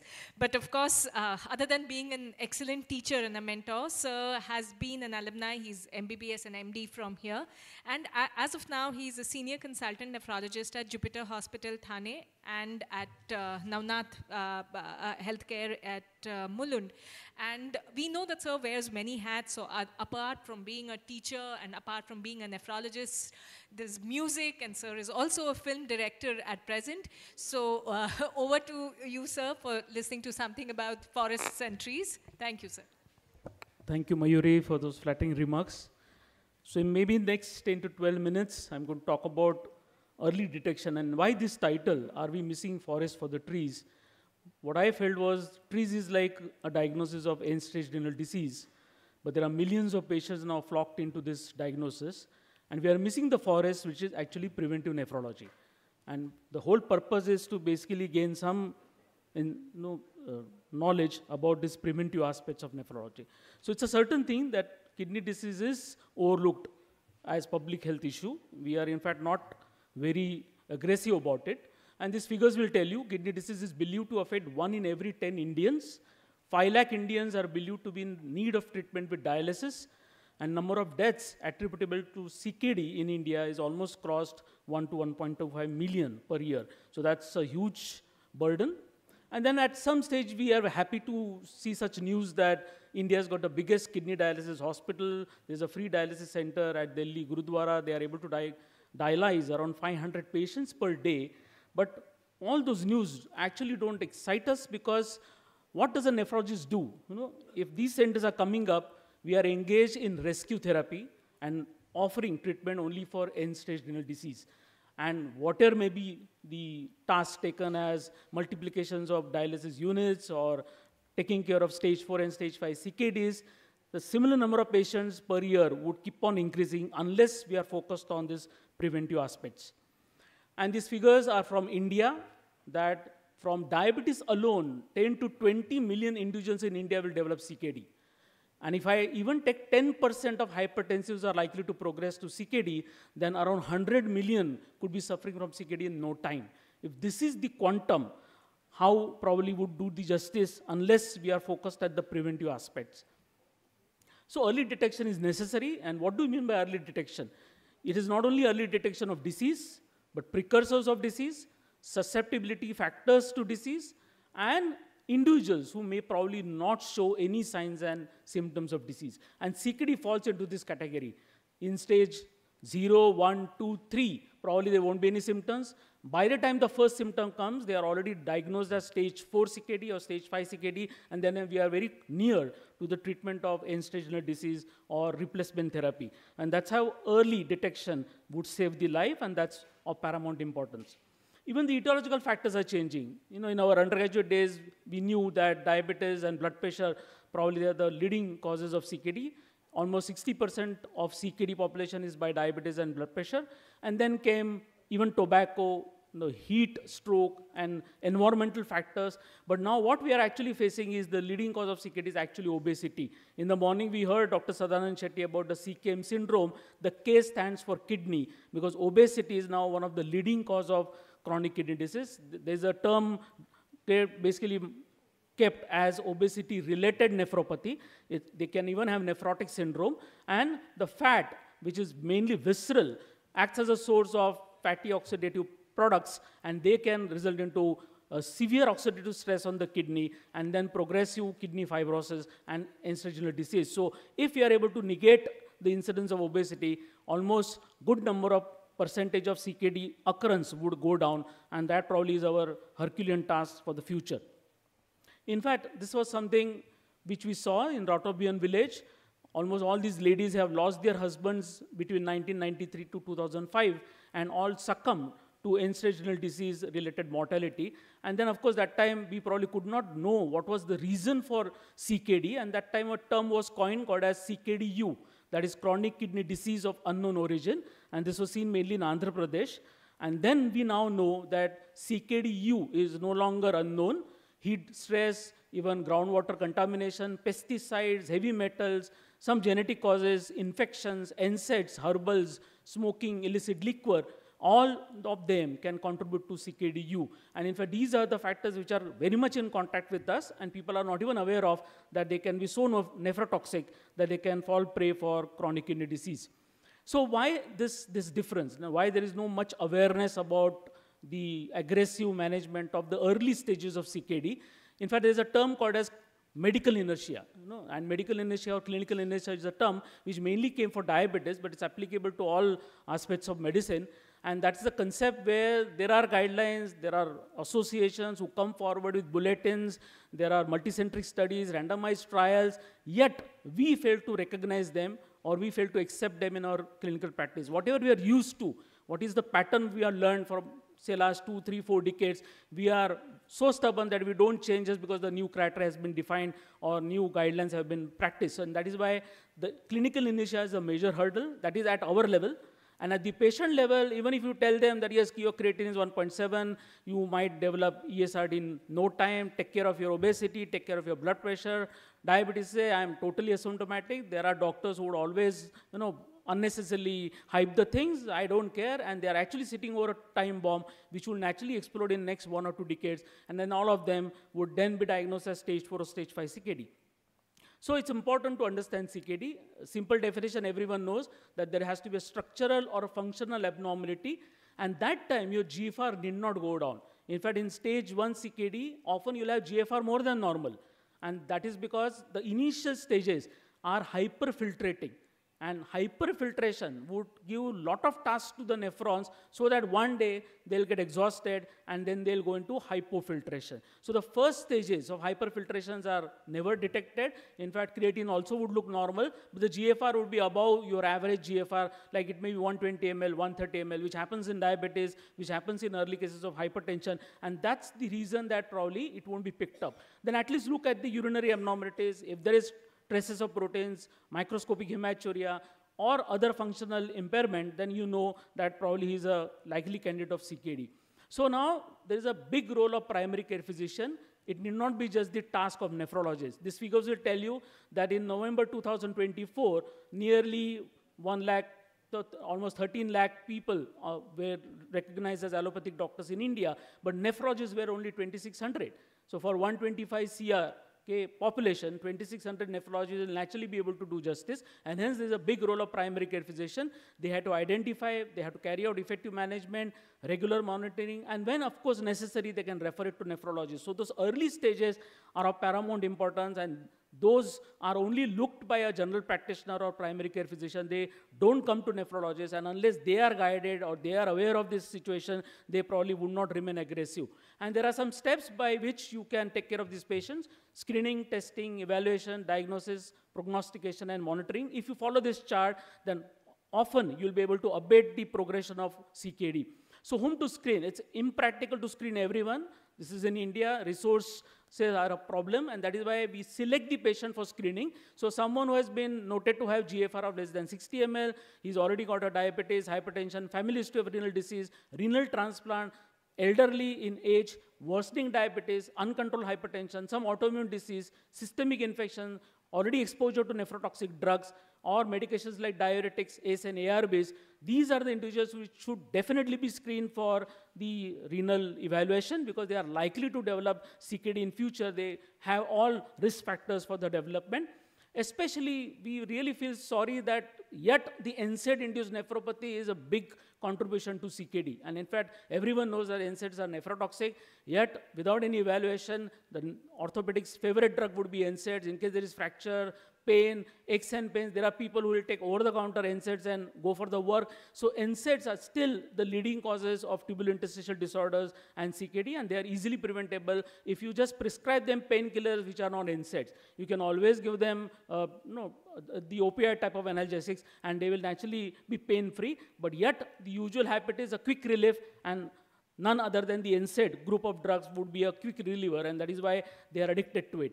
How to assess? There are very simple methods to assess renal function in the early stage. We don't really require any complicated investigations. We just need creatinine, GFR, albumin in the urine, and blood pressure. If 4 tools people understand then and apply into their day-to-day practice, you will actually pick up umpteen number of cases which are in the early stages of CKD, where creatine may be slightly on the higher side, GFR is reduced, there may be traces of proteins, and BP may be slightly high. In fact, previously, when blood pressure used to be high, they will refer to cardiologists, and cardiologists were actually managing hypertension. Then the era came that unless proved otherwise, all hypertensive cases are likely to have renal damage, and now it is a nephrologist perspective because they are the one who are likely to handle blood pressure patients. So blood pressure is a very sensitive marker of kidney damage. We all know if there are microalbuminuric or they are moderately increased or severely increased proteinuria, then that is a risk for CKD, and that should be evaluated. What are cases of proteinuria? No, often we see general practitioner who sees a urine report and there are traces of proteins or 1+ protein. And he'll say, "Arey, itna protein to chalta hai." That is okay, that is normal. But in fact, what we understand as traces of proteins in the urine is, unless you break the barrier of glomerular basement membrane, that means proteins in the blood has to go through GBM, endothelium, podocytes, and then it will come in the urine, even if they are in traces. If that is so, the innermost lining of endothelium is disrupted. So please notify that whatever traces of proteins is nothing but surrogate marker of endothelial dysfunction. And if this endothelium is damaged at the kidney, naturally it is damaged even at the cerebral level and cardiovascular level. And that is why ischemic heart disease and chronic kidney disease go hand in hand together, because it actually, in broad perspective, it means his endothelium is fired. So do not neglect even traces of proteins. They are likely patients who develop vascular strokes and other complications because they are acting as markers of endothelial dysfunction. And even our diabetic and hypertensive patient first will have endothelial dysfunction, microalbuminuria, then they'll go into progressive proteinuria, nephrotic range proteinuria, and end-stage kidney disease, and concomitantly even cardiovascular disease. There's a myth about this creatinine. If I see Salman Khan's muscles, they are quite well built, and that's why creatine is 1.3, which is slightly above normal. It would be still considered as normal because creatinine comes from muscle. Someone who has a good muscle mass, naturally creatine would be higher. And serum creatine levels are not specific for kidney damage. Someone who is on very high protein diet, anabolic steroids, very large muscle mass, or undergoes rhabdomyolysis, athletes taking oral creatine, they often take it for muscle buildup. And some drugs like probenecid, cimetidine, all of them can temporarily increase creatinine, and that should not be considered as a marker of kidney damage. And for some reason, if they lose their weight, the same creatinine from 1.3 will crash down to 0.56. So even very low creatinine can be a marker of CKD, just because his muscle mass is physiologically so low that his creatinine cannot build up. There is no source for creatinine formation because muscle mass are poor. So in either way, a high creatinine can mean normal kidney function, and a lower creatinine can also mean that he may be in early stages of CKD. And that's why even creatinine cannot be a good marker. eGFR, of course, is a better marker, and eGFR again is prone for alteration if there are acute changes in kidney function. There are people are on dialysis, body size, skeletal muscles, age, liver disease, and even other drugs like fenofibrate, trimethoprim, they can also alter eGFR. So both of them probably would be combined. You might have to check creatinine and eGFR, and you all know that unless both these markers are combined, you'll not get the right methodology by which you can diagnose CKD. Even in the early stages of CKD 1 and 2, GFR is preserved, probably even creatine could be normal, and by the time you get elevation of creatinine, they are already into stage 3. So do not be under the impression that this patient is normal because his eGFR looks okay or his creatine looks okay. They can still be in the early stages of CKD. So how do you know that? So look for any microscopic abnormalities, look for the risk factors, look for diabetes, hypertension, kidney size, muscle mass, body weight.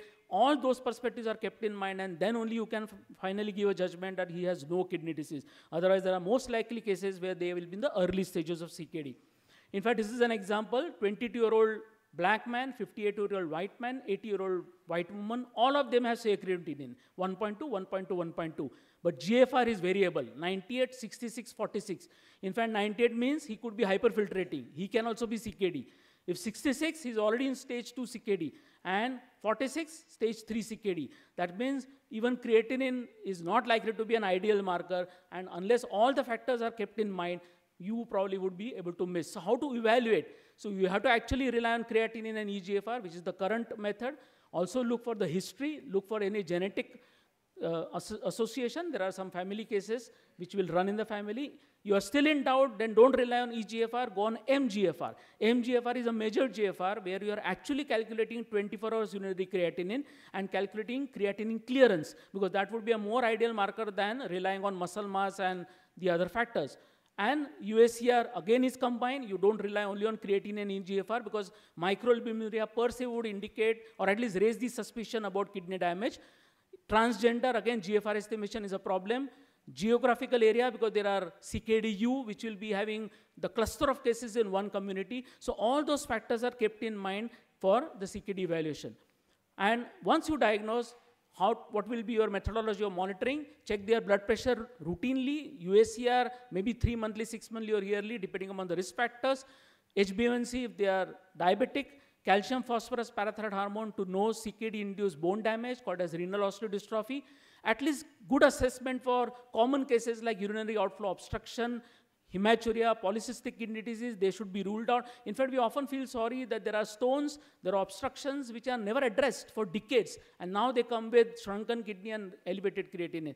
If they would have been diagnosed earlier, stone could have been removed, deobstructed, prostate taken into consideration in time, urinary outflow obstruction relieved. All these cases are preventable and they would not progress to higher stages of CKD. We all know stages of CKD. In stage 1, GFR is often more than normal and then progressively drop. Less than 15 ml GFR will be considered as ESRD.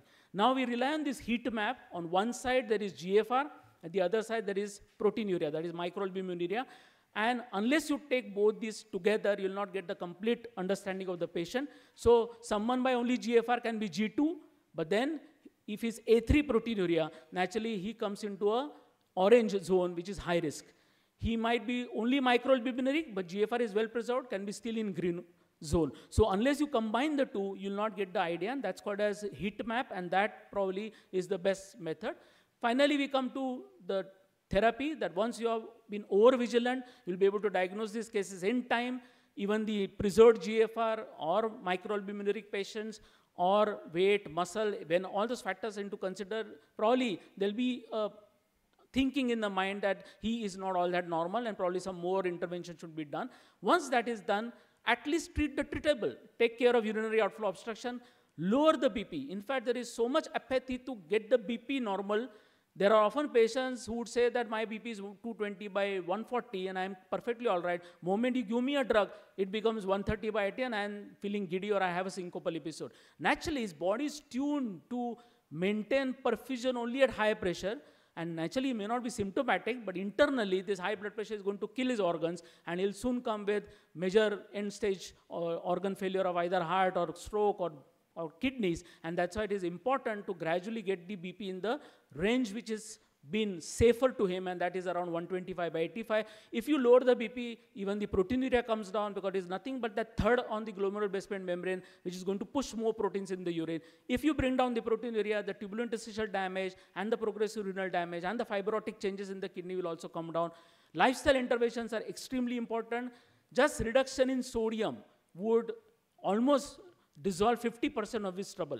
If sodium intake goes down, as recommended internationally, that around 2 grams per day, 1 tablespoon is 5 grams, that offers around 2 or 2.4 grams of pure sodium. If that is your intake, you will require 50% reduction in BP medicines. Your sodium-related kidney damage would also go down. Fibrotic changes would also go down. And that's why just simple intervention of sodium restriction would help. Protein restriction, if there are established CKD, would help. Smoking cessation would help.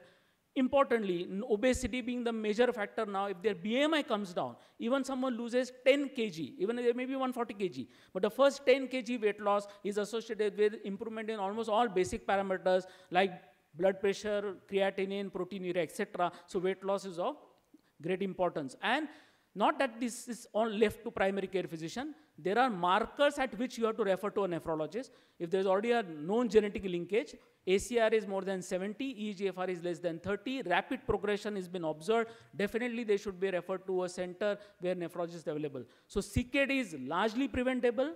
In early stages, it could be reversible. In the mid stages, it is controllable. And in advanced stages, appropriate renal replacement therapy will help them as a lifesaver. So in summary, the management of chronic kidney disease has evolved in recent years. Primary care physicians now play an important role in the prevention of renal morbidity. Recognition of CKD and appropriate referral is the key to better patient outcomes. Thank you.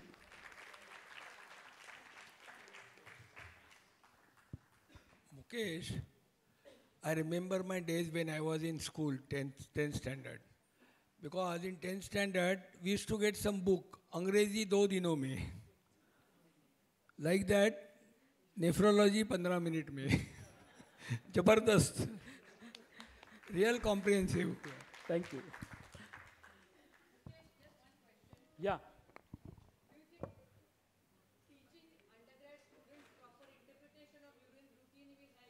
Definitely. Yes, definitely. Correct.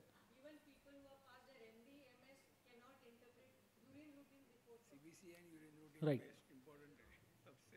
So just the 4 parameters, as I mentioned, creatinine, GFR, urine, and blood pressure. If these 4 things are really taught well, then I think most of the cases of CKD in the early stages can be detected. And of course, the quantum of ESRD and the renal replacement therapy will go down. Thank you.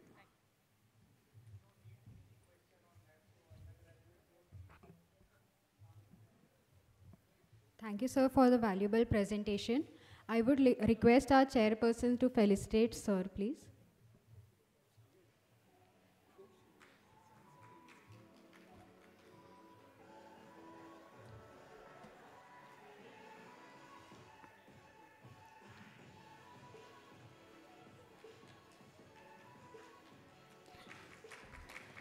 I would request Dr. Girish Lad, sir, to felicitate our chairpersons, please.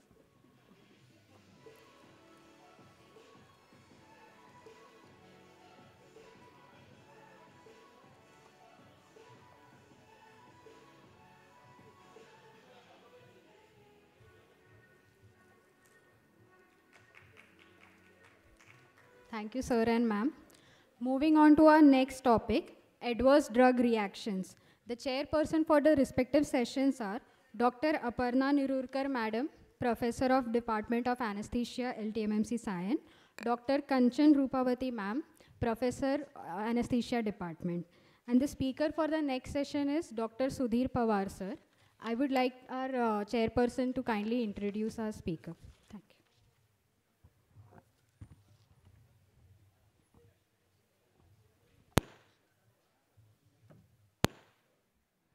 I would request Dr. Chaya Shinde, Madam, Professor and Head of Department of Ophthalmology.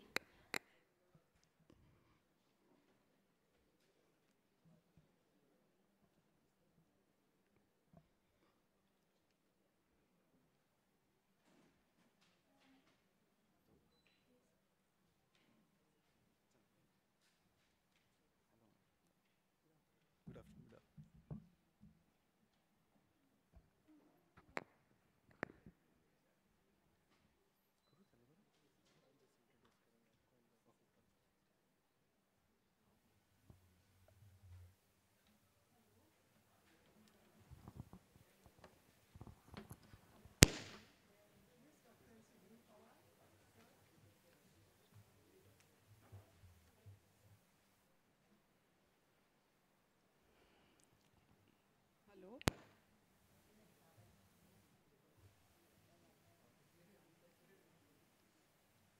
Dr. Sudhir Pawar, sir. Mic is on. I think Mike needs tea coffee right now. Dr. Sudhir Pawar, sir, is a professor and head of Department of Pharmacology at LTMMC since 2008. He's a coordinator of ADR Monitoring Center at LTMMC under Pharmacovigilance Program of India. He's a member of Expert Panel for Adverse Drug Reaction and member of Ethics Committee of Indian Society of Clinical Research, and he's the editor of Bulletin on Adverse Drug Reactions. I welcome Dr. Sudhir Pawar, sir. Yeah. Thank you, madam. Thank you. Thank you all for giving me this opportunity to speak on this topic on adverse drug reaction.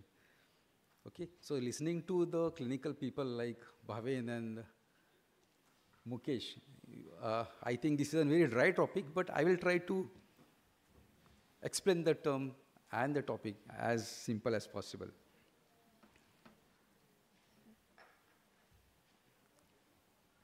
So pharmacovigilance, it all started with thalidomide strategy in the year 1957 and early 1960s, and the sulfanilamide tragedy which occurred in USA. The funny thing is that in thalidomide tragedy, thousands of babies were born with birth defects due to this drug, thalidomide.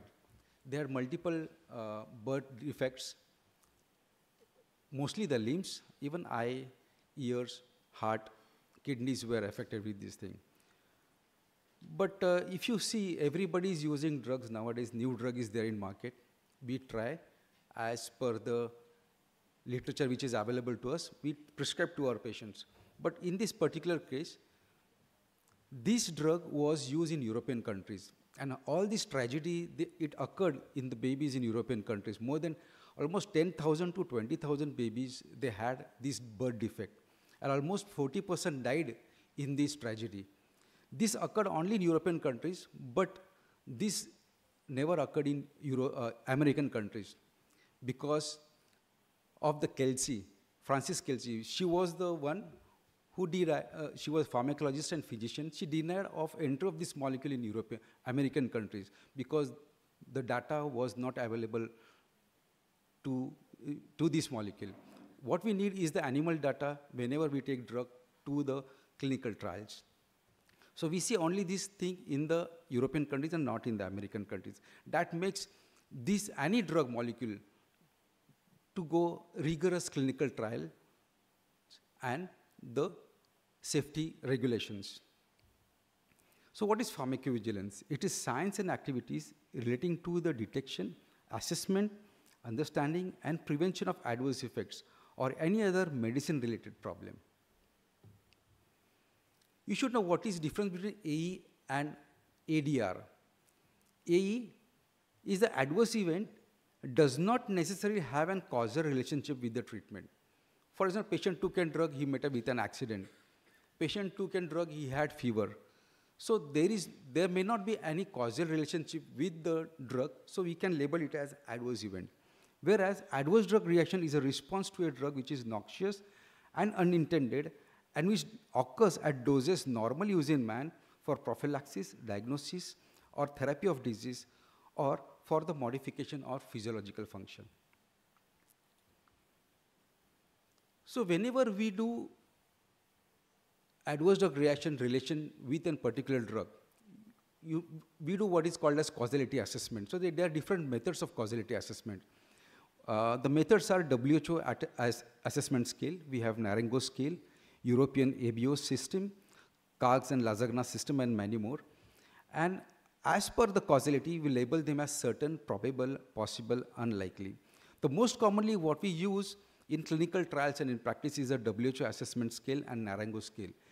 The most simpler thing is the WHO assessment scale, wherein there are main 4 parameters which makes ADR a certain, probable, or possible. So those things is the temporal relationship. You gave the drug and we had reaction. So there is some temporal relationship between the drug and the reaction. Second one is the D-challenge. You stop the drug and the severity and the reaction disappears. That is D-challenge. Re-challenge is you give the drug again and you see the reaction reappears. So that is re-challenge.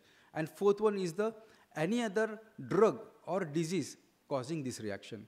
So these are the 4 parameters which decides the causality of the reaction. So according to this, you label that thing as certain, probable, possible, and other thing. So what most important thing in the certain, when you say the reaction is certain, whenever there is reaction, there is temporal relationship, there is D-challenge, there is no other drug or disease causing this reaction. As most importantly, you challenge the patient again with the drug, what you call as re-challenge, and the reaction reappears. That makes a reaction certain. So this is how you do the methodology and you categorize adverse drug reaction. What is the aims of pharmacovigilance? Is the signal detection. It's detecting previously unknown adverse drug effects after drug approval. So whenever we do clinical trials, it undergoes phase 1, phase 2, phase 3, phase 4 clinical trials. So during this period, only few thousands of patients are exposed to this drug molecule, wherein when the drug is approved, millions of people are exposed to this drug. So the rarest of drug reactions appears whenever the drug is in market. So what we call as signal detection. So whenever drug is approved, it is in market for a huge population to use, you come with signals which are not mentioned in the leaflets and the textbooks. So these are called as signals. So whenever we collect signals, that makes an adverse drug reaction. So that reaction appears in the leaflets and the textbooks. Then the discovery of subgroups at risk based on age, sex, and disease test. So whenever we do clinical trials, whenever a molecule is done, undergoes clinical trial, it is done only in adult patient, mostly 18 years of age, 18 years to 65 years of age. But once the molecule is approved, it is used by the pregnant women, elderly patients, children, and small babies. So during this period, we discovered the subgroups which are at risk by using this molecule. Then estimation of adverse drug reaction incidence. Discovery of potential drug-drug interactions. So whenever we do clinical trial, again, the trial is done under a very stringent environment. There is no other disease, no other drug patient is taking, or patient is well controlled with hypertension or diabetes or any other disease. In that environment, clinical trials are done. But when the drug is in market, it is used by multiple population with multiple disease. So in that case, we can come across drug-drug interactions. Then next is the hypothesis generation and the risk management strategies. Now we'll see some few 3-4 case studies. So this was the case what we had at our center. There was a propofol-induced fever. So during this period from September 14, January 20, and November 20, we had 5 cases, 3 cases, and 10 cases of this propofol-induced fever. It was from pediatric ward wherein we had 18 cases. The cases were with fever with chills, dyspnea, convulsion, and hypotension. And from this reaction, the 17 patients recovered and there was 1 death. The common agent in this reaction was propofol. So this propofol-induced fever causes, so what we found that propofol-induced fever can be due to hypersensitivity or bacterial contamination. The incidence of bacterial contamination is high due to components such as soybean oil, glycerol, and purified egg phosphatide. It occurs due to lack of aseptic precautions, improper storage, multiple syringes filled from a single vial kept often more than 4 hours, infusion or more than 12 hours. So due to this, how can you prevent this propofol-induced fever? So drugs should be used within 4 hours of removal from the sterile pack. Avoid filling of multiple syringes from single vial. Use of smaller vials for single use. Use of aseptic precautions and sterile gloves. Single infusion should be used for more than 12 hours. So it should not be used for more than 12 hours. So this was the practice which was done at our center. Initially, we used to have 500 ml of normal saline, which was used as a diluent for 50 ml of propofol. So this was replaced with 100 ml of normal saline with 10 ml of propofol.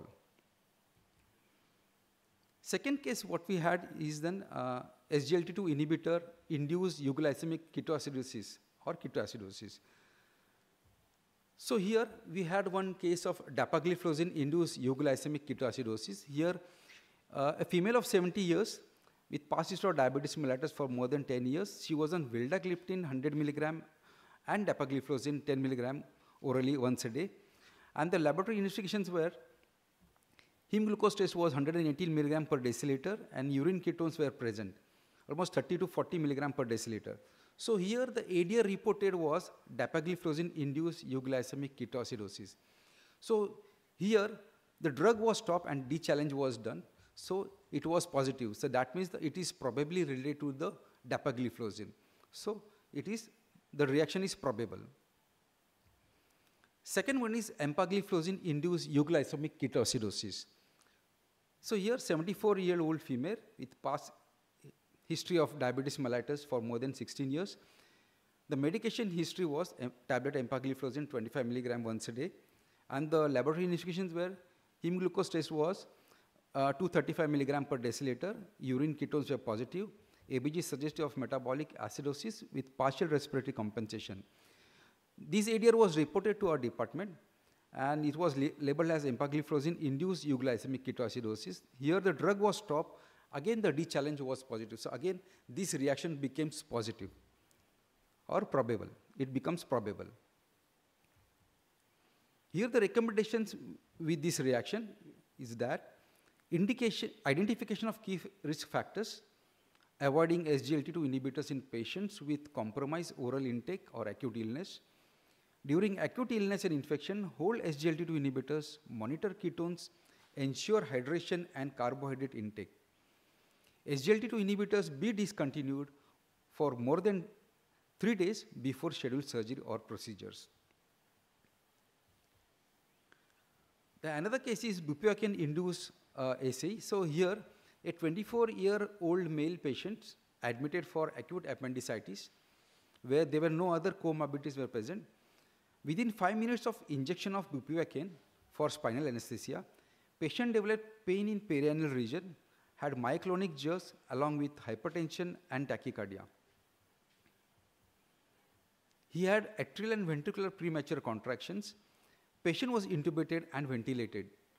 Subsequently, patient developed a pneumonic patch and had hypoxia despite adequate ventilation, needed inotropes, and subsequently the patient expired.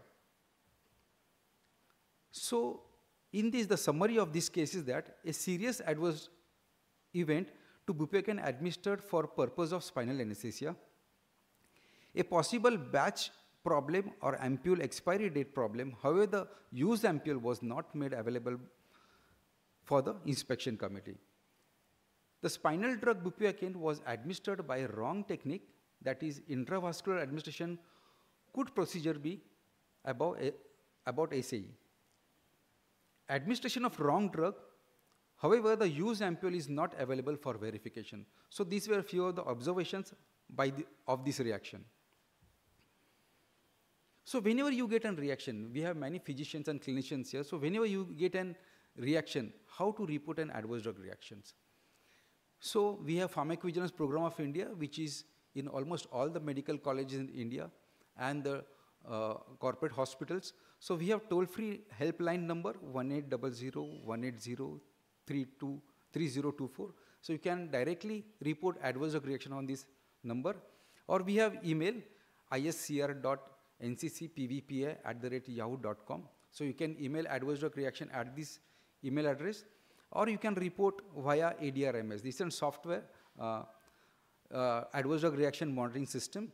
So this was initiated, this is an indigenous software which has been developed by India, and it was initiated just last month. Since 1st August, we are reporting adverse drug reaction on ADRMS. Before that, we had VigiFlow, which was an international software which was provided by WHO, and it was, we used to report via VigiFlow to the IPC, Indian Pharmacopoeia Commission, and from there it was reported to WHO headquarters at Sydney, that is Uppsala Monitoring Center. But now we are reporting via ADRMS to our IPC, Indian Pharmacopoeia Commission. The report to AMC. So whenever you have any ideas, you can report it to AMC, that is our center or KM or Nair or Cooper Hospital. You can report an ADR to the AMC. So this is the barcode code. So you can just scan it and you can report an ADR by scanning this code. So what happens once an adverse drug reaction is reported during a clinical trial? So this is a very complicated as well as very simple procedure. So whenever there is AE or AC, so whenever there is an AE, it has to be reported to the it has to be reported in the document whenever you had AE. But whenever there is an AC, there is a different protocol to report an AC in any clinical trial. It has to be reported to the ethics committee and to the regulators and to the sponsor within 24 hours. So you are supposed to, may I know anybody here who are into clinical trials? Anybody? I think he's 1, 2, 3. So whenever you get an ADR, you are supposed to, because otherwise you are definitely going to get a letter from DCJ office, you are not reporting ADR on time, and you can get notice on that. So SAE, whenever you have SAE, it has to be reported within 24 hours to the ethics committee, to the regulators, and to the sponsor. So whenever we get SAE and AE in any clinical trial, it undergoes ethics committee discussion and what we call as DSMB, Data Safety Monitoring Boards. So the reaction during that clinical trial is discussed by the Data Safety Monitoring Board. They discuss the SAE and the report is submitted to the regulators, to the DCG officers. Even sponsors, they are supposed to report to the regulators. And ultimately, regulatory authorities, they have right, they can take an action whether to continue the drug development, to withdraw the drug from the market, or to continue the drug. So all these decisions are taken by the regulatory, by the DCG office.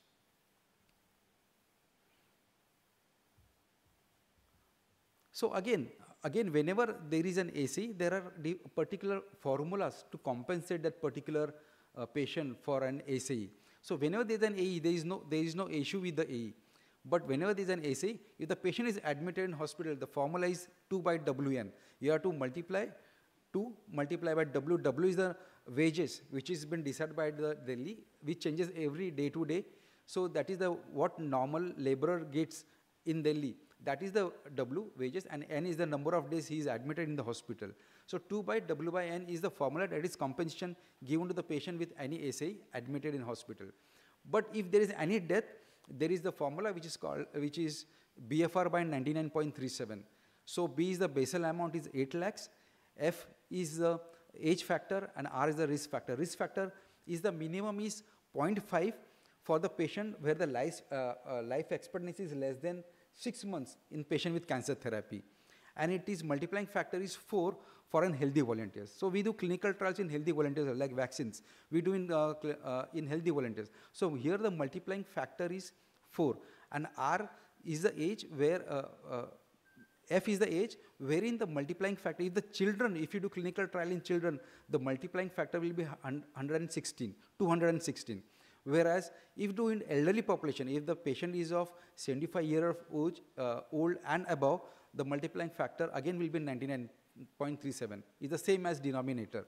So compensation can vary from 4 lakhs to 75 lakhs, or it can go above that. So this is the compensation what is paid to the volunteer whenever he dies because of ACE. So whenever we enroll patient in the clinical trial, so all these details are to be entered. What is the income of the patient, who is the nominee, the number of the telephone contact of the nominee, so that we can give compensation. So in our center also, we have given compensation of 8 lakhs to the nominee of the patient. So pharmacovigilance helps. The drugs withdrawn due to safety concerns. So here a few examples I have enumerated. It has ifalizumab. The reason for withdrawal was the progressive multifocal leukoencephalopathy. It was withdrawn in the year 2009. Then we have zemilgatran withdrawn due to hepatotoxicity. We have pergolide, which was withdrawn due to cardiac disease. Rimonabant, which was withdrawn from the market due to psychiatric disorders.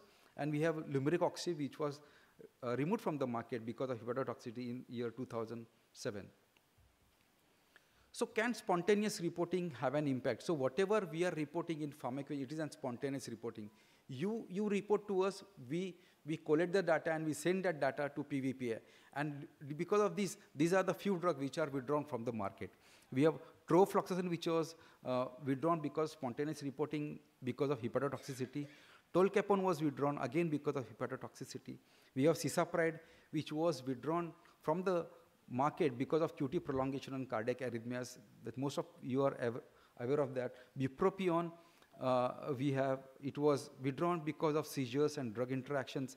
Cirvastatin, again good HMG coenzyme inhibitor, which was withdrawn because of rhabdomyolysis. Then we have SSRI, which was withdrawn because of suicide behavior in children. COX-2 inhibitor, which was withdrawn in clinical because of cardiovascular accident. The most good molecule here was the rofecoxib, which was withdrawn from the market because of more than 1 lakh cardiovascular accidents which was seen because of rofecoxib, and it was withdrawn from the market, I think in the year September 2004, where the Merck had very big blown because this molecule was withdrawn from Merck. So rofecoxib was withdrawn from the market. So certain safety updates with pharmacovigilance. So every month we get an email and we get WhatsApp message from the PVPI. These are the common adverse drug reaction which was reported from all over the countries and from the abroad also. So a few of them are beta blockers causing psoriasis and erectile dysfunction, cotrimoxazole causing leukopenia, metronidazole causing acute generalized exanthematous pustulosis, that is AGEP, gliclazide causing erythema multiforme, tramadol causing fixed duct eruption. So these are safety scene updates because of spontaneous reporting. Then coming to medication errors, despite the traditional focus on adverse drug reaction, pharmacovigilance centers are potentially rich and important source of medication error data. If you search, if you Google, you will get n number of literature because of medical errors, and that are common. We all are human beings, and medical errors are known to occur. So this is one of the example we had in our institute. So the patient here, she was prescribed a Metexcel. She went to a pharmacist in Chembur, and the pharmacist mistook this drug as an methotrexate, and patient was given methotrexate. Metexcel is a metoprolol tablet which is taken every day by the patient for hypertension. This patient took methotrexate 2.5 milligram every day. Ultimately, this patient landed up in our hospital after 20 days, and patient died after 2 days because of severe bleeding from everywhere. She died within 2 days. So Metexcel was mistaken, methotrexate was mistaken for Metexcel, and patient died because of this medication error. Another example here we had in our hospital that one of the, during Hase sir he was here in nephrology department, the patient was given Lasix. The patient used to go into decerebrate rigidity. And I still remember there was a resident named Milin. He found something fishy going on with this thing in our ward. So whenever we give Lasix, the patient is going to decerebrate rigidity. So he checked the blood sugar of that patient. The blood sugar used to come 20 and 30 milligram per deciliter. So they was causing severe hypoglycemia. And as we know, as it is mentioned in literature, Lasix furosemide is known to cause hyperglycemia and hyperlipidemia, right? But here the patient was going into severe hypoglycemia. So that was reported to us. We sent that drug to the FDA for investigation, and it came out, the report came to be normal. But a similar reaction was found in Pune in a government medical college. Even that institute, the study was done, investigation was done, and they find the glibenclamide impurities in furosemide. So it was because of the impurity of glibenclamide in the Lasix injection, patient was going to decerebrate rigidity, severe hypoglycemia. In that process, even we lost 2 patients here in our institute.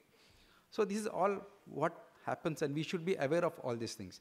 So if you see this case of Metexcel and methotrexate, so there are few drugs which what are known as sound alike and look alike drugs. So that makes a hell of a difference in prescription writing and in even in giving the drug by pharmacy to the patient. So here what we call as look alike and sound alike drug. So these are the few examples. So here the government came with a recommendation to have what we call as Tolman letter. So you have to write this letter in capitals. If you see aripiprazole and rabiprazole, they will sound alike. So you write ARIP, aripiprazole, you write in capital, and rabiprazole, I will write RAB in capital. So this how you can, this is called as Tolman lettering. So this is how you can improvise in preventing this adverse drug effect in our patients. So other examples are bupropion and buspirone, carbamazepine, oxcarbamazepine, carboplatin, cisplatin. Then we have cefazolin, cefatitan, chlordiazepoxide, chlorpromazine, cisplatin or carboplatin. So these are look and sound alike drugs. They can mistakenly taken by other drug. So we can have severe adverse drug reaction with these drugs. So what to monitor? New drugs. So whenever there is new drug in the market, you will the multiple reps, medical reps will come to you and they will tell you about the clinical trial. They will tell you about the data, and they'll make you to write this new drug. But be aware, whenever you write these new drugs, in your prescriptions. Established drugs. So whenever the drugs are even established, so we are getting spontaneous ADS reported by the clinicians and everyone. So that is spontaneous. So these are all established drugs. Whatever examples I mentioned earlier. So these established drugs also we can come across with some adverse drug reaction, with serious adverse drug reaction, with unexpected adverse drug reactions, change in frequency of known adverse drug reaction. So we have to note that. Even generics. ADRs not seen with innovator molecule, we can be seen with generics because of the excipient or any other molecule which has been added to the innovator molecule. Then we can come across with the drug-drug interactions, drug-food interactions. So the further scope is for the herbal drugs, traditional medicines, medication errors, counterfeit drugs, blood products, medical devices, vaccines, and radio contrast media. So even in our institute, we are getting many radio contrast areas that we are. There are many examples to tell you, but time constraint we are not, and because of confidentiality we can't discuss here. But there are many cases what we are getting in our institute, and we are reporting that to PVPI. So our pharmacovigilance program of India, they are celebrating pharmacovigilance week every year from 17th to 23rd September. So these are fixed date. So every year from 17th to 23rd September we have pharmacovigilance week, which is celebrated by India.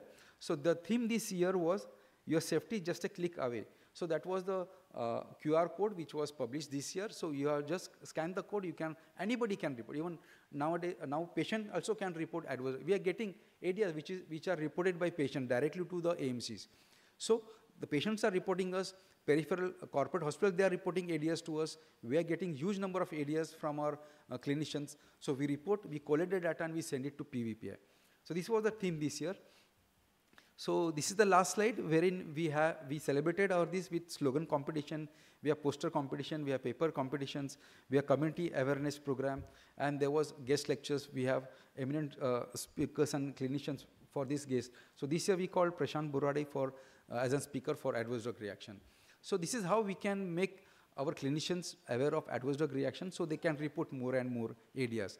So recently we are, on an average, we are reporting 30 to 40 cases of adverse drug reaction from our institute and expect more and more reaction to be reported from our institute and should go to PVPI. Thank you very much. Thank you. Thank you.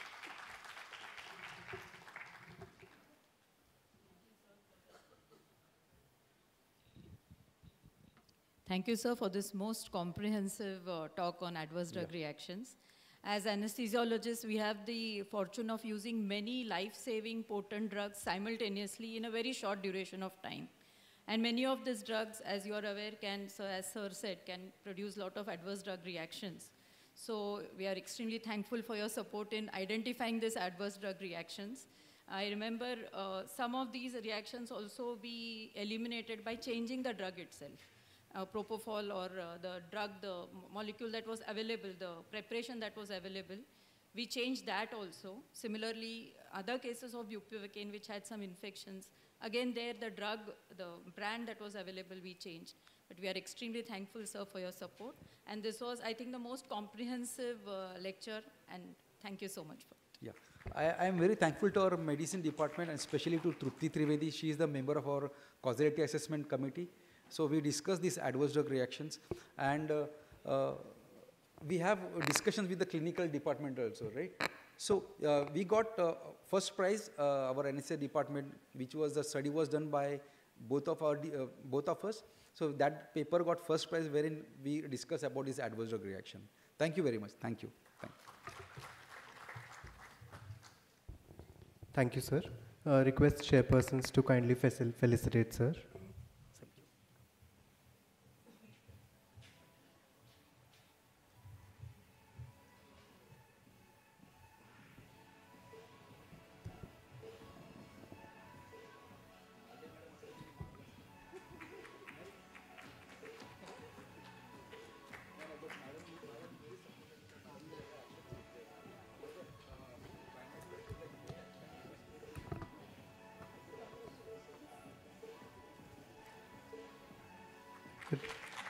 Request Dr. Apurva and Dr. Dhruvi to felicitate our chairpersons, please.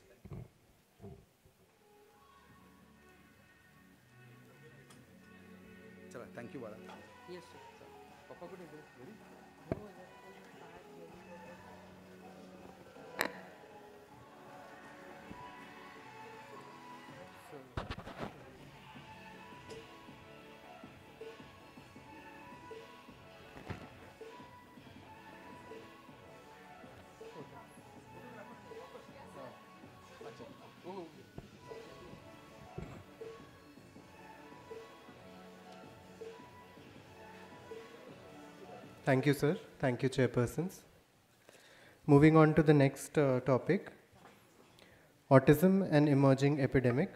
I would request chairpersons to please come on stage. Dr. Upendra Kinjavadekar, sir. He is the past Indian Academy of Pediatrics president.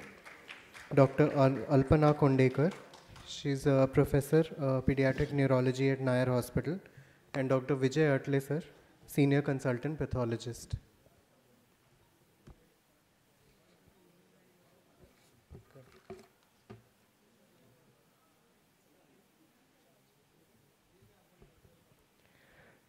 May I invite the speaker, Dr. Neeta Naik, madam.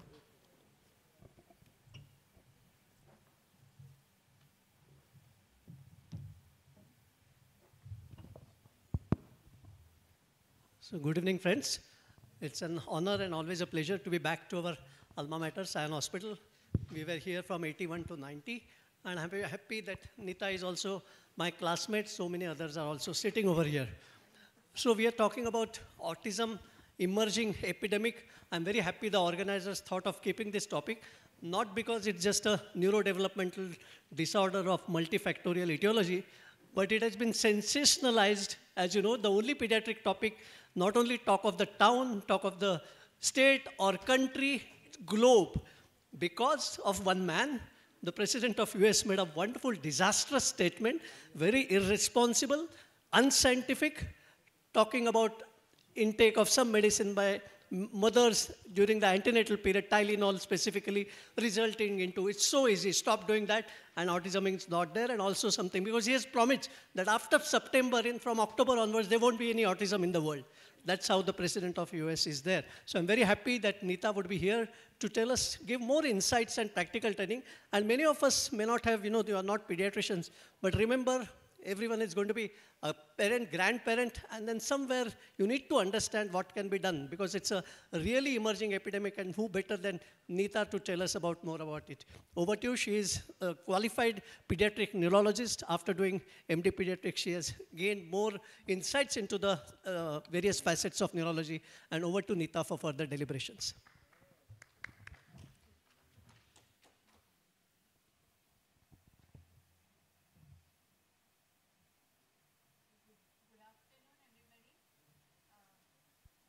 Good afternoon, everybody. I thank the organizer for this opportunity. As Upendra said, it's a great feeling to come back to the alma mater and talk in this inaugural function of all. I'm going to speak on autism and is it an emerging epidemic. So, because of some issue, I'll just speak impromptu. So, let us understand that from the time we were studying pediatrics, like somewhere in late 1980s till date, the face of pediatrics has changed to a large extent. I don't think I had ever heard of a word autism when I was in my residency. Whereas now, and then when I started practicing as a pediatric neurologist also, in my practice I found that I didn't understand certain children. I just didn't understand what they were because I didn't have the diagnosis. But it's only then in somewhere later, 2013 onwards, when I decided to, because I didn't understand, I decided to hold a conference on autism. And that time I had collected nationwide experts on autism.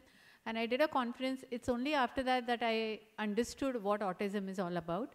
So from that time where we never saw autism, here we are there where we are seeing literally half my OPD is about children with autism. I think a lot has changed, and there has to be some environmental factors, and there has to be something that we can prevent, we can change in the early childhood.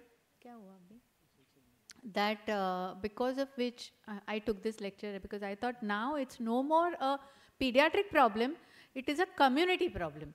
Because many of those in audience, as Upendra said, could be grandparents, and if they were students, they would be parents, and they should know what is it that they should do so that they can make best use of the first 6 years of life of a child, so that no such thing happens to their children, if possible, whenever.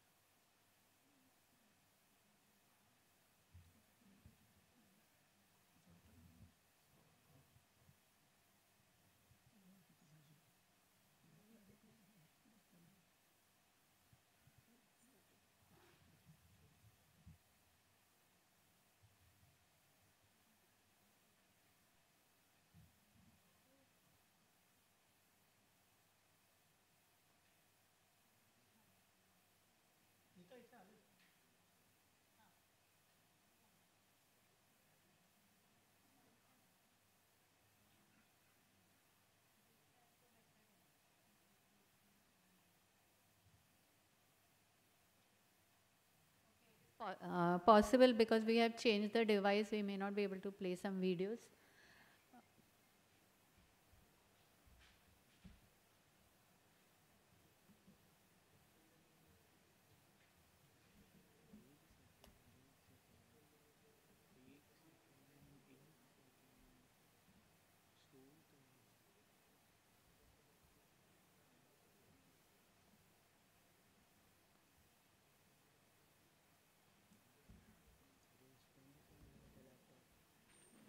इथे लाग.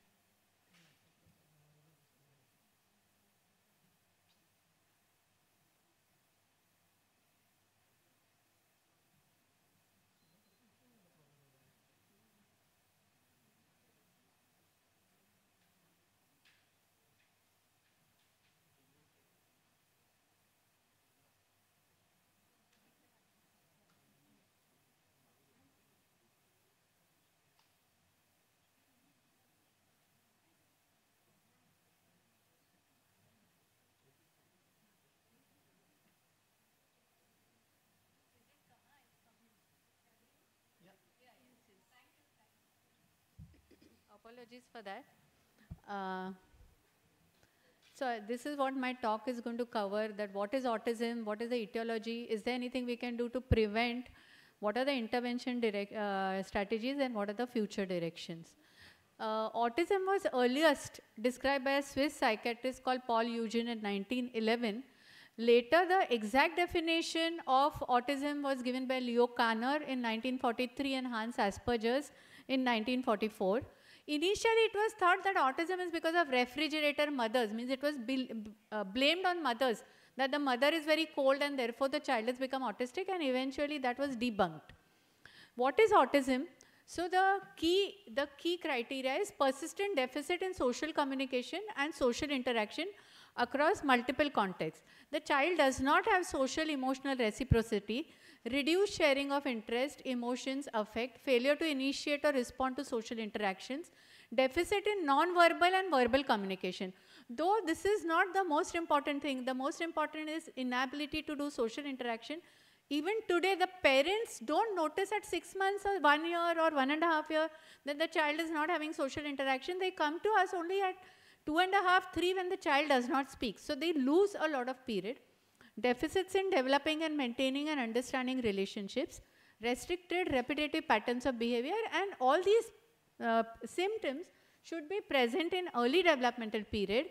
They should cause significant impairment, and these disturbances are not better explained by intellectual disability. Lot of children, the autism in itself is a huge spectrum, and lot of children can have associated neurological problems like motor abnormality, gastrointestinal problems, epilepsy, intellectual disability, sleep disorders, etc.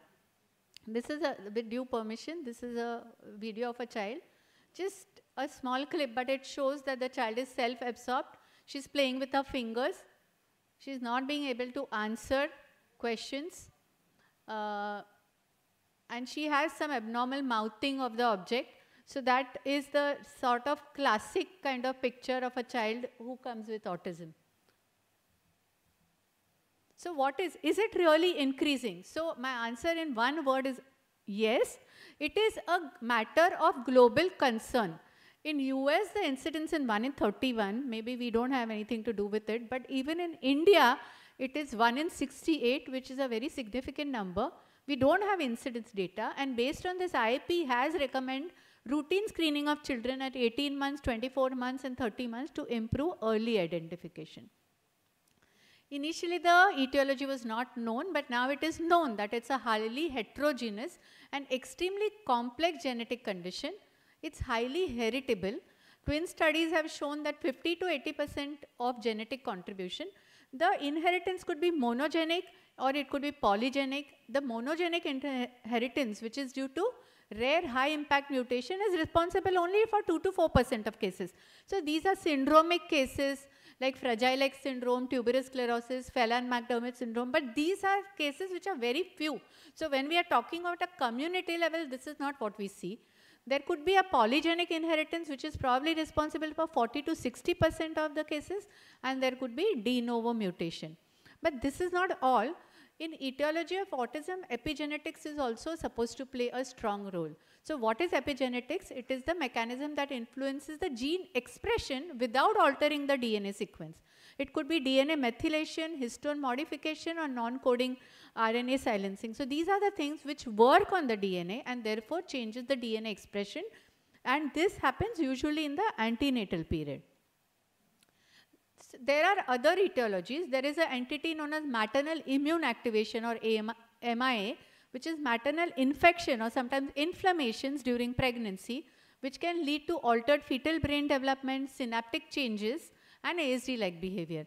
Cytokine IL-6 is supposed to be the most important mediator of this. There can be perinatal risk factors like HIE, NHBI, again very few cases and very obvious cases, but these also are responsible. Gut-brain axis is implicated nowadays. So there is a bidirectional communication between gut and brain via microbial metabolites, gut dysbiosis and inflammation. There's also a sex bias.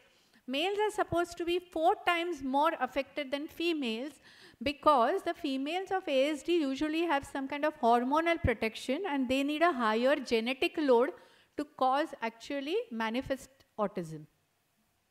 Another entity that I think I need to talk about is, though it is not a medical term, it's not given in DSM, but I have a feeling that it will soon appear in the DSM manual, is autism-like behavior and delays in children who have excessive screen time. We see autism every day, and what I see is almost all the children, there is an exposure of screen even at 6 months. Actually, it is very dangerous because it affects the neuroplasticity of the brain. The synaptic connection which are required for interpersonal relationships don't develop. Child becomes a passive viewer. At 6 months, 1 year, 1.5 years, whatever the child watches, he starts believing that he is a part of that, you know. And there are a lot of cartoons which the children watch which cause a lot of neurostimulation. So it releases dopamine and it causes addiction-like effect in children. So therefore, ideally till 2 years, there should be no screen. This in turn, if you don't correct it or don't take away the screen, this child can behave like autism, and it is not known, and neither is there any publication to say, can this lead to autism like genetic autism? We don't know that, but I think it will if you don't take away the screen.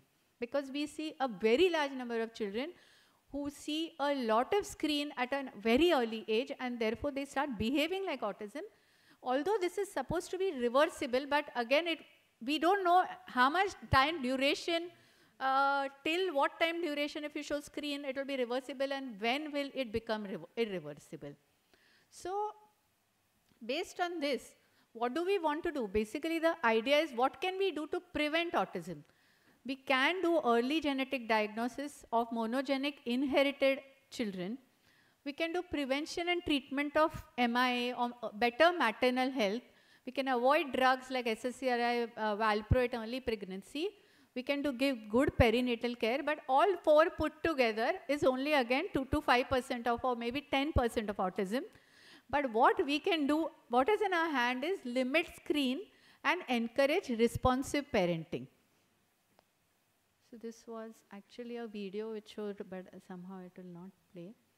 So I just wanted to speak about neuroplasticity, what happens in the brain of a 0 to 6-year-old.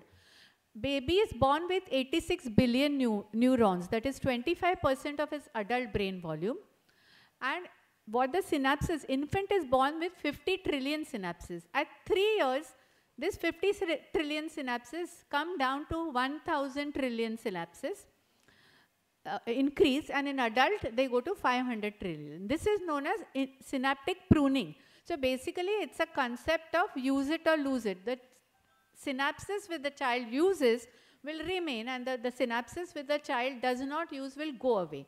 And what will shape the synaptic pruning is the life experiences the child has.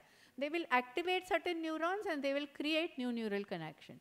So this is known as experience-based plasticity, which allows the baby to adapt flexibility to any environment. So what parents do or don't during this formative year have profound impact on child's mental health. Even the child's mental health depends on what, to a large extent, what parents do between 0 to 6 years. Another concept of neuroplasticity is during the critical period, synaptic connections are more plastic, and later they stabilize. So a child can learn new language much faster than later on. So if you see the human brain development, you can see that sensory pathways develop early, then the language pathway, and then the cognitive pathways. So when the child is very young, you can teach him a lot more language, and therefore when you lose that period, a child may have delayed speech. Another skill that is very important in a child is known as emotional self-regulation. So emotional self-regulation is person's ability to monitor and regulate emotion, and it forms the foundation of brain architecture, and the sensitive period for emotional self-regulation is up to 2 years. So if you are going to neglect the child in the first 2 years of life, there is a chance that the child may not develop emotional self-regulation. So what are the core concepts of early development? One is the experience-built brain architecture. Second is serve and return shapes brain circuitry, and toxic stress derails healthy development. This was about the primary prevention. Secondary prevention is obviously what is in our hand. So when you have a child with autism, you have to do early detection and intervention, but that will happen only if the child is referred early, provided parents and pediatricians both identify that the child has symptoms of autism. So developmental screening at 18, 24 or 30 months, validated tools like MChat, and early intervention in the child, because it's only when you intervene early. If a child comes to you at 5 years, you have lost the golden period. So the autism is known as developmental emergency, and the earlier you intervene, even at 1 year of age, it will improve the outcome. So we can put like a poster like this. In all pediatricians can put this, or any doctors can put this, or the parents should know this, that there are early developmental signs of autism at 6 months, 9 months, 12 months, 16 months, 24 months. At any age, there will be certain symptoms or signs which you can pick up, like a 6-month-old child who does not smile, who does not have eye contact, who does not communicate or babble, a 9-month-old child who does not have back and forth. So if the 9-month-old child should have back and forth interaction or sharing, no facial expressions, does not respond to the name. A 12-month-old child who does not look into direction of, he does not look at object direction, does not point. Actually, so from 6 months to 12 months also, if you observe the child, and if the parent knows that what are the things which indicate that there is autism, the child can be brought much earlier to the parental attention and the doctor's attention. There is a newer test called which uses eye tracking technology, where the child is shown social stories, and based on how he tracks the social images in those stories, you can differentiate a normal child with a child with autism, the way he tracks the characters in the social stories. This test is not available in India, but this is one of the newer tests. Another thing is, when the child comes to a developmental pediatrician, a thorough assessment is required. The green chart shows the developmental assessment, where the child is assessed in multiple developmental domains, where there is gross motor, fine motor, activities of daily living, receptive language, expressive language, cognitive, social, emotional, and the deficits are found out, and accordingly the intervention is done. So types of intervention, there are many: behavioral, developmental, educational, social, pharmacological, psychological, and alternative. The other pharmacological and alternative interventions are not important. What matters is there is some intervention. It could be behavioral, it could be developmental. What are the principles? Usually the therapists do it. It could be occupational. So behavioral approach, there is the popular approach worldwide. It is known as applied behavior analysis, and it approach focuses on changing behavior by understanding what happens before and what happens after. But in India, we don't have behavioral therapists. So that does not mean that you don't go to a therapist because you don't have a behavioral therapist. You can go to a regular occupational therapist, speech therapist, and they usually incorporate all techniques. We have developmental approaches which are based on developmental milestones. Occupational therapists who teach daily living activity, who deal with sensory issues, and who alter the behavior. We have speech therapists who work on the speech and language. As I said, it has to be done before the age of 5 years to get better outcome. And if it is the child, 30% of the children with autism will not develop verbal speech. So then they can use alternative communication methods like alternative and augmentative communication. We can have educational approach where the child his routine is given to him in the form of an educational way of teaching, social relationship approach, psychological approach. This is a child's parents interview. I don't know whether the volume is there. खूप मस्ती करायचा, काहीच नाही ऐकायचं आणि concentration zero होता. Eye contact पण zero होता. पण जसं जसं मॅडमकडे येऊ लागलो आणि हळूहळू डेव्हलप होऊ लागलो. पण आता सिद्धार्थचा आय कॉन्टॅक्ट बेस्ट झाला आहे आणि तो कॉन्सन्ट्रेशन पण चांगला करतो आणि आता सगळं चांगलं सुरू आहे. पण तरी पण थोडं मॅडमकडे आम्हाला यावं लागतं फॉलोअपसाठी. बस. किती वर्ष करायला लागली तुम्हाला therapy?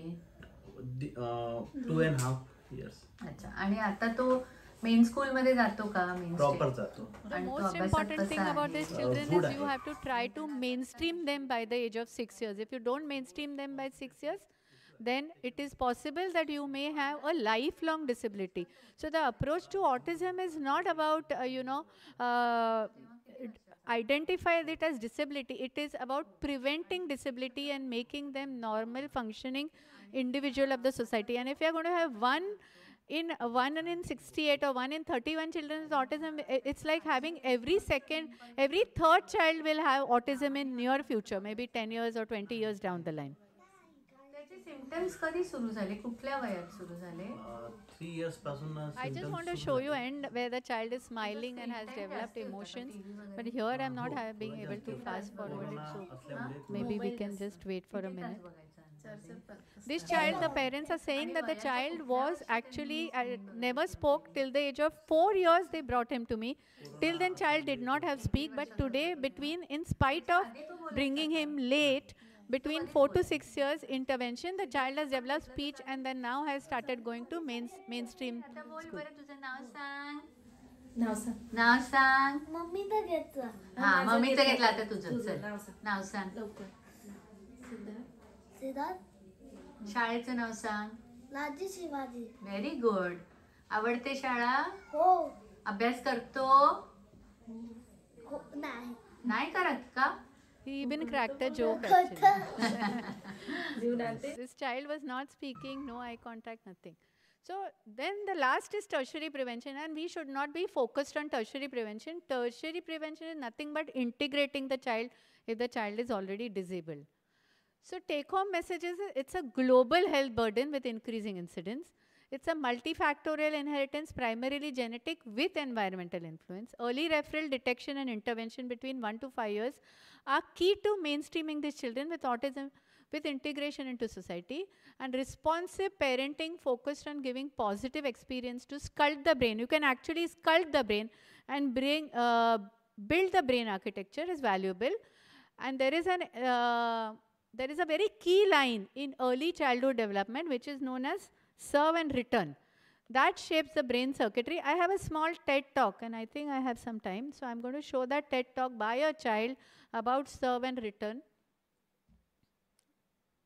I hope the volume works.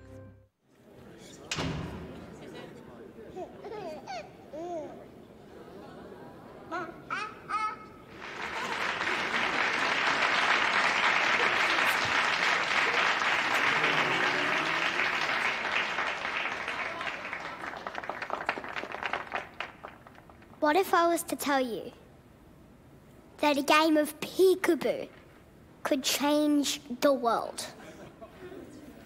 Sounds impossible, right? Well, I'm here today to prove it's not.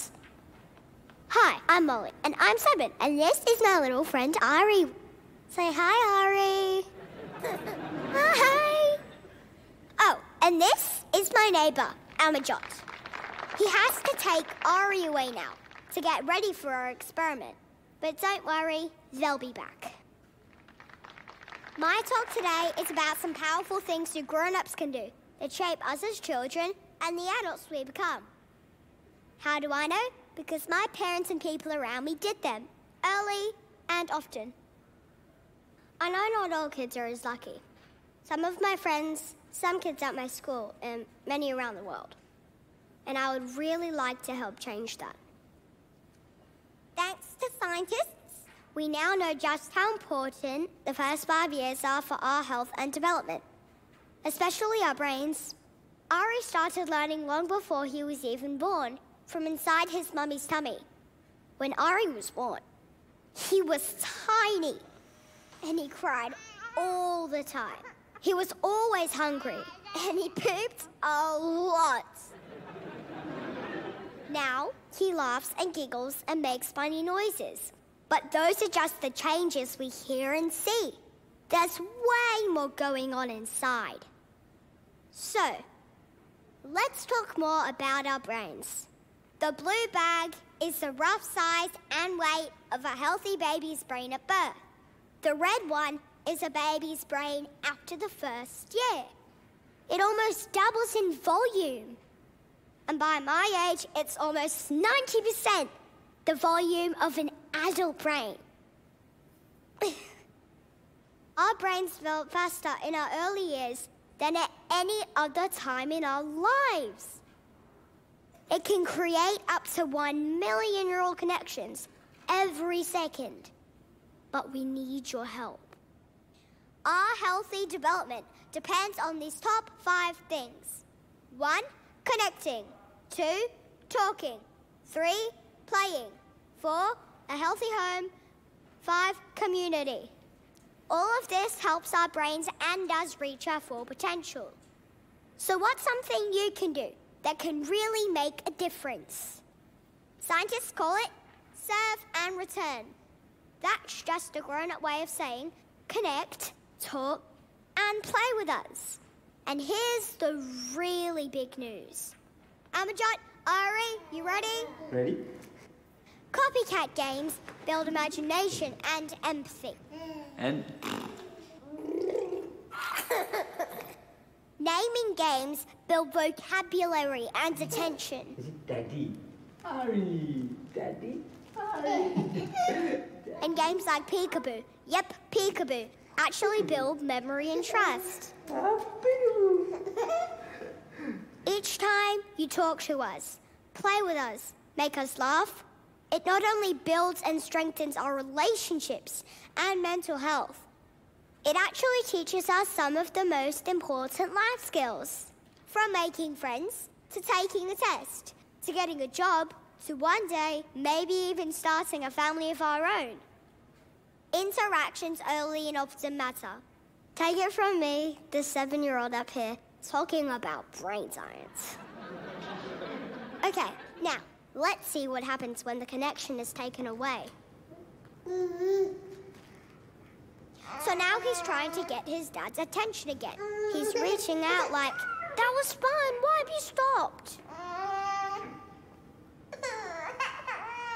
I know it's important for adults to use their devices sometimes, but kids are hardwired to seek out meaningful connections.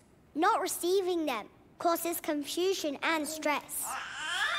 Okay, Amajot, please re-engage.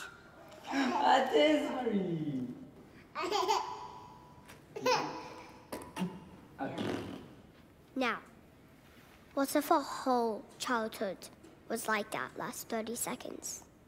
How hard it would be for a child to feel calm, to feel safe, to learn to trust anyone, and the lifelong impact that would have. That makes me feel sad. Ari only reacted the way he did and recovered so quickly because the connection between him and his dad is usually so strong. The positive relationships with the grown-ups in our lives gives kids the confidence we need to try new things, to explore, and be a kid. So please try and remember, the most special period for our development is the first 5 years, starting from inside Mummy's tummy. What's something really impactful you can do? Serve and return. And when? Early and often. Please give it up for Amachot and Ari. That's it. So what is most important in the first 5 years of life? Do serve and return as often as you can, whether the child is autism, whether the child is special, whether the child is normal. The outcome, you can bring out the best outcome only when you interact, connect, and engage with the child in first 5 years of life. And that it's not only about communication, it's also about emotional regulation, which also is another issue that we see nowadays. In addition to, so if I am seeing one child with neurological problem, I have 9 children with this. So which is not going to bring, our society is not going to be very healthy. Thank you very much.